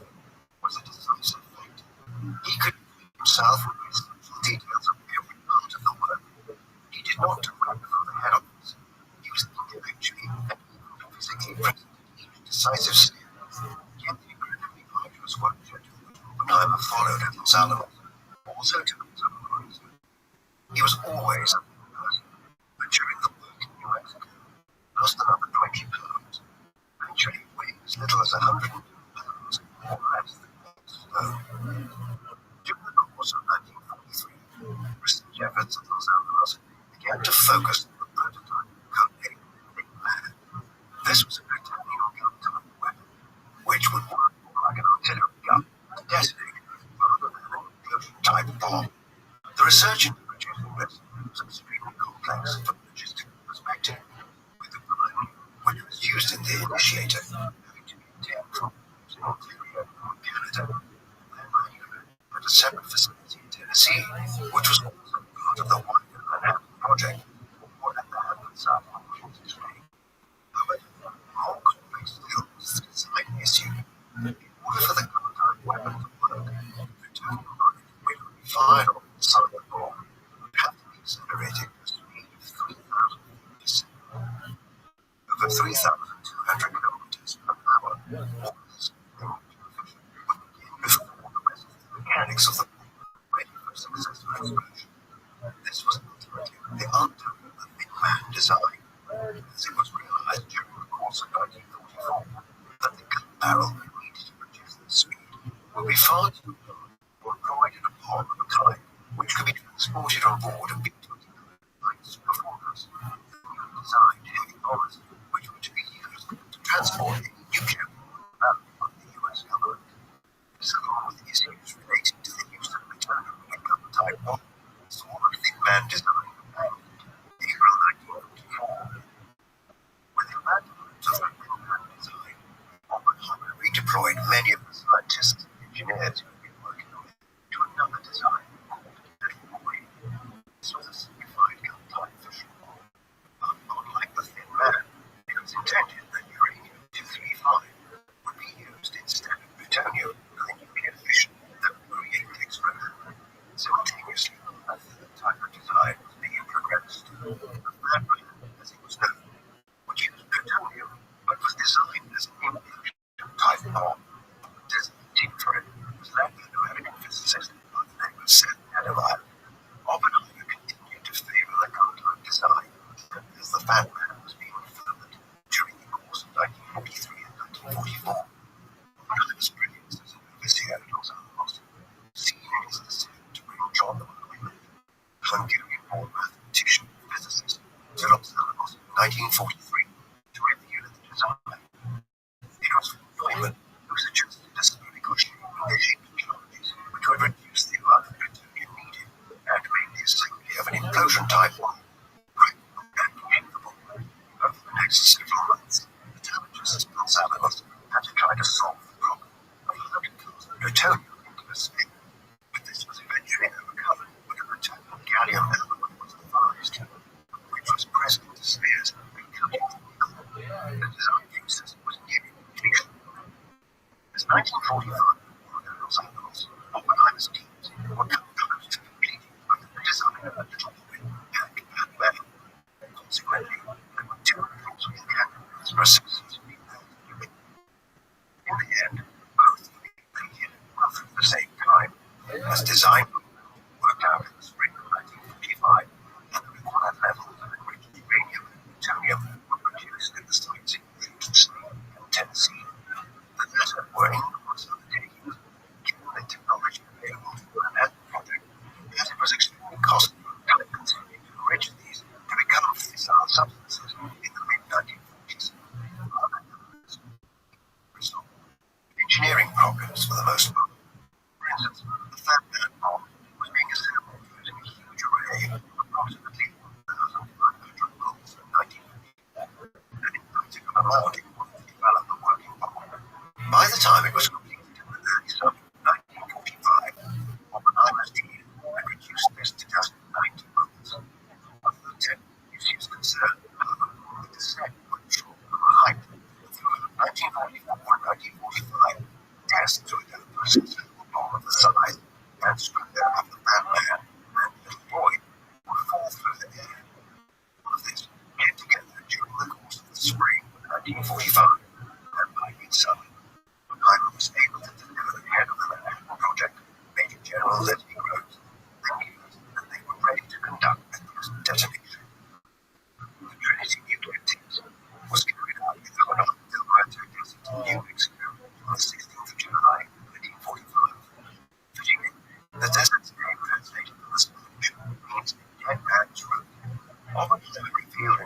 correspondence with Rose in 1962 that he codenamed the test Trinity, as he had been reading the religious poetry of the 17th century English poet John Donne, around the time that he came up with the name.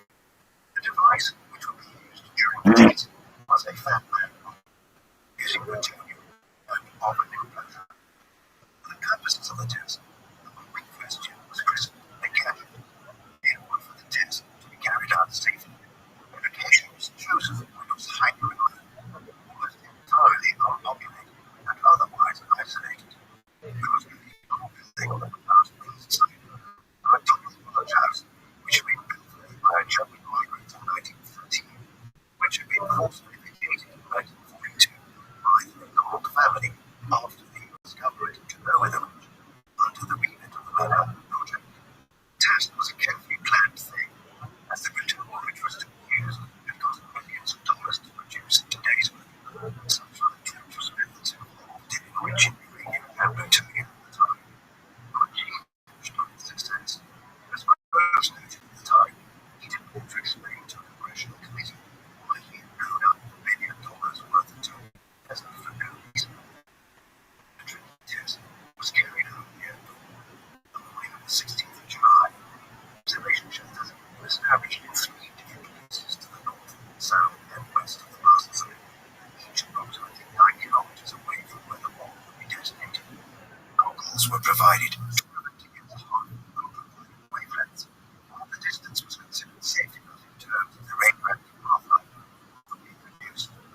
Many of the observers that morning, scientists, included Oppenheimer, Tanner, Victor, Enrico Fermi, and John von Neumann.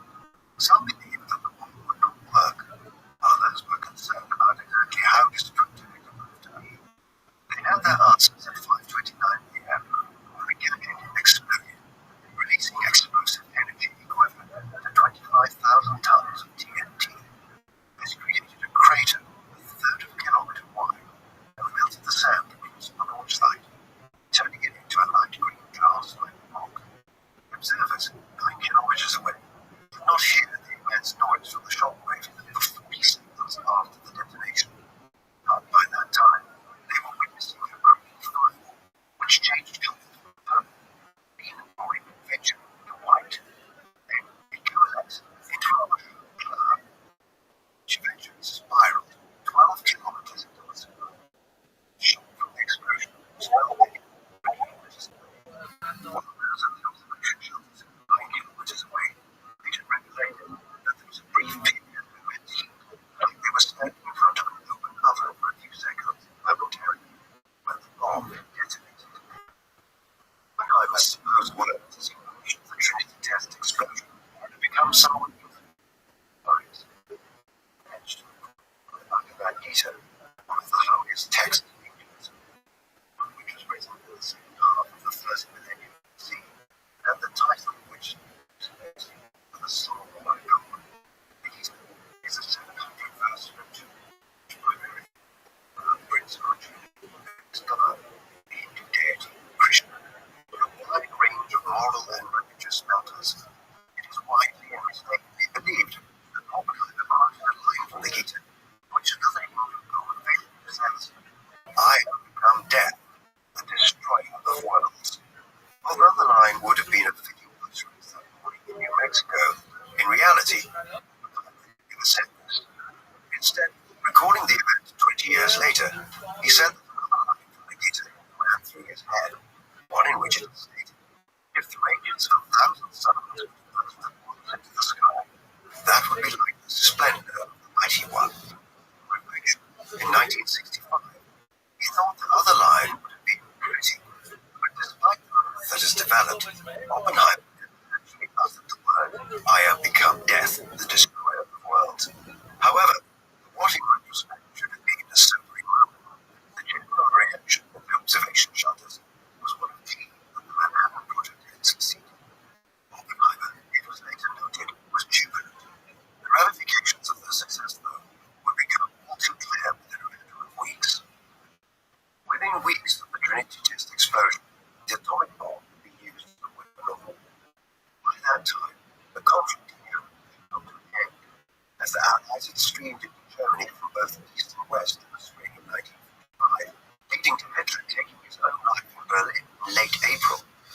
Nazis, surrendering just over a week later. However, the Empire of Japan indicating no willingness to surrender. Japanese resistance and military culture seemed to suggest an invasion of the Japanese islands would be necessary to bring the war in the Pacific to an end. The US government had calculated this could result in millions of deaths as the Japanese would the victor. Consequently, the decision was quickly taken to utilize the bomb as a demonstration to the Japanese government of the new weapon which was available to the administration, now headed by President Harry Truman, who succeeded to the White House following President Roosevelt's term in office in mid-April 1955. The result was the bombing of the Japanese city of Hiroshima with one of the little boy bombs on 6th of August 1945. In Los Alamos that evening, China was triumphant and seized the fact that the weapon had been available to use against the Nazis in Germany. However, this mood quickly gave way to disillusionment 3 days later when the US dropped a second bomb on the Fat Man Tongue in the city of Nagasaki in Japan. Surely Oppenheimer and his colleagues concluded this was not acceptable. After all, the Japanese had given enough time to assess the implications of the first bomb and to decide to surrender, which they did 6 days after the bombing of Nagasaki. With that, the war came to an end. The bombs of Hiroshima and Nagasaki remained the only two occasions where these nuclear weapons have been utilized in warfare and are accordingly mostly controversial.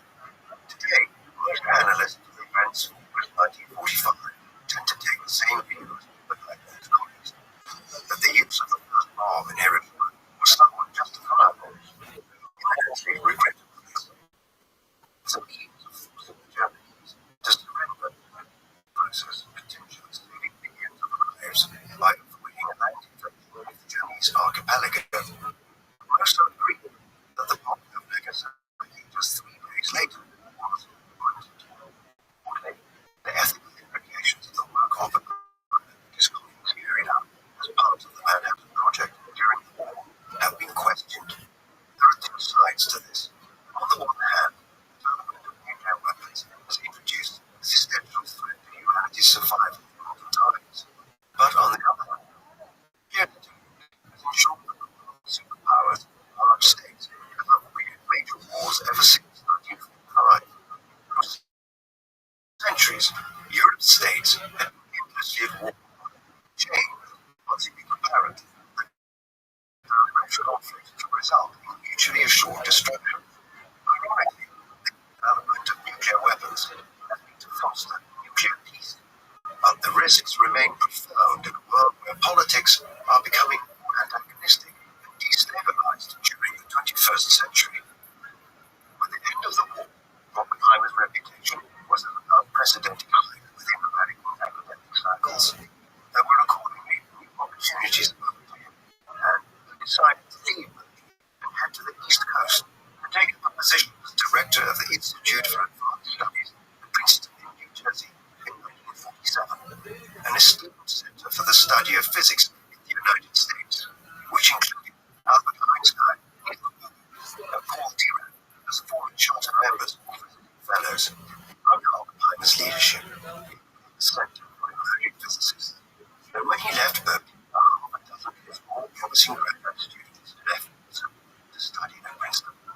In New Jersey, he continued the methods he developed in California in the 1930s, using an environment of energetic discussion and research, often at the expense of his research. Oppenheimer choosing to write and publish very little himself. As a result, the Institute became the leading center for the study of physics in the United States in the late 1950s and early 1950s. Many of the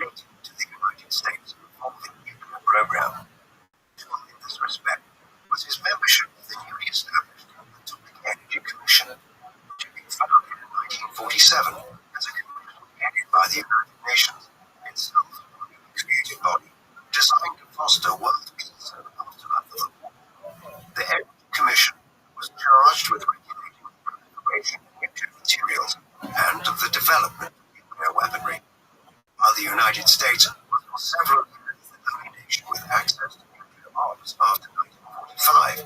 It was only a matter of time, now that the world had seen that it was possible to develop such weapons before other nation states began building their own arms or trying to develop them. Oppenheimer and several others from the colleagues from the Manhattan Project was central to efforts in 1946 and 1947 to establish restrictions on nuclear proliferation, which are still in force today. As the first chairman of the Commission, Oppenheimer tried to discourage nuclear arms race between the United States and the Soviet Union in the context of the developing Cold War, but these efforts were in vain, and a major nuclear arms race developed once the Soviets conducted their first successful test of a nuclear weapon in 1949. As news of a Soviet-acquired portable nuclear weapon reached the US in 1949, debate began within the government of President Harry Truman about the development of a hydrogen thermonuclear bomb, far more powerful nuclear weapon than the atomic bombs, which had been developed by the Manhattan Project and used against Japan in 1945. Oppenheimer and a great many other scientists who had contributed to the work of the submarine operation between 1942 and 1945 were opposed to such a measure, arguing that such a weapon could not be used in any practical sense in warfare without causing immense damage and potentially triggering nuclear war, which would wipe out much life on the planet. In their petition to the government in late 1949, they stated that extreme danger to mankind inherent in the proposal to develop thermonuclear weapons far outweighs any military advantage. Nevertheless, Truman pressed ahead and greenlit a new program in January 1950. Nearly 3 years later, in November 1952, the first hydrogen bomb was tested on an atoll in the Pacific Ocean. 5 years later, the bomb was made. It produced an explosion equivalent to even 10 million tons of TNT. 450 times more power than the atomic bomb which the US dropped in Nagasaki in 1945. Despite the reservations expressed by Oppenheimer and many others, the Cold War was heading into the era of mutually assured destruction. As much as he had been absolutely central to the Manhattan Project and a senior government scientist for many years, Oppenheimer fell foul of the government in the early 1950s during the Second Red Scare. The 3 years when the Cold War with the Soviet Union was deepening, following the division of Germany into a Western aligned West Germany and a communist East Germany, along with the formation of the North Atlantic Treaty Organization and the Warsaw Plan as a rival military alliance, while the Korean War pitted the Western and communist blocs against each other for the first time in a major proxy war. In this environment, American people ranked with what were initially legitimate concerns about communist organizations within the United States, acting as a fifth column to the Soviet Union within America. But this is in no way to against about paranoia about the motives of anyone associated with socialist politics, or even groups such as the American Civil Liberties Union. The Second Red Scare, which is termed as such to distinguish it from the First Red Scare, which struck America in the 1910s during the Russian Revolution in 1917, gathered pace from the late 1940s and was at its most intense between 1950 and 1954 as Senator Joseph McCarthy undertook extensive efforts to identify and bring to trial anyone even remotely suspected of communist sympathies. Oppenheimer would soon come under suspicion during the Second Red Scare. There was associations with socialist and right-wing political movements and civil liberties organizations in America stretched back to the late 1930s, when, after being largely apolitical throughout his youth, he had taken interest in political affairs. This led him to join a number of left-wing progressive movements at a time when socialist parties and organizations were seen as the logical relation to the growing fascist tide across Europe.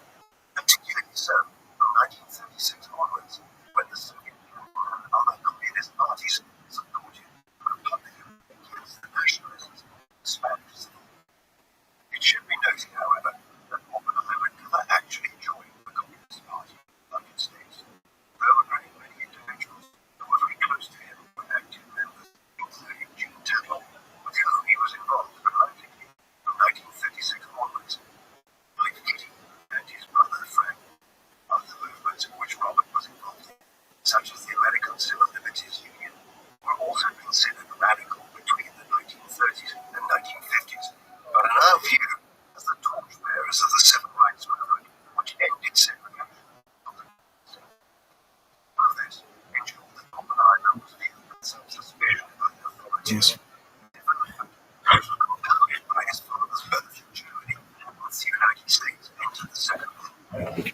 This was a complete situation, as Oppenheimer's Jewish background would have been a persona non grata in the Nazi regime back then. Nevertheless, suspicions abounded about Oppenheimer. He was even under surveillance throughout America's involvement in the Second World War, a bizarre period during which he was one of the most senior figures involved in the Manhattan Project, after the FBI simultaneously had a file that would these issues became less by 1959, and that year, Oppenheimer was forced to testify before the House Un-American Activities Committee about his political associations.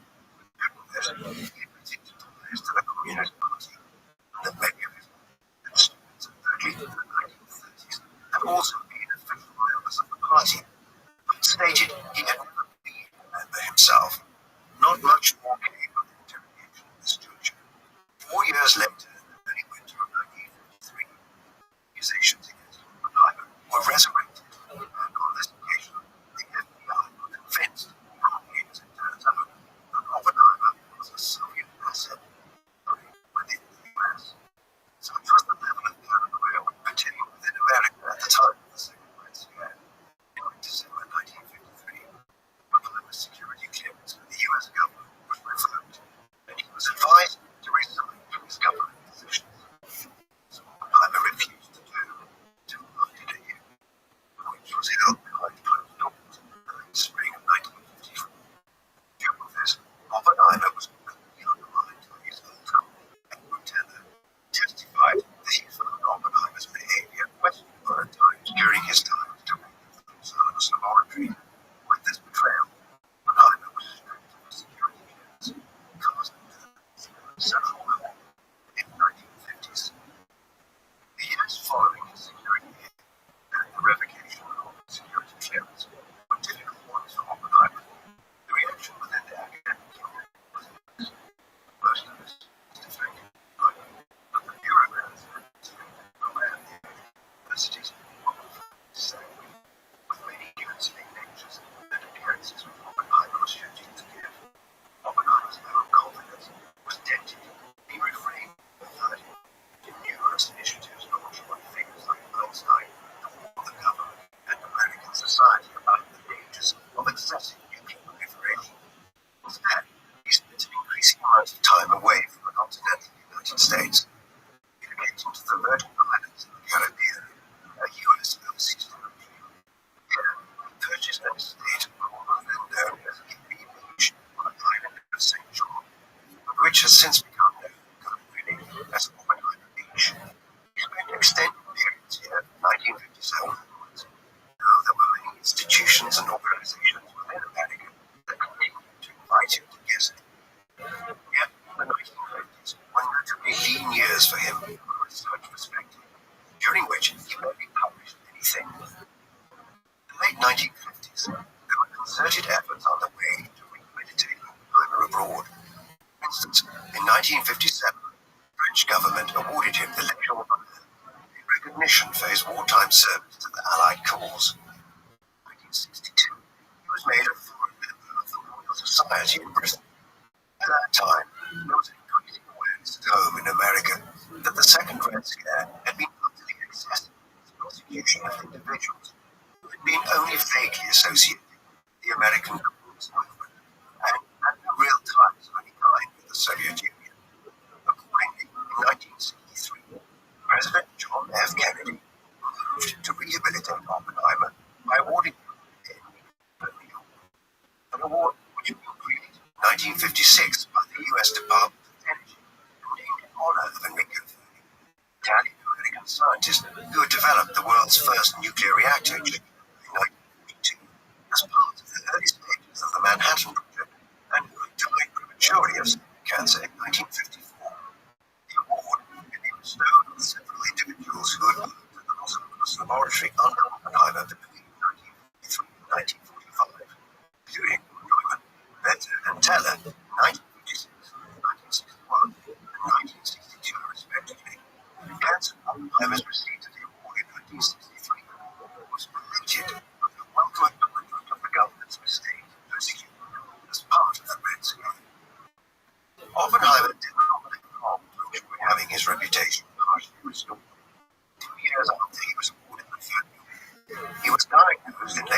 1965 with an illness which was undoubtedly caused by his lifelong treatment. This was a time when cause of cancer which are treatable today were effectively a death sentence. Thus, while Oppenheimer underwent aggressive chemotherapy in an effort to prolong his life, he fell into a coma early in 1967 and died at home in Brentford on the 18th of February. He was 63 years of age. While his reputation had been only partly rehabilitated by the bestowal of the Enrique Fermi Award in 1963, and many political figures continued to view him suspiciously, the academic community clearly demonstrated its respect for Oppenheimer at a funeral service which was attended by over 600 colleagues from within academia, the scientific community, and the military, a great many of whom had worked with Oppenheimer at Los Alamos. His ashes were later deposited in the waters of St. John's Island in the Caribbean. In the decades since, his reputation has been fully rehabilitated. By way of contrast, Edward Teller testified against Oppenheimer at his closed doors hearing in 1954, was spurred by many within the American scientific community for decades to come. In 1967, Oppenheimer was posthumously nominated for the third time for the Nobel Prize for Physics. He had previously been nominated in 1946 and 1951, but he did not receive an accolade on those occasions, nor did he in 1967. There has been considerable attention given as to why he did not receive the Nobel Prize, given his extensive accomplishments. But there would seem to be clear reasons why he did not. Firstly, Oppenheimer did not publish extensively. Unlike someone like Albert Einstein, who published over 300 scientific papers during his lifetime and many books later in his life. By way of contrast, Oppenheimer published just 5 academic papers after the Second World War. Furthermore, while he contributed to numerous fields of inquiry within physics, he did not make the kind of theoretical or applied breakthrough in any one specific area which would have warranted the Nobel Prize. The Nobels are not awarded for a lifetime's work, but generally for a specific scientific accomplishment. Einstein, for instance, won his primarily for his work on the fluid effect. Hence, Oppenheimer was able not to award the Nobel Prize for his individual contributions to science, though some have speculated that his work on gravitational constant was worthy of one. His primary accomplishments throughout his career lay in collaborative work and overseeing teams of physicists and other scientists. It was this which made him the ideal individual to head the Los Alamos laboratory during the war. Robert Oppenheimer, one of the most influential theoretical physicists in history, his research work between the 1920s and 1960s added substantially to our understanding of the universe, to in the manner in which the Oppenheimer selection transformed our understanding of molecular dynamics from 1927 onwards, and how the Oppenheimer Phillips process allowed for a Fusion-induced nuclear reaction after Oppenheimer fell thin, providing an explanation for this phenomenon in 1935. He will forever be remembered for his role in the Manhattan Project as director of the Los Alamos Laboratory. In this capacity, Oppenheimer might be said to have been the lead physicist in U.S. efforts to develop an atomic bomb during the Second World War. Whatever the existential and moral implications of the introduction of such weapons into the world, there is no doubt that this research was considered necessary in the context of the times. Oppenheimer was clearly troubled by what he and his colleagues had unleashed onto the world, and spent much of the post-war period arguing against the development of even more deadly weapons of mass destruction. It was in part owing to this that he found himself persecuted by the government he had worked for in the early 1950s, casting global threats as a result of the Second Red Scare. His legacy, though, is alive and well today. An executive man who viewed the physical universe in mystical terms, Oppenheimer should surely be remembered as one of the great scientists of modern times. What do you think of Robert Oppenheimer? Was he the most significant individual involved in the Manhattan Project? Or should he have been awarded a Nobel Prize? Please let us know in the comments section. And in the meantime, thank you very much for watching.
Serbian Orthodox Church, and the son of Nikola Tesla's grandfather, who was also named Nikola. His grandfather had served as a military officer for the French Empire during the Napoleonic Wars and had risen to the rank of sergeant before marrying Tesla's grandmother, Anna, the daughter of a respected colonel.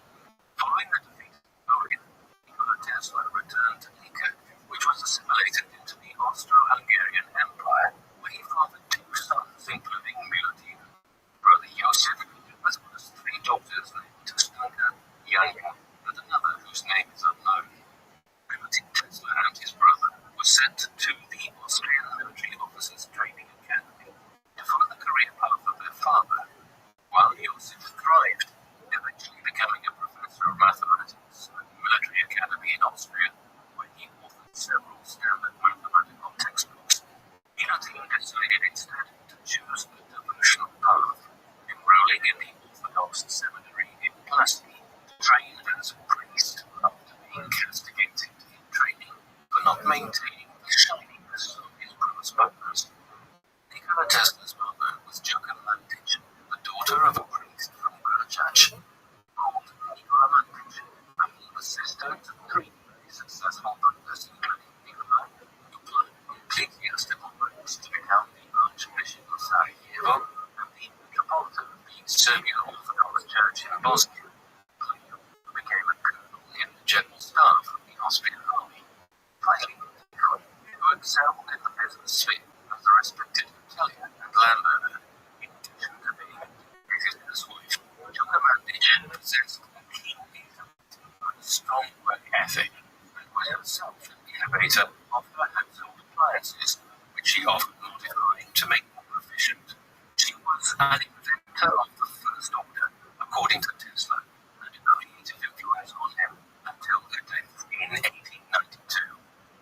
Milutin Tesla was a gifted student and graduated with top honors in 1845, married the 25-year-old Joachim Mantic in 1847, after being delegated to oversee the parish of Serbia on the Adriatic coast.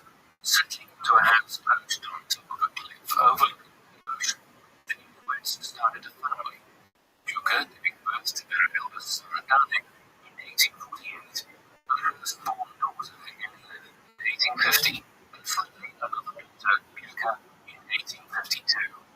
However, due to the poor pay he received in the salty sea air which caused him health problems, Milutin Tesla was reassigned to the Church of St. Apostles in Slovenia, which makes a place of sweet basil in Lika province, where he was provided with a picturesque farmhouse, a parcel of fertile land, and even an Arabian horse, so that he could ride to see his parishioners. It was given to him by the Turkish Pasha, based in Bosnia, as a reward for assisting some local Muslims, as well as being an extremely smart man who assembled a vast library packed full of volumes of religion, mathematics, science, and literary works in many different tongues. Milutin Tesla was also an arduous reformer of the Serbian people, regularly writing articles for Armenian newspapers and tirelessly promoting the establishment of language schools where Serbians could learn to read and write. According to his family, Nikola Tesla was born at midnight, sometime between the 9th and of July 1856, in the middle of a terrific thunderstorm. 3 days later, Nikola was baptized as his family, and with his future seemingly already planned, he was also enlisted as a member of the 1st Lika Regiment. In that company, the squadron he was to join when he was 15 years old. By all accounts, Tesla's childhood was happy, and one he shared with his younger siblings, as well as his younger sister, Anita. When he was 18, they would often accompany him to the churchyard or the farmyard to play with the chickens, geese, sheep, and the livestock, which his father kept. Tesla was often joined by his black cat, Machak, who first introduced him to the phenomenon that would define his life's work after he set off a loud spark upon smoking him, an event which was explained by his father as a separation of electricity. In another formative experience again involving Machak, Tesla noted one day how a halo of lights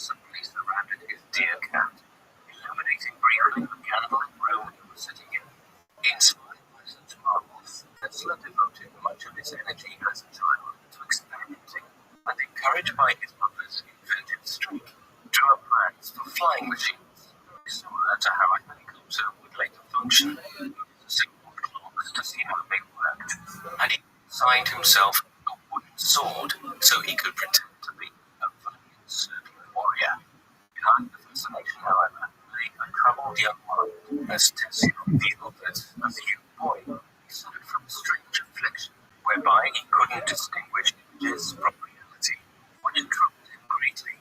Tesla's childhood trauma was exacerbated by the death of his older brother Danny in 1863, who was killed in front of Tesla by the family's Arabian. It was a traumatic experience that would endlessly haunt him, and which was also the reason why his distraught father moved his family from the idyllic Croatian countryside to the larger town of Gospić, an unfamiliar environment where Tesla struggled to adjust to urban living. The untimely passing of Danny cast a long shadow over Tesla's own relationship with his father, who, mired in grief, always underappreciated the talents of his youngest son, the neglect that young Nikola tried to compensate for by striving to be perfect in everything he did, so that he could win back the love of his parents. Blinded by sorrow, young Tesla treated his young son with contempt, throwing into rages when he caught him reading from his private library. And on one particularly hurtful occasion, after Nikola had accidentally ruined a local noblewoman's dress by unintentionally jumping on it as he trailed down the aisle of the church, he slapped his son across the face in public as a punishment. As a result of his strained relations, Tesla developed a series of peculiar phobias as a child, such as a repulsion for women who wore earrings and pearls, a strong aversion to hair, a loathing for the smell of camphor, as well as a number of other strange habits, including an obsession with counting his steps and measuring in volume the contents of his meals, calculations he was only satisfied with if they were divisible by 3. Overwhelmed by a plethora of neuroses, Tesla was able to regain some sense of balance after he came across a novel called The Buffy, published in 1836 by Hungarian author Milos Yoshiko, which featured the story of William Buffy, a young, impulsive, popular hedonist, recast as a valiant national hero who sacrifices himself for the well-being of the country. Tesla was particularly inspired by the character of the protagonist, seeing in his desire to better his moral character, or ignoring frivolous distractions, a masterful example of self-restraint. It showed Tesla that it was indeed possible for him to control his wild emotions. Tesla realized that a winning strategy was to work with, rather than against, the nebulous visions that assaulted his consciousness. And delving even deeper into the make-believe world of his imagining, Tesla began to embark on strange journeys where he would stumble across fantastical countries, people, and cities that he dreamed up. As Tesla hoped that untamed imagination that would later serve him so well in his profession, he began theorizing about the nature of reality itself, coming to the conclusion that he could trace all of his mental images back to something he either saw, smelled, or touched. Early echo of the mechanistic view of the world he would later espouse. It was also an idea that had real-life application for Tesla. On one occasion, he was extolled as a hero by a band of firemen after he spotted a small cave in a fire hose he instinctively knew was preventing water from reaching a burning building, a problem he quickly fixed by finally perfect. Tesla's ingenuity would be further fostered at the Real Gymnasium, the grammar school he attended in Gospić, where he would amaze his mathematics professors by demonstrating a natural ability to calculate numbers. But while he excelled in scientific pursuits, Tesla was unable to translate his talents to drawing class, where a preference for undisturbed contemplation distracted Tesla heavily, leading to grades that were so extremely poor. His father had to speak with the principal, which instilled in the young Nikola a lifelong aversion to diagrams. gymnasium, Tesla began to take invention seriously, devising schematics for a flying machine that would use the pressure of a vacuum to push air molecules, a concept that had grown up Tesla would later go on to disprove. Shortly after he graduated from the Yale Gymnasium in 1870, Tesla, perhaps because of his overactive imagination, became familiar with a range of maladies sufficiently serious enough for the doctors treating him to nearly give up on his case entirely. Throughout his recuperation, Tesla began voraciously reading, and it was during this period that he was first introduced to the tales of Mark Twain. It was a story he would later recount to Mark Twain himself, who burst into tears upon hearing it. After a period of convalescence, Nikola Tesla was next enrolled at the Higher Real Gymnasium in Karlovac in 1873, where, in accordance with his mother's wish for Tesla to continue the family profession, he was enlisted in classes at the local seminary. However, Tesla's true desire was to learn everything he could about electricity, a passion ignited by an inspirational physics teacher who taught him about the radiometer invented by British scientist William Crookes, a device that powered a vacuum bulb with energy produced by four rapidly spinning tinfoil vanes. This roused Tesla to conduct some of his first experiments with batteries, induction coils, and electrostatic generators. Yet Tesla would have to put some of his projects on hold after again falling seriously ill with cholera upon his return to Costage, causing the young prodigy to be written for over 9 months and to experience several close shaves with death. After one particularly worrying incident, Tesla supposedly implored his father that if he were to study engineering, instead of entering the priesthood, that he may recover his ability, desperate to avoid the unbearable pain of losing another son, to solemnly promise that Nikola would build the best technical institution in the world. Having finally been hurt, Tesla made a miraculous recovery, but before he could become a student, he was sent to the Croatian mountains with nothing but a bundle of books and some hunting equipment by his father, who, worried for his son's health, did everything in his power to hide his son from the authorities. Perhaps by law, Tesla would have to serve in the Austrian armed forces for 3 years. For 9 months,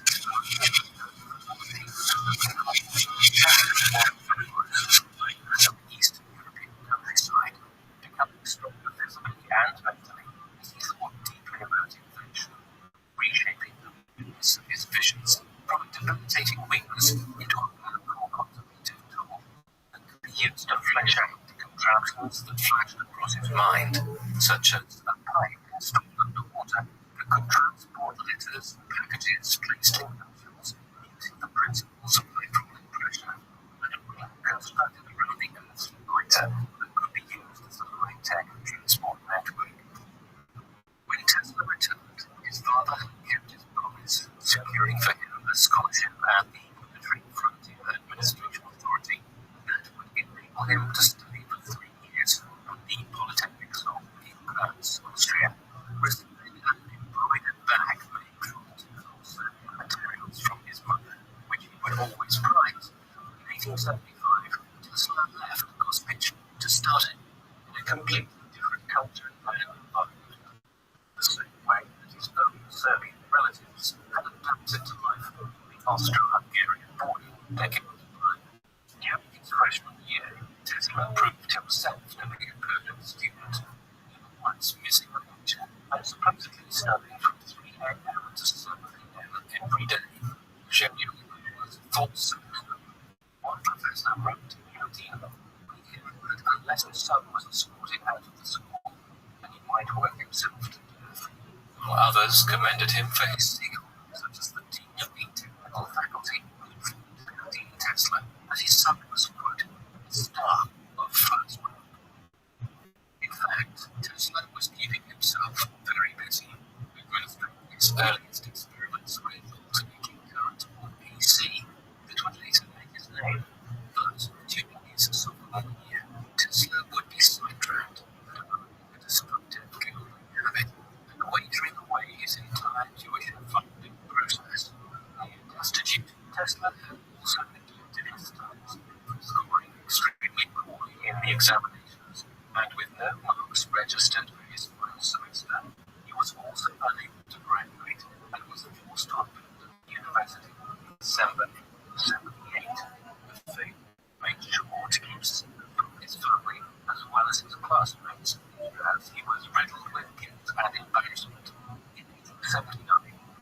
would live for a while in self-imposed exile, with making his way to the city of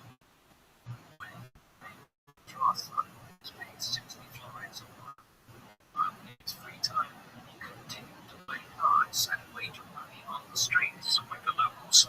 Yet Tesla's Slovenian sojourn would be short-lived, as a couple of months into his stay, he was seized by the authorities for not possessing a proper residency permit.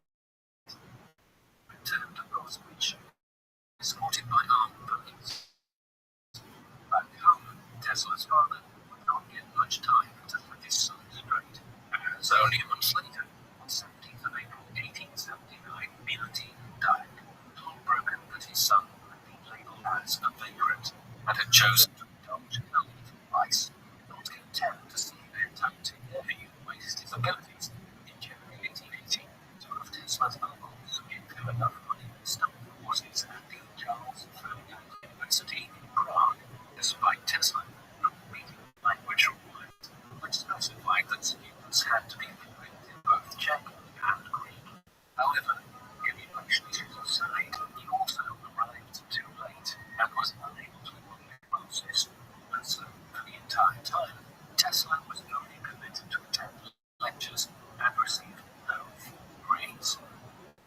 In 1881, Tesla landed his first job for a telecommunications Budapest called the American Telephone Company, was drafted in as an electrical engineer by Diodor Puskas, who had previously worked alongside Thomas Edison in the light bulb at the Edison laboratories in Prague.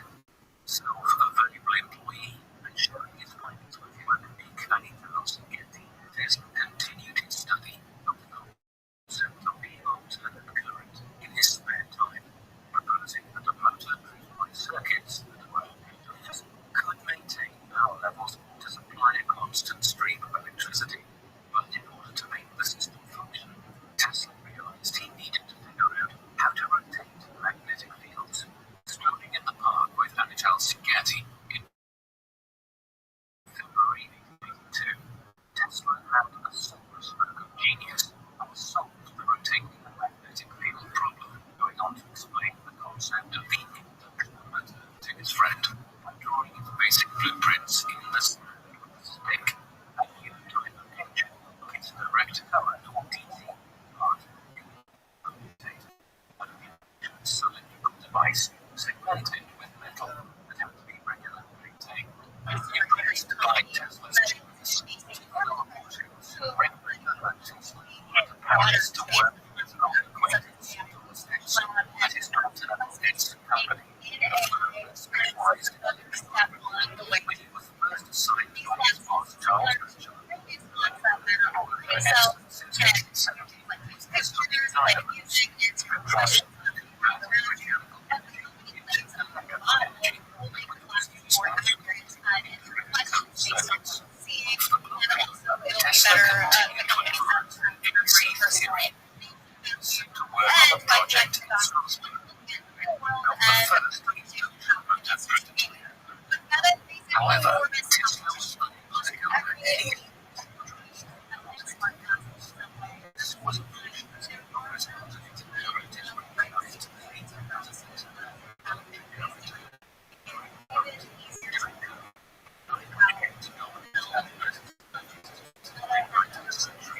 Consistently sends electricity in one direction from an electric grid, alternating current, where contrast changes direction on the magnetic force, as its magnitude magnetically reverses course.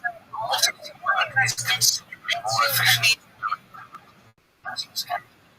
Can be defined as such is that he was simply in trying to propose alternating current as a better method of energy generation. He was correct, but the technology available at the time simply favored the more crude direct current method.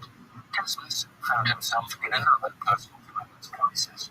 After spending all of his wages, yet he hadn't done enough during his stint at the company.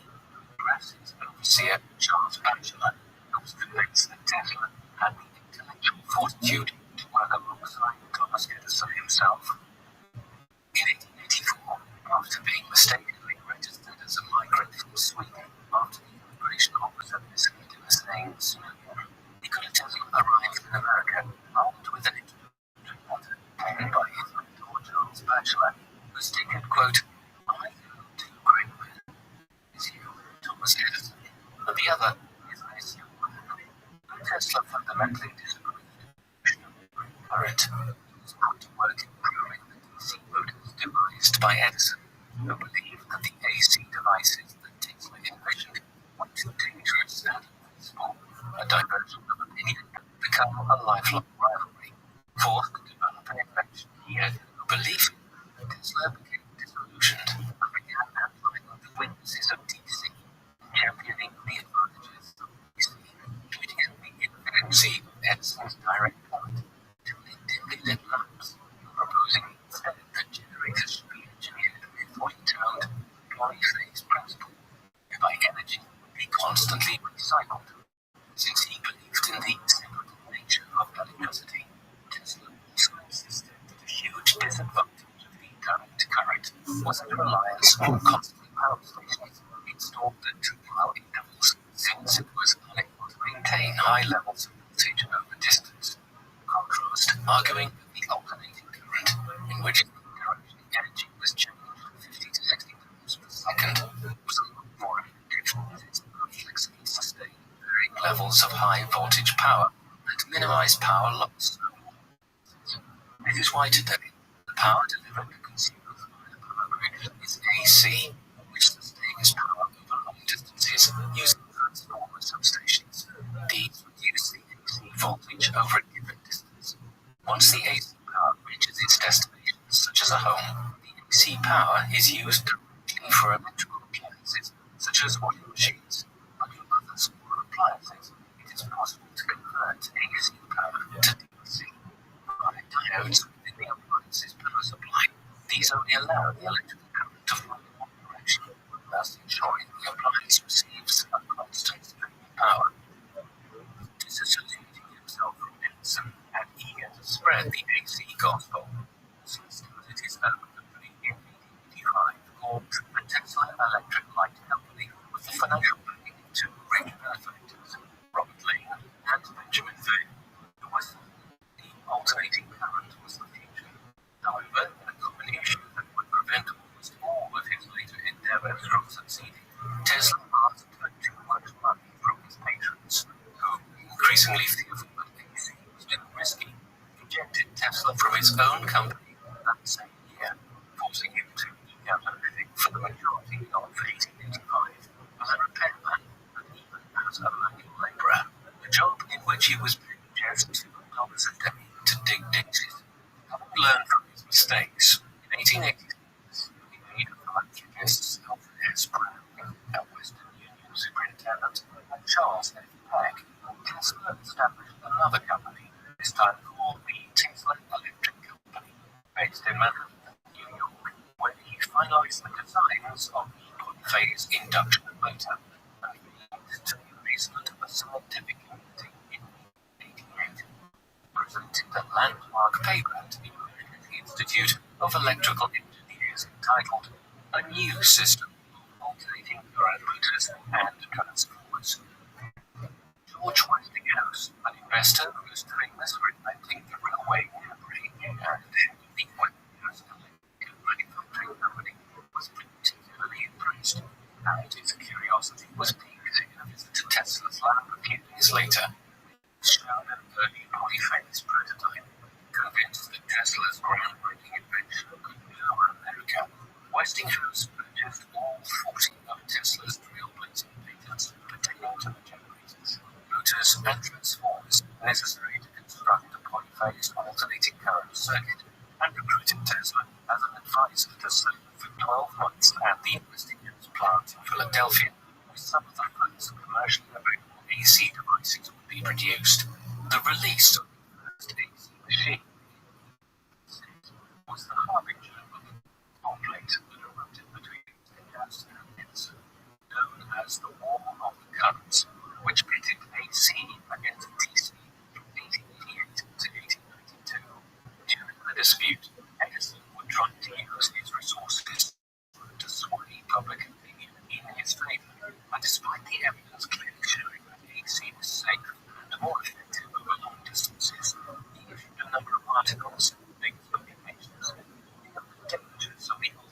current.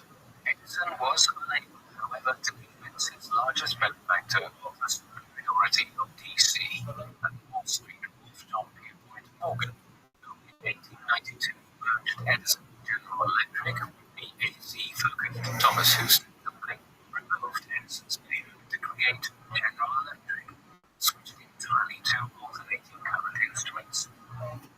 With Edison sidelined, the alternating current emerged as the undisputed victor of the War of the Currents, as Westinghouse increased its annual turnover from $800,000 in 1887 to $4.2 million in 1890, while Tesla was paid around $105,000 in royalties from the end of 1891, a period that also witnessed several other personal and professional triumphs for Tesla, who officially became a U.S. citizen in July 1891, for the second time as he established two personal laboratories situated south of Fifth Avenue and east of Houston Street. On the other hand, Tesla's dividend checks would come to an abrupt end after Westinghouse's finances were left in disarray. Plans to expand the company by borrowing heavily falling through in November 1890 after the collapse of the Baring Brothers brokerage firm compelled panic creditors to call in their loans. To cover its losses, Tesla continued to focus its attention on high-frequency AC experiments, inventing a lamp that required only one wire, oscillating transformer, and a high-frequency alternator, which he exhibited at a lecture in spring 1891 at Columbia College in New York on behalf of the American Institute of Electrical Engineers, to a flabbergasted crowd who were amazed at the ways that AC could be implemented into modern lighting circuits. Columbia lecture established him as the leading electricity researcher of his day, and in follow-up experiments, Tesla would consistently show that electricity from light and water could be transmitted over long distances.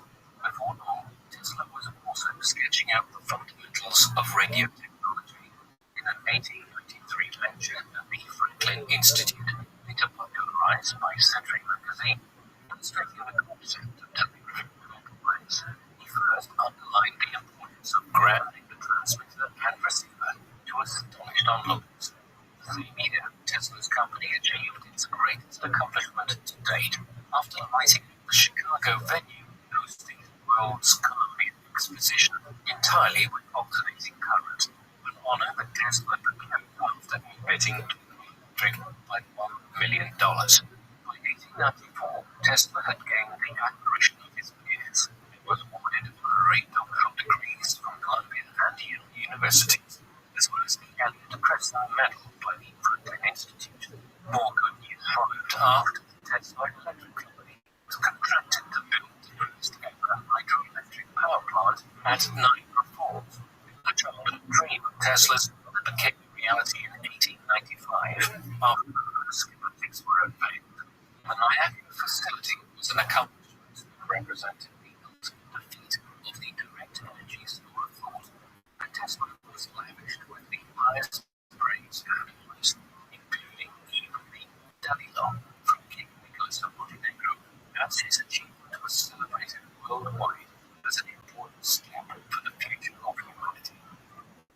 Tesla remained undeterred after a fire in March 1895 at his laboratory destroyed much of his early research, including hundreds of models, notes, scientific tools, and photographs, with a combined value of $50,000. Despite this, in 1896, he demonstrated some of the earliest uses of the X-ray, discovered around the same time by the German scientist Wilhelm Conrad, and astonished his contemporaries with the first ever X-ray of a man, published in the Electrical Review, printed using rudimentary X-ray tubes of his own design, and it revealed some of the most innovative functions of the X-ray. Tesla next devised the basic elements of the radio transmitter, and in 1896 built a rudimentary unit that received radio waves. He assessed his new invention at the Gerlach Hotel, located on 27th Street in Manhattan, where he was living, by sending radio waves to it from his New York laboratory on South Fifth Avenue. Tesla presented his insights at an Madison Square Gardens, where he demonstrated a radio-controlled boat called a automaton to stop audiences. And by 1901, he had been awarded with a patent clarifying that he had created a system for transmitting electrical energy. Between 1899 and 1900, after being commissioned by John Jacob Astor to assemble a new lighting system in a contract worth $100,000, Tesla relocated his laboratory in Colorado Springs, where, disobeying his patron's instructions completely, he decided instead to explore terrestrial stationary waves, which he regarded as his great discovery, and this world outpost located far away from the humdrum of New York City. Tesla started to piece an enormous transmitter powering 9 millions of volts of electricity at an experimental facility built on the outskirts of the town of North Hill. Being inquisitive onlookers away with an ominous dirty line nailed to the front entrance which read, quote, "Abandoned hope, North Hill." It was here that Tesla first discovered that the Earth had electric potential and could be employed as a finely tuned conductor to transfer electrical energy without wires. On next noticing that when his experimental Tesla coil was powered, it emitted sparks as far as 30 feet, could be detected by antenna 10 miles away. Realizing that he could now wirelessly transmit signals using the electromagnetic frequencies of the planet, Tesla explored the practical applications, managing to light up 200 lamps by a power source situated 26 miles away. Exploiting the same phenomena, he was even able to produce handmade light as a result. Tesla noted that the discovery of stationary electromagnetic waves and how they interacted with was a discovery which Tesla would spend the majority of the rest of his career investigating, as he felt it had transmit across large distances. Wires. He hoped that his work could one day provide the whole world with clean and free electrical power.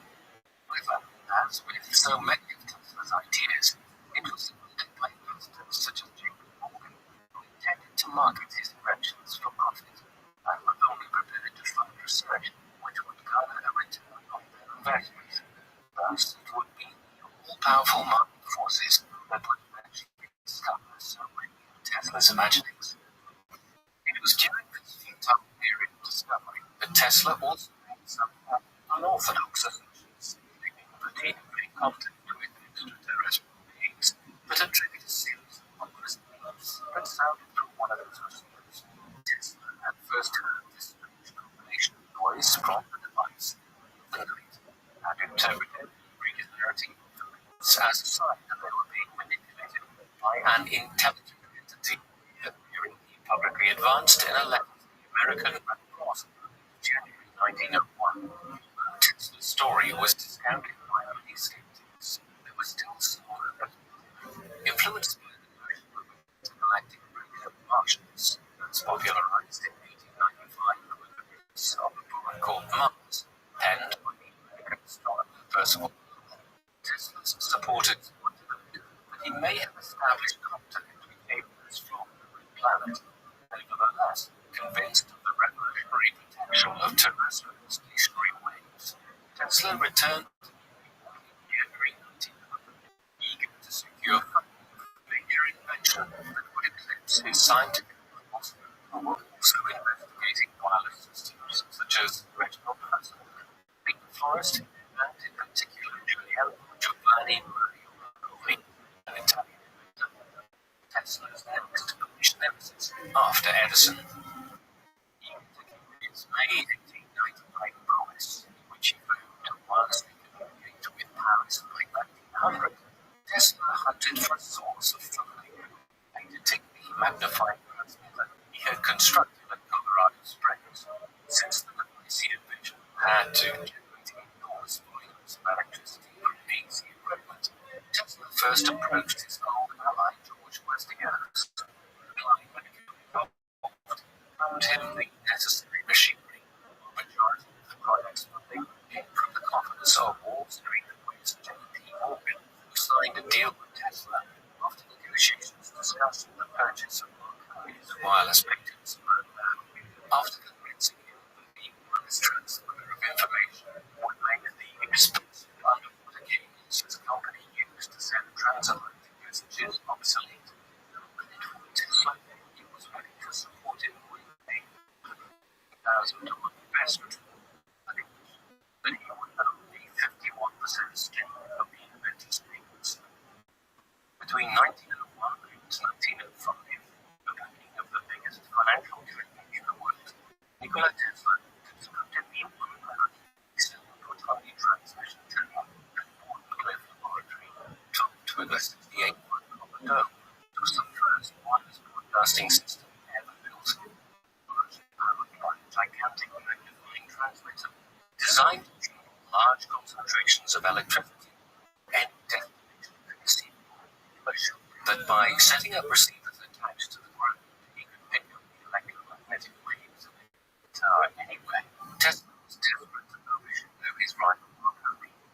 In December 1901, at St. John's in Newfoundland, was hailed as the inventor of wireless telegraphy by the world's press, but reported triumphantly that he had successfully received the first transatlantic signal sent by colleagues at Bolton, Cornwall, England.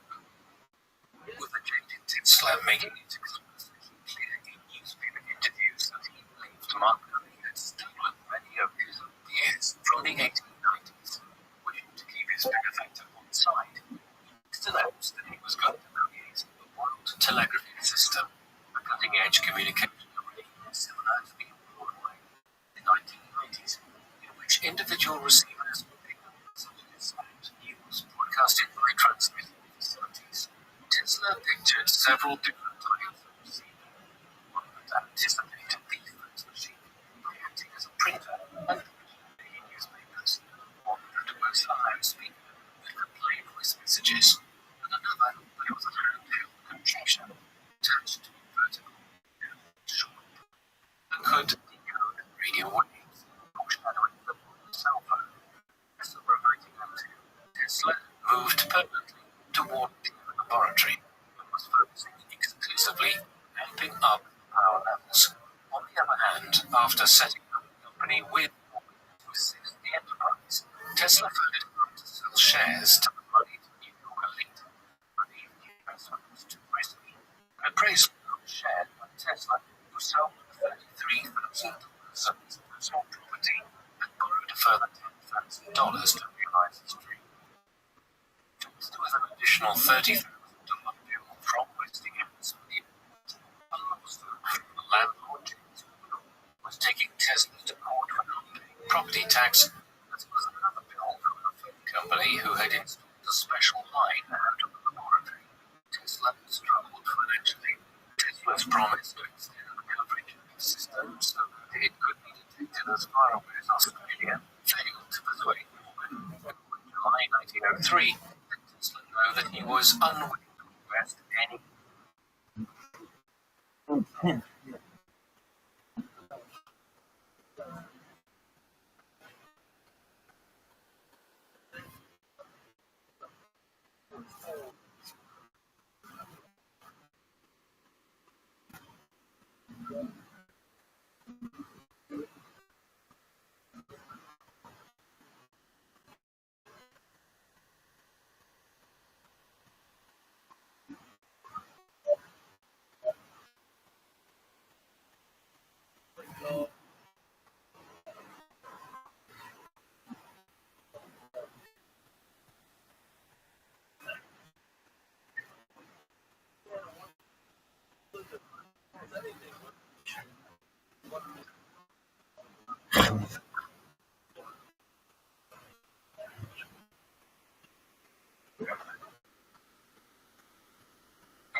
experts have postulated, Morgan abandoned Warner because he was worried that Tesla was going to make the energy completely free for everyone, and thus deploy his firm on a lucrative paycheck. While another interpretation contests that Morgan was growing increasingly less confident in the wireless industry, should be fired instead by the actions of Lancelot Easley. He was confident about such an investigation after promising to create a wireless service between Philadelphia and New York. Moreover, Morgan felt inclined to invest in DeForest Wireless Automobiles, a company founded by another of Tesla's rivals, was projected to make $5 million a year, which had already secured for itself a major contract with the U.S. Navy by February 1903, supplying wireless DeForest transmitters. After this, Tesla, known in the calling of electrical engineering, continued to have no luck attracting investors as the breakdown of his Wardenclyffe project had turned academic and public opinion against him. He once celebrated genius, now painted as a man who could never quite fulfill his promises, determined to restore his credibility to investors by putting out a commercial product. Tesla devised a scheme to sell Tesla coils to laboratories around the country, having a company called the Tesla Electric and Manufacturing Company. But this ultimately went under because of lack of investment. Downtrodden and defamed in the US, Tesla would learn that even his reputation in his homeland could not save him after Serbian bankers declined to fund him, while his old business partner, John Jacob Astor, still annoyed that Tesla had spent 29 researching terrestrial station waves instead of wireless lighting, politely refused to get involved. By early 1904, Tesla was hiring out his services as a consultant and had embarked on a project to harness the power of binoculars in partnership with the businessman William B. Rankin. Tesla's real desire was always to restart his experiments at Wardenclyffe, a prospect that was becoming increasingly unlikely since investors were discouraged by the fact that still owed uncertainties, meaning that business partners would always have to from Tesla's inventions. Tesla to take it back on in a series of letters that could come in many forms, some carefully prepared proposals promising unrealistically high profit margins, while in others, Tesla emotional outbursts decrying his unfair treatment. Unable to drum up financial and still struggling to get the Wardenclyffe Tower functioning, Tesla was in a dark place and began spiraling into a true nervous breakdown after the entire death of his business associate, and the collapse of Canadian Niagara Power of 1905. A man who was always fascinated with human psychology, in the 1920s, Tesla shared his experience well-publicized book on Freudian theory, explaining how, in his delirium, he was haunted by images of his deceased brother dying, as well as their mother. Tesla would recover in 1906, and with new determination to prove himself as a valuable asset, he switched his focus from electrical to mechanical engineering, delving into the science of flight in a bid to raise money so that he could continue his work at Wardenclyffe, which in 1904, due to lack of funds, he had mortgaged to George C. Hunt, the owner of the Waldorf Astoria Hotel, by Tesla for many years. The result was the invention of a turbine that worked without blades. But Tesla's contraption was met less than enthusiastically by John James Astor, refused to invest in the idea in 1909. Tesla still remained highly confident in his design, issuing 2 payments for a pump turbine in October, and even starting a new company, a Tesla Propulsion Company. However, after Tesla again failed to impress at a demonstration at the Waterside Power Station in New York, and still daydreaming about starting his research into wireless power, he approached the son of J.P. Morgan Jack Morgan in 1913 about becoming a potential investor, or interested in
was owned by friends, and predators, but many of his patents by then had expired, leaving Tesla virtually penniless. In a bid to save himself from financial ruin, Tesla launched a lawsuit against Marconi in August 1950, accusing the Italian of illegally patenting radio technology in 1904. But the case went nowhere, and Marconi remained the official owner of the decision later overturned by the Supreme Court in 1943, a few months after Tesla's death. Consequently, Tesla was forced to earn a living by creating minor inventions and registering several improvements in automobile speedometers, frequency meters, and flow meters, which he licensed to Wolf Watch Company. In 1918, the company used Tesla's name as a marketing vehicle to sell scientifically built speedometers, and despite Tesla's changing circumstances, his name still carried its gravitas. Tesla's opinions and thoughts still garnered much press interest, such as in 1950, when, presaging the advent of radar technology in the 1930s, he forecast that microwave radiation could be employed to detect ships. In the midst of his financial troubles, Tesla still had his admirers, and in 1950, it was reported by the New York Times that he had jointly won the Nobel Prize in Physics, an honor he was to share with his one-time ally and now bitter enemy Thomas Edison. But when it was presented at the awards ceremony, it was instead given to William H. Bragg and his son, as Tesla refused to share the award with his nemesis, nor had he forgiven the Institute for recognizing Marconi, pioneer of same annually, 1909. 2 years later, 1917, however, Tesla's individual efforts would be recognized, and he accepted the Edison Medal from the American Institute of Electrical Engineers, the most prestigious in engineering.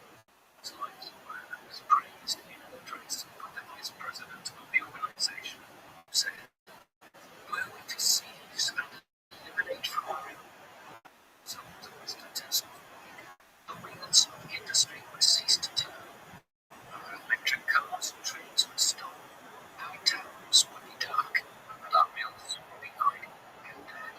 His name marks an epoch in the advance of electrical science.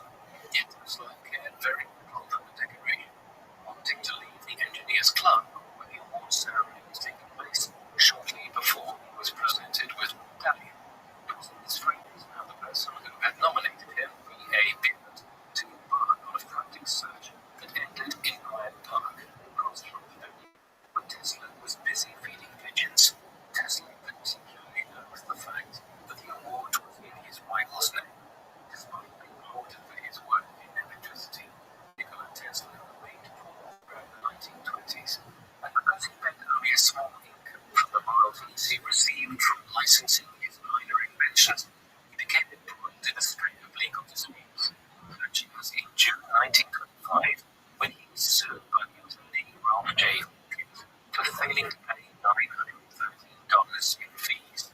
It was during this decade that Tesla started to retreat from the public eye, living hotel to hotel as an eccentric recluse and spending so much of his time feeding pigeons in Bryant Park, behind the New York Public Library, at one end of the park, with Tesla Corner on his name.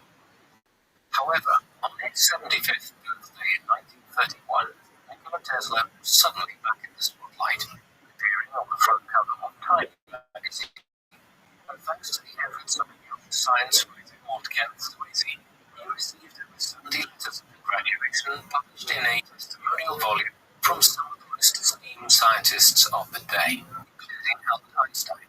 Interviewed by Time magazine, Tesla outlined many of his future plans and confidently disclosed how he was going to disprove Einstein's theory of relativity, how he was unconvinced that energy was released from a split atom, as well as espousing the possibility of interplanetary communications in a conversation that he enjoyed so much that every year thereafter, Tesla would organize a press conference on his birthday, usually the 6-hour affair where Tesla would speak to a number of reporters and update them about his scientific and personal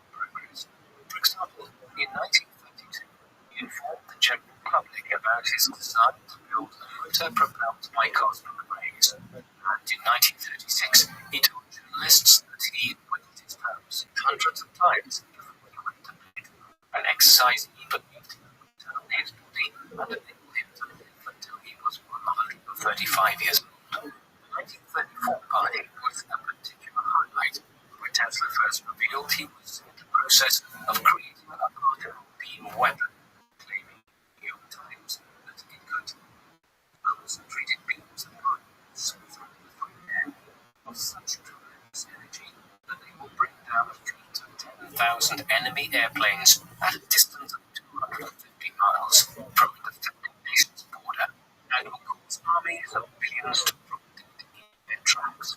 Anticipating the later doctrine of mutually assured destruction and the concept of nuclear stalemate, Tesla believed his laser beam could end completely, since it was so devastating that every conceivable defensive measure would be useless against it. Although Tesla was susceptible to flights of fancy on occasion, it was a real project and was the subject of a Tesla study rediscovered in 1984 entitled The New Art of Projecting Concentrated Non-Dispersive Energy Through Natural Media, which laid out the fundamentals of a weapon system that discharged tungsten and mercury particles at 48 times the speed of sound to produce devastating projectiles. Despite Tesla's invention being impossible, it elicited a great deal of publicity, motivating Tesla to recruit Hungarian architect Titus to design a new tower to evaluate the death beam if the project would never get off the ground. As by 1935, Tesla was no longer working with Miller, who had proven himself a slippery character after attempting to borrow money from Tesla and trying to get him involved in an illegal arms deal in Paraguay. Nevertheless, Tesla, ever wily, was still able to use the furore that surrounded him to his advantage in some situations, offering up a working prototype of the laser beam valued at $10,000 to the managers of the government Clinton Hotel as compensation for the $400 he owed them, warning them that the box he gave them, supposedly containing the weapon, would explode if improperly handled, resulting in terrified staff depositing it at the back of the hotel. The laser beam also came to the attention of the international community, and Tesla soon found himself in negotiations with the League of Nations, the UK government, and even the Soviet Union, who signed a contract in April 1935 stipulating that Tesla was to supply them with the information necessary to construct the weapon, although it is unknown if Soviet scientists actually carried out the research. The project, however, started to disintegrate from January 1938 after the British concluded negotiations with Tesla, while the final nail in the coffin occurred in 1940 after he was left empty-handed following a desperate attempt to persuade the US government that the laser beam could be a viable World War II weapon. Hampering Tesla in his last alleged attempt to liaise with the international governments was his declining health, which had started to deteriorate in 1937 after he was run over by a taxi. Medical treatment for injuries that he would never recover from, subsisting on a meager diet of boiled vegetables and and making sure to keep 3 feet away from everyone to avoid catching germs. Tesla's personal health choices led to no improvement, and by 1942 he was spending the majority of his days confined to his bed, where his grip on reality started to loosen. When in July, for example, Tesla tried to send money to Mark Twain, who had died in 1913, opting to see only a select few visitors, including the exiled Prince of Yugoslavia, Peter II, and a young scientist called Peter Fitzgerald, the creator of an anti-tank gun, who would come to discuss inventions. Tesla isolated himself from the world as he deteriorated. Nikola Tesla died of a heart attack in his sleep on the 7th of January 1943 at his executive suite in room 3307 of the Hotel New Yorker, where he had been for the previous 10 years, inundated with letters of condolence from major scientists. Mrs. Eleanor Roosevelt, wife of the U.S. President, the Vice President Henry Wallace, and a host of Nobel laureates. Tesla's funeral took place at St. John the Divine Cathedral in New York City on the 12th of January, where it was attended by over 2,000 people and presided over by members of the Serbian Orthodox Church. Afterwards, Nikola Tesla, who by the end of his life boasted over 700 papers to his name, was cremated. His ashes were placed inside the Golden Sphere, exhibited at the Tesla Museum in Belgrade. Following his death, the U.S. government were curious as to whether among Tesla's surviving notes there could be information to help them in the war effort, and so they investigated his documents but found nothing of profound importance, and by 1951 they could be repatriated to the Tesla Museum in Belgrade and accompanied a few years later, in 1957, by Tesla's ashes. For decades after, the mystery surrounding the laser beam gun persisted, as the U.S. government consistently denied they had in their possession one of Tesla's microfilms, which, according to official reports, had been intensively reviewed for over a month, sometime after his death. The truth of these claims, however, remains unproven. Born to Serbian immigrants on the Austro-Hungarian borderlands, Nikola spent his early childhood in pastoral paradise, playing for hours in the farmyard and the churchyard with his siblings and his cat, Mancha, who first set in motion Tesla's lifelong obsession of showing him the strange ways that electric phenomena interacted with the material world. As a youngster, Tesla was besieged by a catalogue of perplexing illnesses, including an oversensitivity to mental images, which made the products of his imagination seem real, as well as a fixation with quantifying everything he saw and experienced.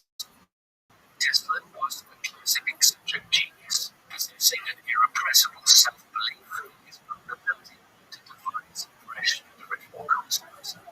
Presented with the flamboyance and performance flair of a showman, as on stage he was equally as electric as his subject matter, coming across in the words of as the most radiant creature, like Catholic, Henry Paul.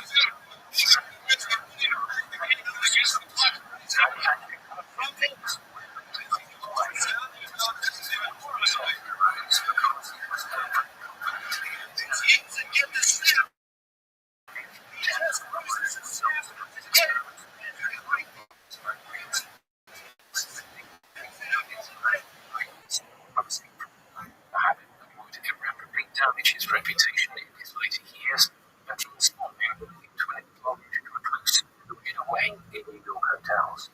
As he began to dabble in writing plays, Tesla enjoyed a renewed wave of international popularity when he revealed that he was going to assemble a laser gun that he anticipated would be so powerful that it would end all conflict. Yet, like many of his schemes, it would never come to fruition. As the year 1940, after his last effort to interest the U.S. government. Although many decades after, curiosity about the death ray was still possessed, following a period of mental and physical deterioration in 1942. Tesla died at his room at the Hotel New Yorker, 7th of January 1943, but was immortalized for his foundational contributions to science. Today, one of the world's most prominent and valuable companies is called Tesla Inc. It is a company which seeks to revolutionize transport systems and how energy is delivered across the world, and while it has no direct connections to Nikola Tesla, it is fitting that his life's work has been remembered in this way.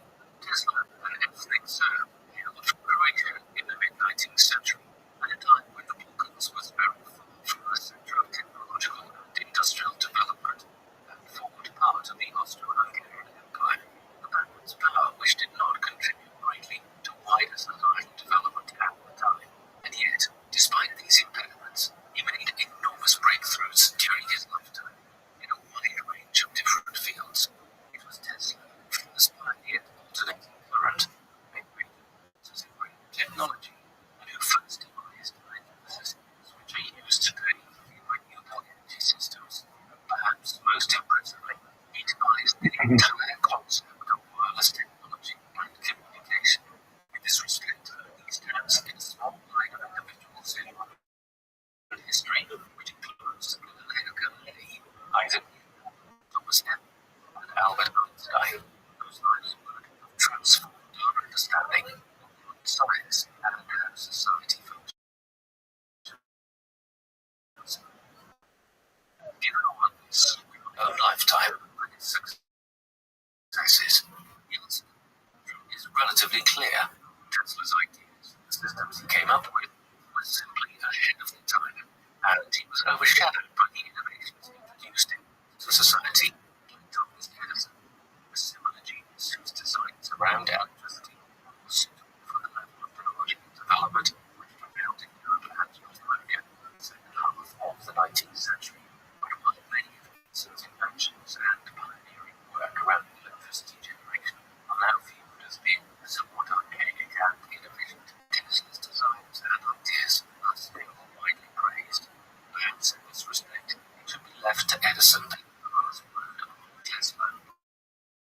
While he dismissed Zoom's idea of alternating current as being impractical at the time, in the end, Edison concluded that Tesla was one of the truly great figures in the development of our electric world.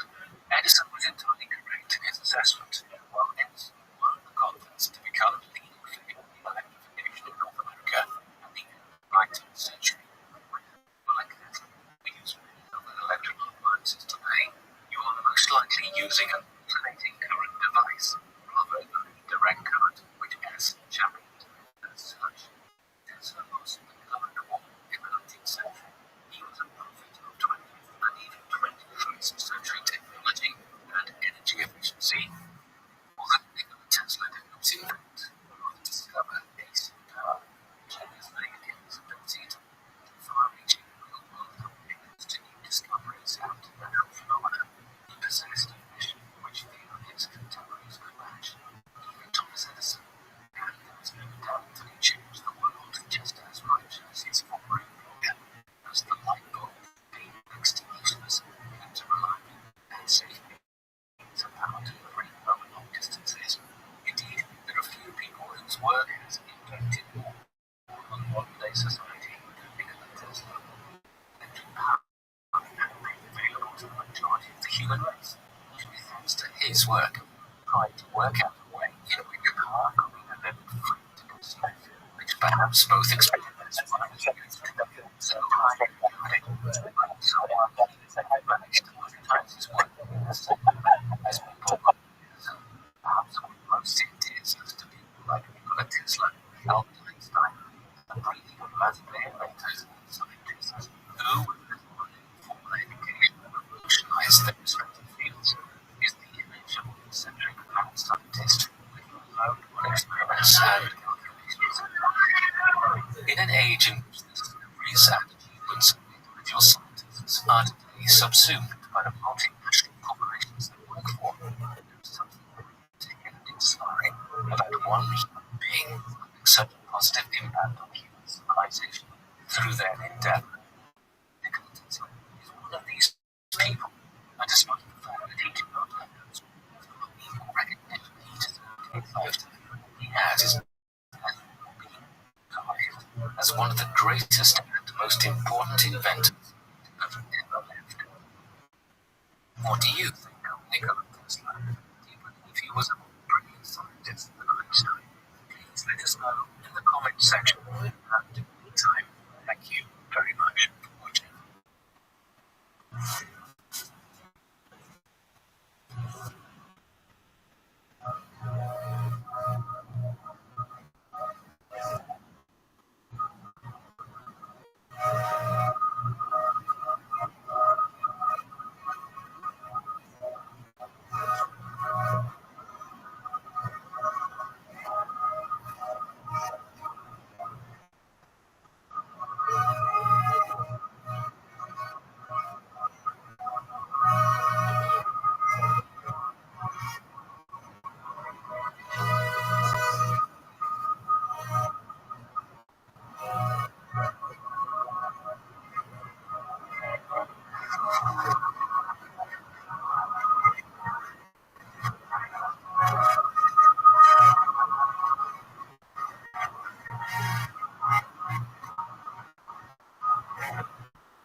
I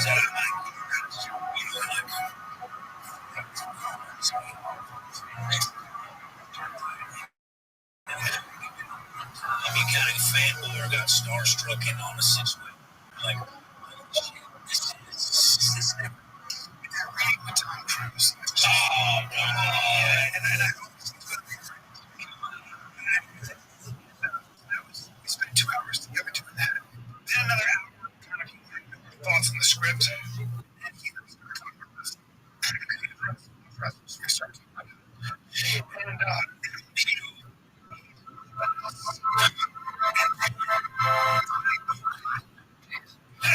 As Charles Darwin was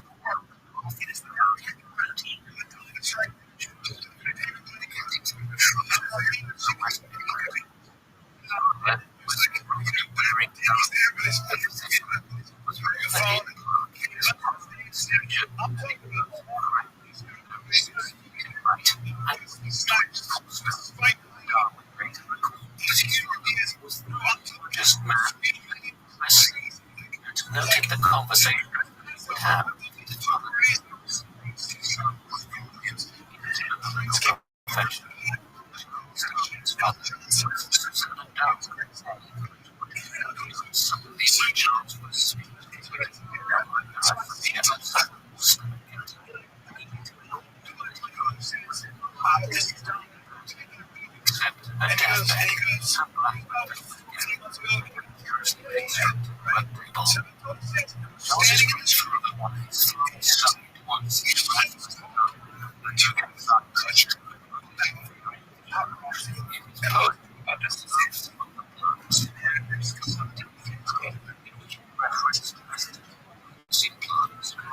Humans. You were great in that rating. You were great in that. He goes, no, you were great in that rating. You were great. And his wife's name is no longer his wife. He can no longer. He goes, his impeccable. And when he's with you were great. You were very talented. Now he's going to be says, you were about 13. The cool thing is we had daughters at the same age. So we started talking about our daughters. We started talking about everything. One day, we're going to talk to him for an 8 minute. I did it at Springsteen. Where it was just he and I talking about versus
Look at this.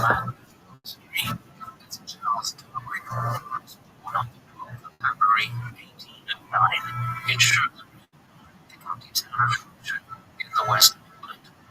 His father was Robert Waring-Dunn, a physician who was remembered in part for his towering stature, imposing frame, over 6 feet in height and weighing 24 stone.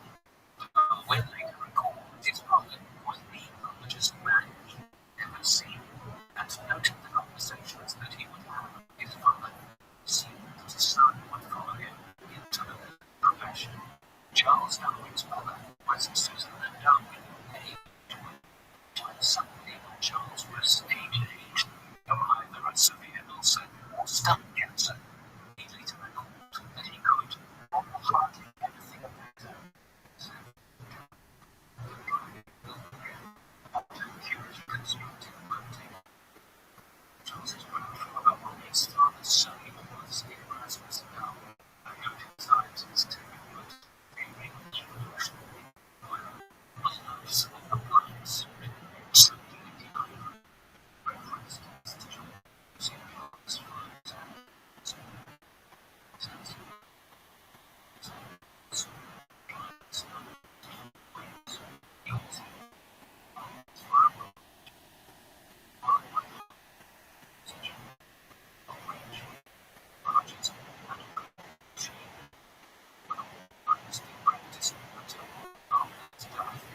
Erasmus Darwin was a notable writer who published run of science, and often from George III, the country's royal physician, and instead directed his attention to the writing of poetry and the melody.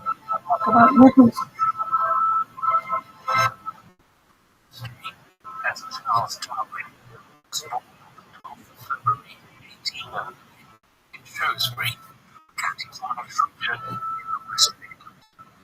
Charlotte was Robert Waring-Dunn, a physician who was remembered in part for his towering stature and imposing frame, over 6 feet in height and weighing 24 stone. Who later recalled that his father was the largest man he had ever seen, and noted the conversations that he would have with his father, who assumed that his son would follow him into the medical profession. Charles Darwin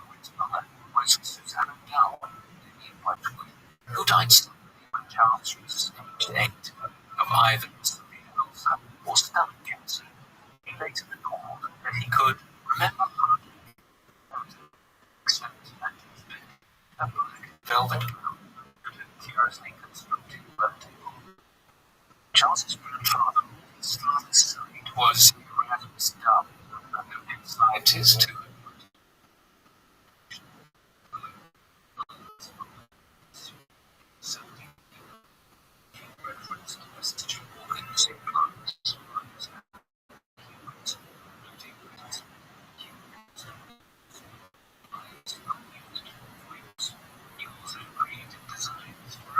engine, which would be and oxygen, a propel bridge which would lift barges, and a copying machine, many of which were not realized in practice until long after his death. Erasmus Darwin was a notable writer and an accomplished man of science, turned down an offer from George III, his royal physician, and instead directed his attention to the writing of poetry and the management of a new club, the Lunar Society in London, which was devoted to philosophical discussion between industrialists, scientists, and poets. Geography of the relationship between Erasmus and his son Robert was strained, leading Charles to have little contact with his grandfather's views and writings. These were not treasured by Robert, who instead attempted to encourage the young Charles to become a man of medicine. The Darwin family also included several other children, including one younger and three younger sisters, as well as a single brother, Erasmus, who was 5 years older than Charles.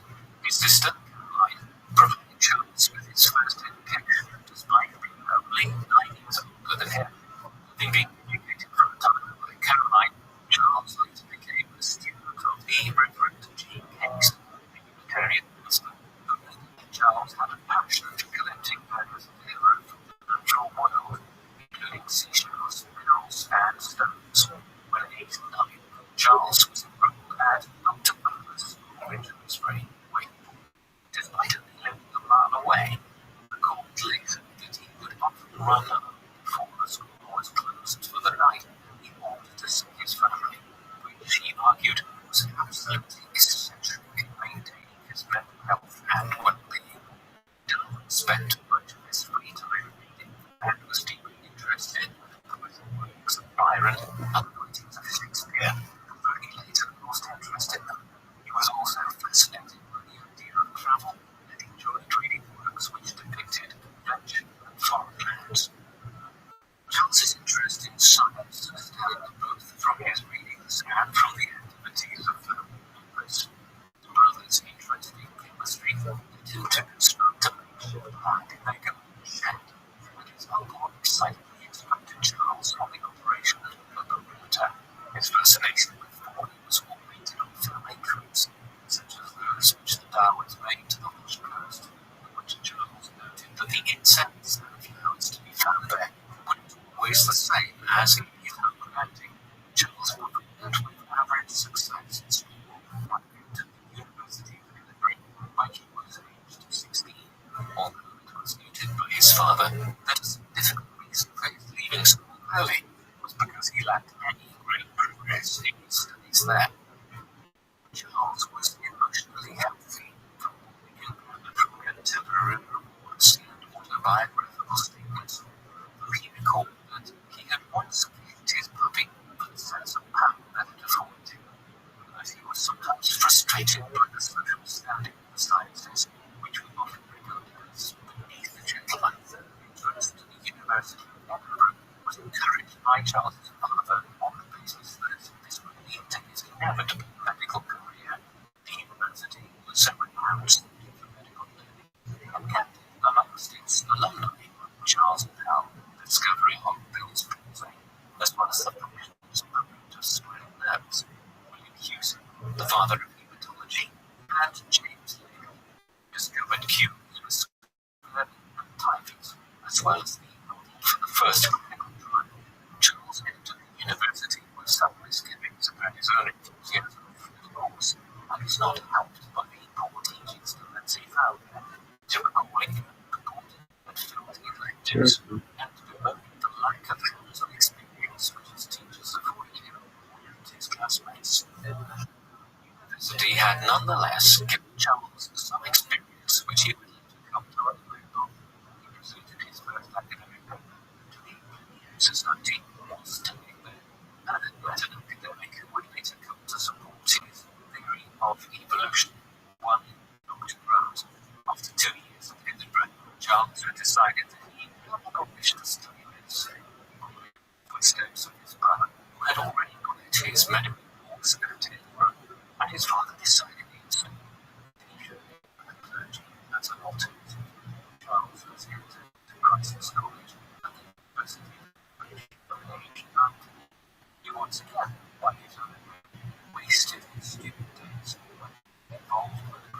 students who preferred the shooting field to the library, and he mark in his fine excellence. The university had been invaluable to Charles, using him to academics who would be formative in his own pursuit of science. J.S. Henson and Adam Sedgwick both influenced Charles as a student and later in his life. So was the man who discussions about science and art. Darwin also befriended H. Thompson, later an MP, and Dr. William Whewell, who was to become the master of Trinity College, Dean of Harvard. Darwin left Christ's College in 1831 and joined Sedgwick on an excursion the same to Wales, where he taught the theory and method of geology and was given an opportunity to apply his newfound skill as part of an academic investigation. In 1831, Henslow wrote to Darwin of an expedition planned aboard the Beagle, which class 10 bricks of the Royal Navy, and Captain Robert Fitzroy Henslow stated that he would welcome a story which, given that they would undertake the journey without pay, Darwin was delighted at the chance to undertake a voyage as a naturalist aboard a Royal Navy vessel, although his father was angry that he was yet again inferred from a career as a doctor or a clergyman. Charles implored his uncle to speak to his father, and after a discussion between Josiah Richwood and his brother-in-law, Robert agreed to let Charles embark on the Beagle on the 27th of December 1831. The HMS Beagle departed from Devonport. Charles, with a degree in theology and physics, was her resident naturalist. Scientifically, he was alone, and had no one of comparable experience or expertise, even though he lacked an academic background to keep the discipline which underpinned his vocation. Charles spent his first day aboard the Beagle constructing a timetable for himself, which would allow him to become acquainted more intimately with the subjects of meteorology, mathematics, and biology, as well as other subjects such as French and the Greek New Testament, which he decided of his reading on Sundays. He also had copies of Paradise Lost and the Lord's Personal Narrative, in which the scientist and explorer Alexander von Humboldt recounts his adventures to the Americas. Darwin noted in later life that he had a difficult relationship with the captain, Fitzroy, as did many other members of the crew. Fitzroy was a member of the aristocracy and an illegitimate descendant of Charles II, with a wicked temper which would flare erratically. Darwin also encountered a moment in which he argued with Fitzroy on the subject of slavery, which the latter supported. Darwin wrote that the argument had been so fierce that he had ordered leaving the Beagle together. Darwin shared his lodgings aboard the Beagle with Augustus Johnson, with several other members of the crew, including John Stokes and Charles Masters, a close class volunteer. Susan Covington was a cabin boy who was later to become a personal assistant to Darwin. Over the course of the voyage, Darwin's notes show a natural selection, as well as his conviction that fossils were the remnants of forms which had existed before humans had appeared, or which he formulated during his first few weeks at sea. As he studied and won the vessel in his cabin, he concurrently battled seasickness and wrote simply the Company of Biscay. It was hell during the first weeks of 1832. Darwin commenced practical studies and developed an art for collecting plankton, which he studied and wrote about emphatically in his diaries, noting the vast array of colours and forms which these creatures took. On the 16th of January, the Beagle made landfall on San Jago, off the coast on the day of 18.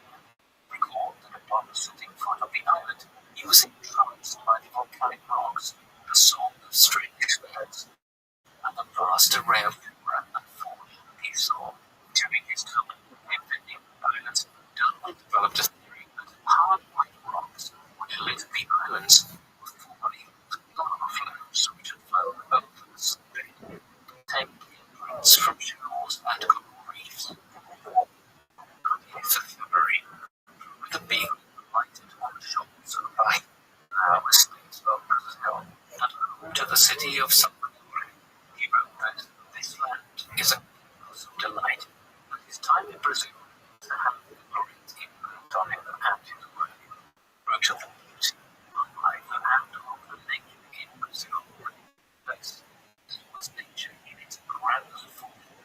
persons treated the naturalist, who was a pleasant nuisance, having to stop every few yards to study a new creature, flower.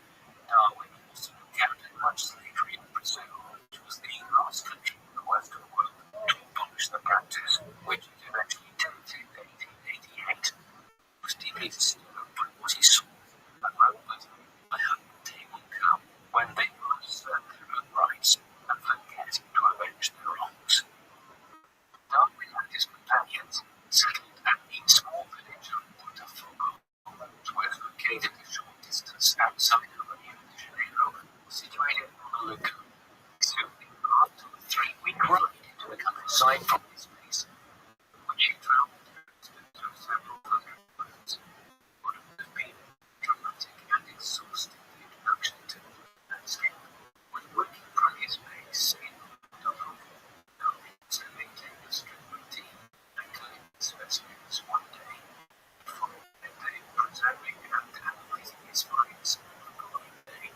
2-day timetable to maintain the this day. Darwin was able to observe dramatic and exciting natural events in person in Brazil, and noted with great interest an incident in which he had witnessed a black bat bite a horse and make notes of worms, butterflies, fungi. On the 5th of July, 1832,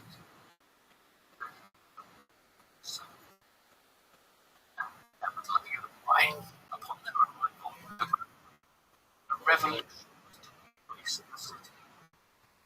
It's part of a series of conflicts which had emerged in the following the Declaration of Independence in 1828 and reflected the conflict between political factions which had entered the vacuum which followed.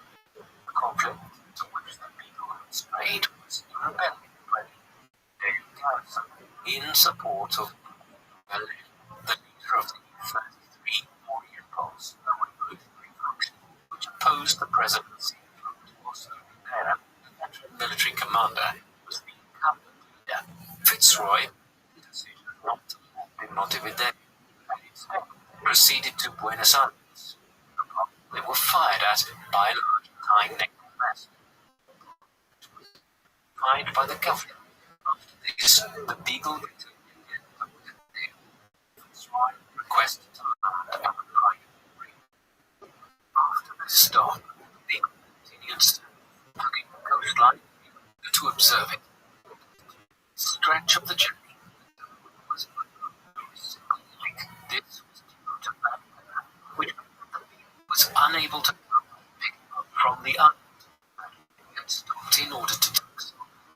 He would later write that he never knew such cold, although the experience allowed him to come across samples of fascinating fossils, such as that of the extinct giant armadillo and the giant sloth. The ship continued on this path. When it died, the old man wrote to say that single whale and two ship officers Fitzroy, the captain, was also able to undertake a disturbing practice where he released grief when the prisoners that he had attempted to westernize from a previous voyage, sending them back with a zealous cabbages, tea trays, cutlery, and eyeglasses. This was at least one of how he expressed his affection. This was meant by Darwin undertaking riding expeditions around Buenos Aires and Patagonia, which he reported to have felt extremes of human comfort, writing that he often suffered from a great thirst, and that the seemingly endless riding had caused him to feel incredibly tired. He was also plagued with mosquitoes and the jaguars which inhabited the surrounding forests, caused great fear amongst his guides. On returning from an expedition to Buenos Aires, Darwin found himself unable to enter the city on account of another revolution, and instead was forced to remain outside the city proper for a great period of time. He was unable to reach the people until the 4th of November, which the vessel sailed, eventually calling into the evening of the Santa Cruz in Argentina. The Beagle had been down for the voyage having already which were undertaken Meanwhile, Fitzroy, expedition to the mountain range, with the crew to embark on a 45-mile trip up the journey, which was spread over 13 days, which became ultimately 12th of May 1834, the Beagle set out south and crossed to the Pacific Ocean, eventually reaching Valparaiso at the end of July. Here, telemetry in the Andes was able to observe the differences in flora, which correlated with their altitude.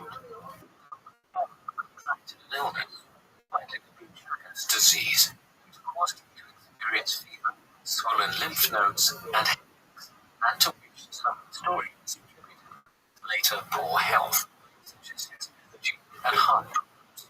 He reported at the time in his latest home experienced a great deal of tiredness, and that he had suffered from gaps and confusion. From Valparaiso, made one of his most important geological expeditions,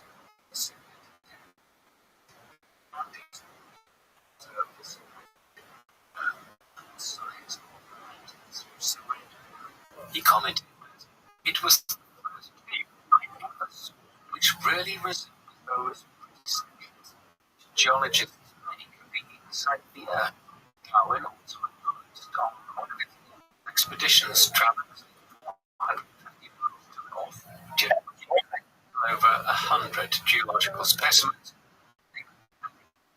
By this time, he had been away from home for over 3.5 years, and his notice, despite showing his excitement at his work, reflected some to return to England. On the 7th of September 1835, Beagle sailed from the Galapagos Islands, which were to become synonymous with Darwin's work. As soon as the ship anchored off the island, the focus of Darwin's work switched from geology to biology. He noted eagerly that the flora and fauna of the islands reflected those of South America. Darwin's observation of processes and birds on the islands stemmed from his interest in the fact that locals were able to identify which island an animal came from on the basis of their appearance, such was the localization of their appearance. He realized that finches had differences in their appearance, which correlated with the island from which they had originated. The beaks of the Galapagos finches were of particular interest to Darwin, and he some were beneficial to the consumption of insects, and some seeds, suggesting they were adaptations to specific environments.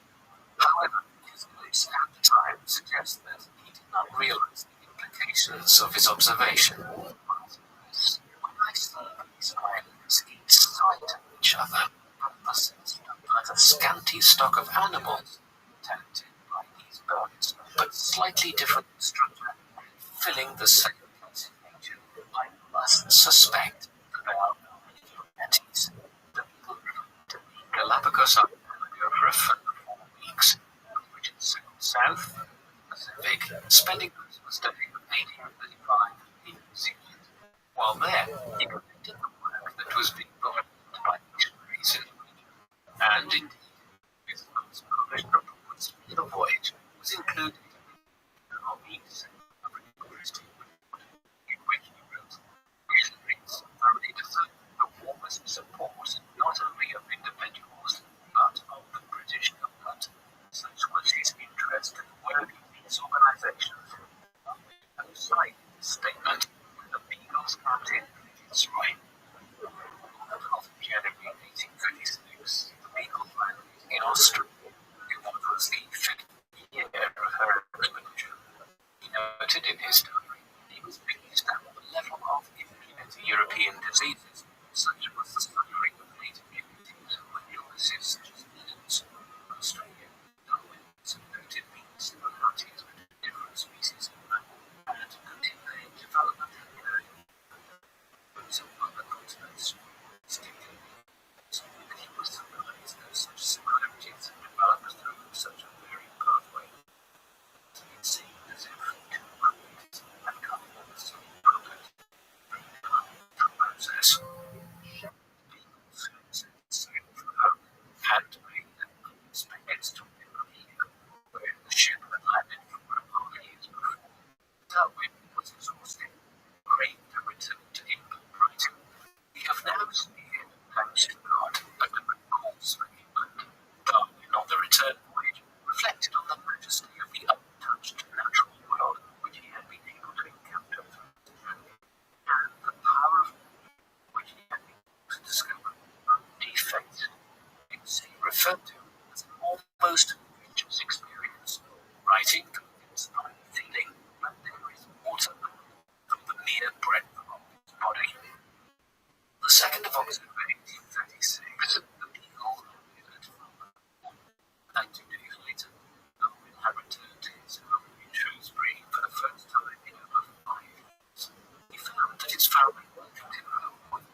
father, impressed with his discoveries, accepted his choice of a career as a naturalist.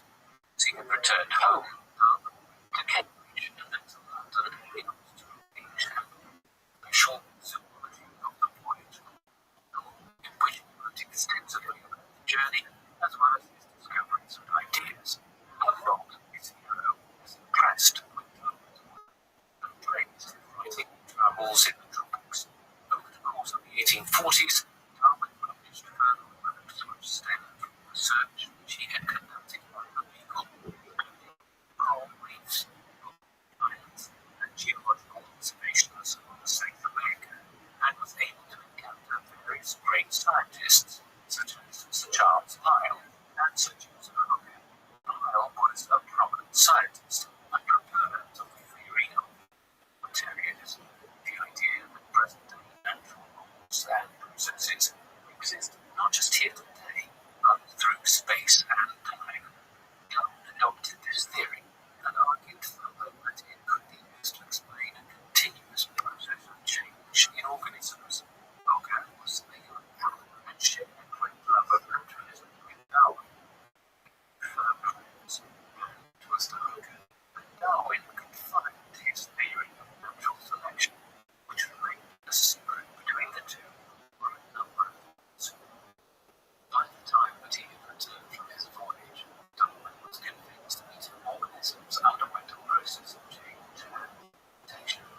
However, realized that this was the case on a grand scale. The change which occurred within a species might be responsible for wholesale and dramatic changes, both in appearance as well as in life.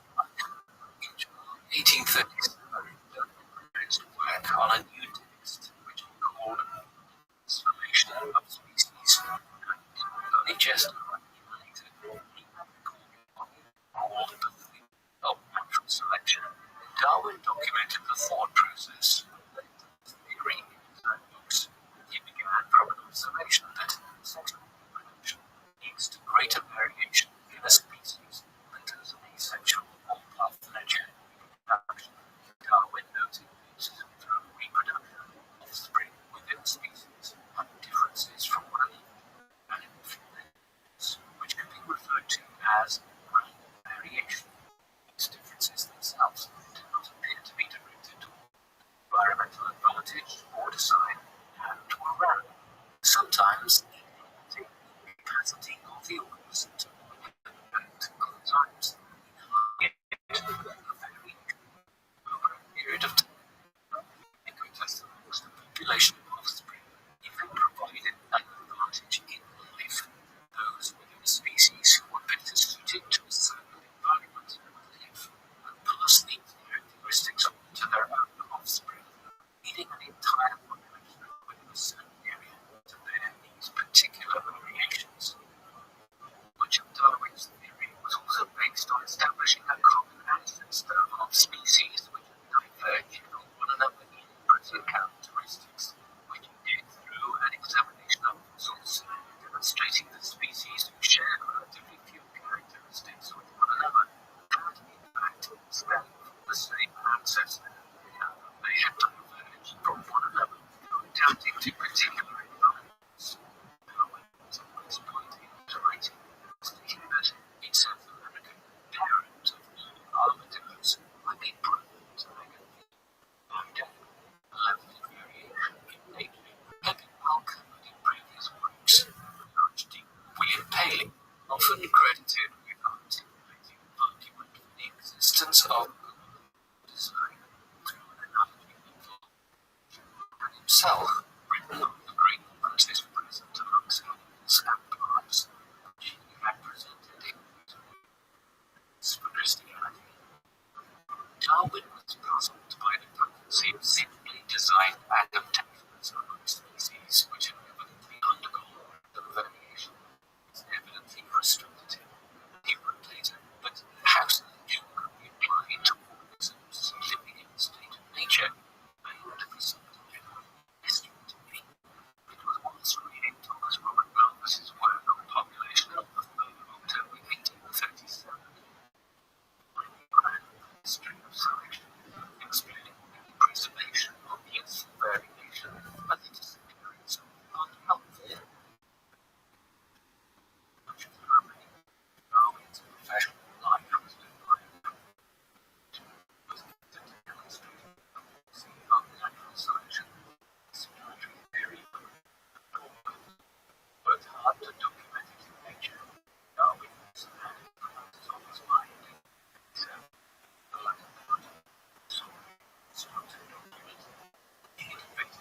various pros and cons of getting married, which weighed the fear that he would be unable to travel and have plenty financial commitments to a constant companion of music and female church. He eventually got the song of marriage and enjoys No. before concluding, marry, marry, marry. He was a constant companion of mine when he wrote his list. He proposed to Emma November 1838. Engaged to the married. And Emma was on of his holiday, after which they walked into our house at 12 Gower Street on No. New Year's Eve, 1839. Indeed, 1839 started. He was appointed a member of the Royal Society on the 4th of January, 5 days before his wedding. The couple remained in London, although increasingly poor health had motivated them to make a change. Darwin and Emma, a country named Kentish village of Devon, fellow biologists were regular guests at Down House, and Darwin wrote lovingly of the rural isolation of the place and the solace which it afforded him loved experience. Read and spend time with his family and close friends. On the 27th of December 1839, the first of 10 children was born. It was of great interest to his family in many ways, including scientific, and he kept a detailed record of his son and his activities, including the ways in which he developed and adapted. By all accounts, a loving and devoted father, by dedicating time to play with and his children, and with their health, and them greatly. Down House was a perfect environment in which Darwin could continue his research, and he stored instruments and information from his studies there, specimens and notes, as well as letters and documents that he had received from around the world, with information from experts and naturalists across the globe. Despite the joys of family, Down House and his advancing scientific work, Darwin was plagued by illness from 1837 until the time that he died in 1882. When his father died, he was too ill to attend the funeral procession, and a dinner held after a scientific presentation could rob him of strength for a number of days. Darwin also suffered from a great deal of self-doubt, which he had surrounding the potency of his own theory of evolution, refusing to publish his findings until he had collected a wealth of evidence which he could use to overwhelm any potential critics. Originally intended to be a short essay, Darwin produced a draft for a 230-page-long work in which he outlined his theory and provided an incredible background of his for it. He had intended to keep the work to himself, or he was encouraged by Hope and Lyon, who were in Christ, and urged him to make his findings public. One of the major motives for Darwin's eventual decision to go public with his findings was the receipt of a letter from Alfred Russel Wallace, in which Wallace posited precisely the theory that Darwin developed, and asked for comment. Darwin didn't wish to rob Wallace of what was a perfectly legitimate independent discovery, and arranged to have his findings published alongside Wallace's in a joint paper. It was this product that was presented before the Linnean Society on the 1st of July 1858, and later published in the Society Journal. After this presentation, Darwin was motivated to more fully explain his own theory and findings, and in the form of species, which he managed to complete in the remarkably short period of 18 months. He would go on to write 10 further books, all of which laid out his position, provided evidence, and in doing so, he changed mankind's perception of the natural world in a profound manner. There are several reasons why Darwin waited such a long time to formally present his findings. He was greatly concerned with ensuring that he provided a massive evidence to back up his claims, and was sidetracked somewhat by his work with barnacles, work which led him to investigate their reproductive processes and which showed him the significant variance in the phenotypes which developed. One of the many forces that influenced Darwin to publish his Origin of Species was undoubtedly the influence of Wallace, and it is important that his work be reviewed alongside that of Darwin as research which revolutionized biology. Once it had been produced and published, The Origin of Species was a hit. The first edition sold out on day one. The subsequent editions, which were drafted and produced, were in great demand. The book itself was thoughtful and well organized, presenting the basis of the theory of evolution, alongside a wealth of evidence which covered all major areas of known biology. Darwin also tracked the evolutionary development of several organisms and investigated how organs had become specialized to their roles, how some species had become extinct, and forecasted the explosion of the human population. One of the reasons for the success of the work was the review it received from the noted zoologist Thomas Henry Huxley, who praised the work and exclaimed, "Extremely stupid to have thought that." Several other highly influential scientists endorsed Darwin's work, including Hooker, Lyell, and Callan Trisman, zoologists of the Bible.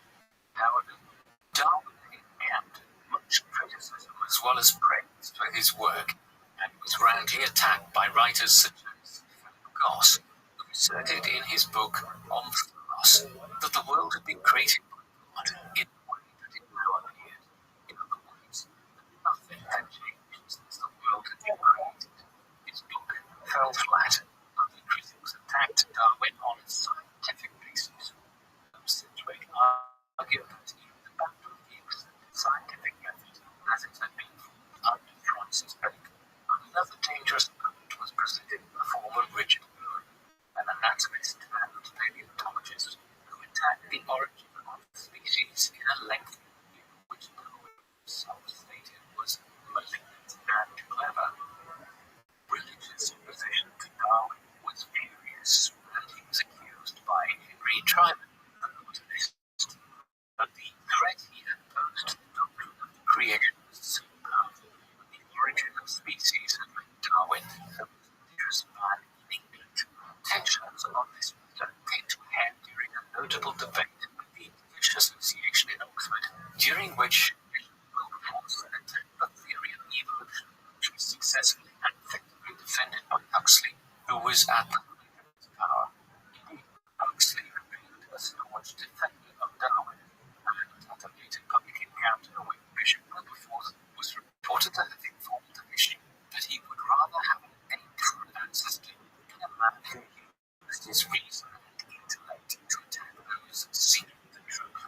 The incident apparently caused an audience member to faint, and Huxley's following scientific arguments, combined with this comment, led Wilberforce into silence.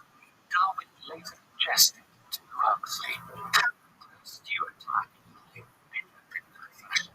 Similar battles were fought between scientists and preachers across the world.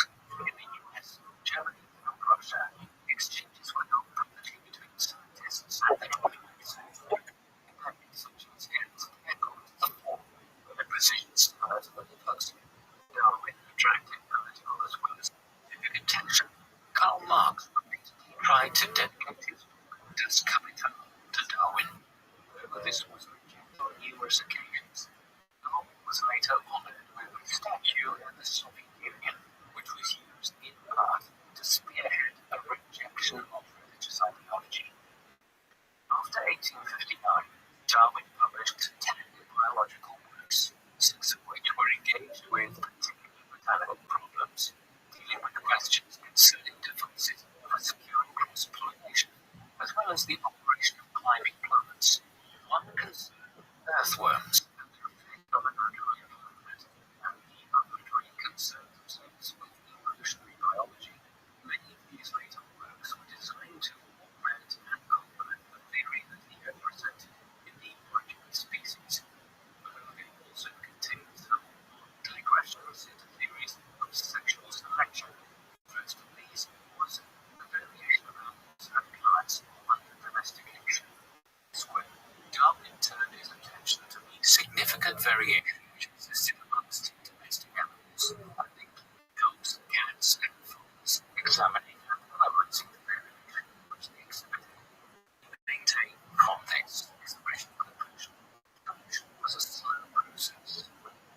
by academics such as Broom and Gardner and Leakey.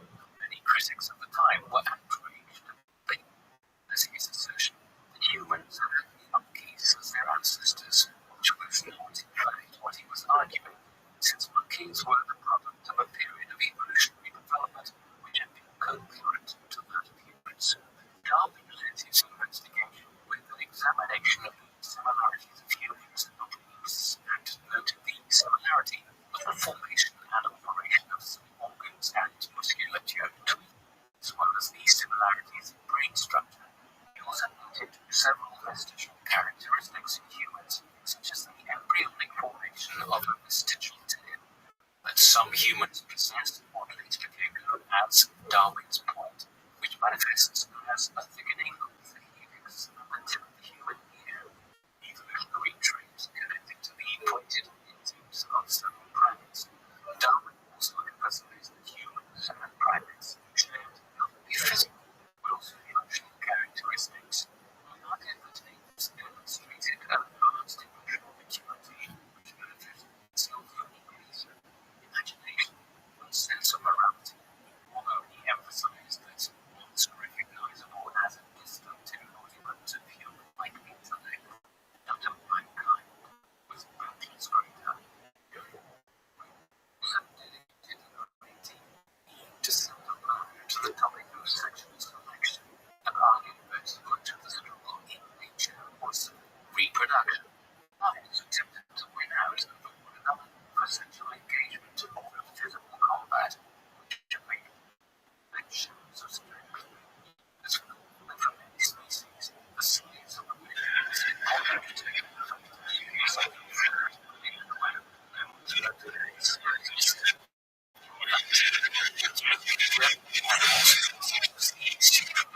sometimes called the element seal. In birds, Darwin argued sexual preferences and choices for members of a given species were more often determined by visual displays.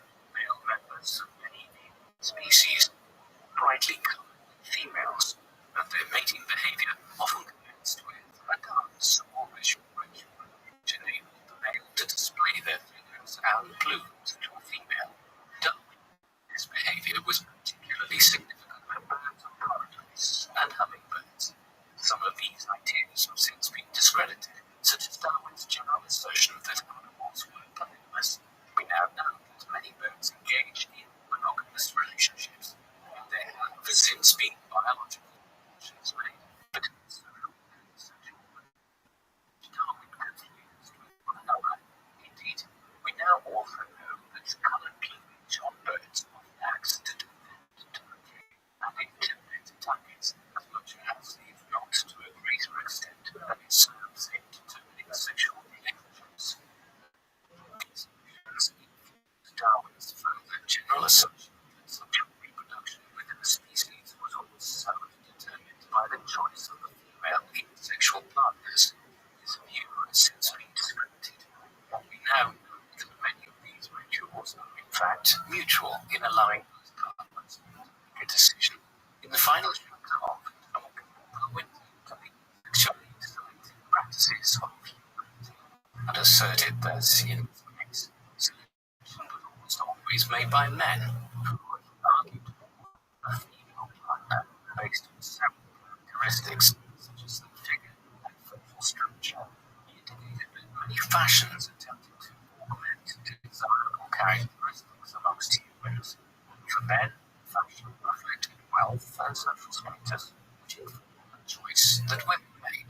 These theories are, of course, very much of their time and have been subject to countless criticisms from social scientists. And indeed, there is an obvious issue of several fundamental aspects of human social and sexual engagement, such as the importance of the formation of emotional bonds between sexual partners, and the fact that female choice in human sexual preference has been a constant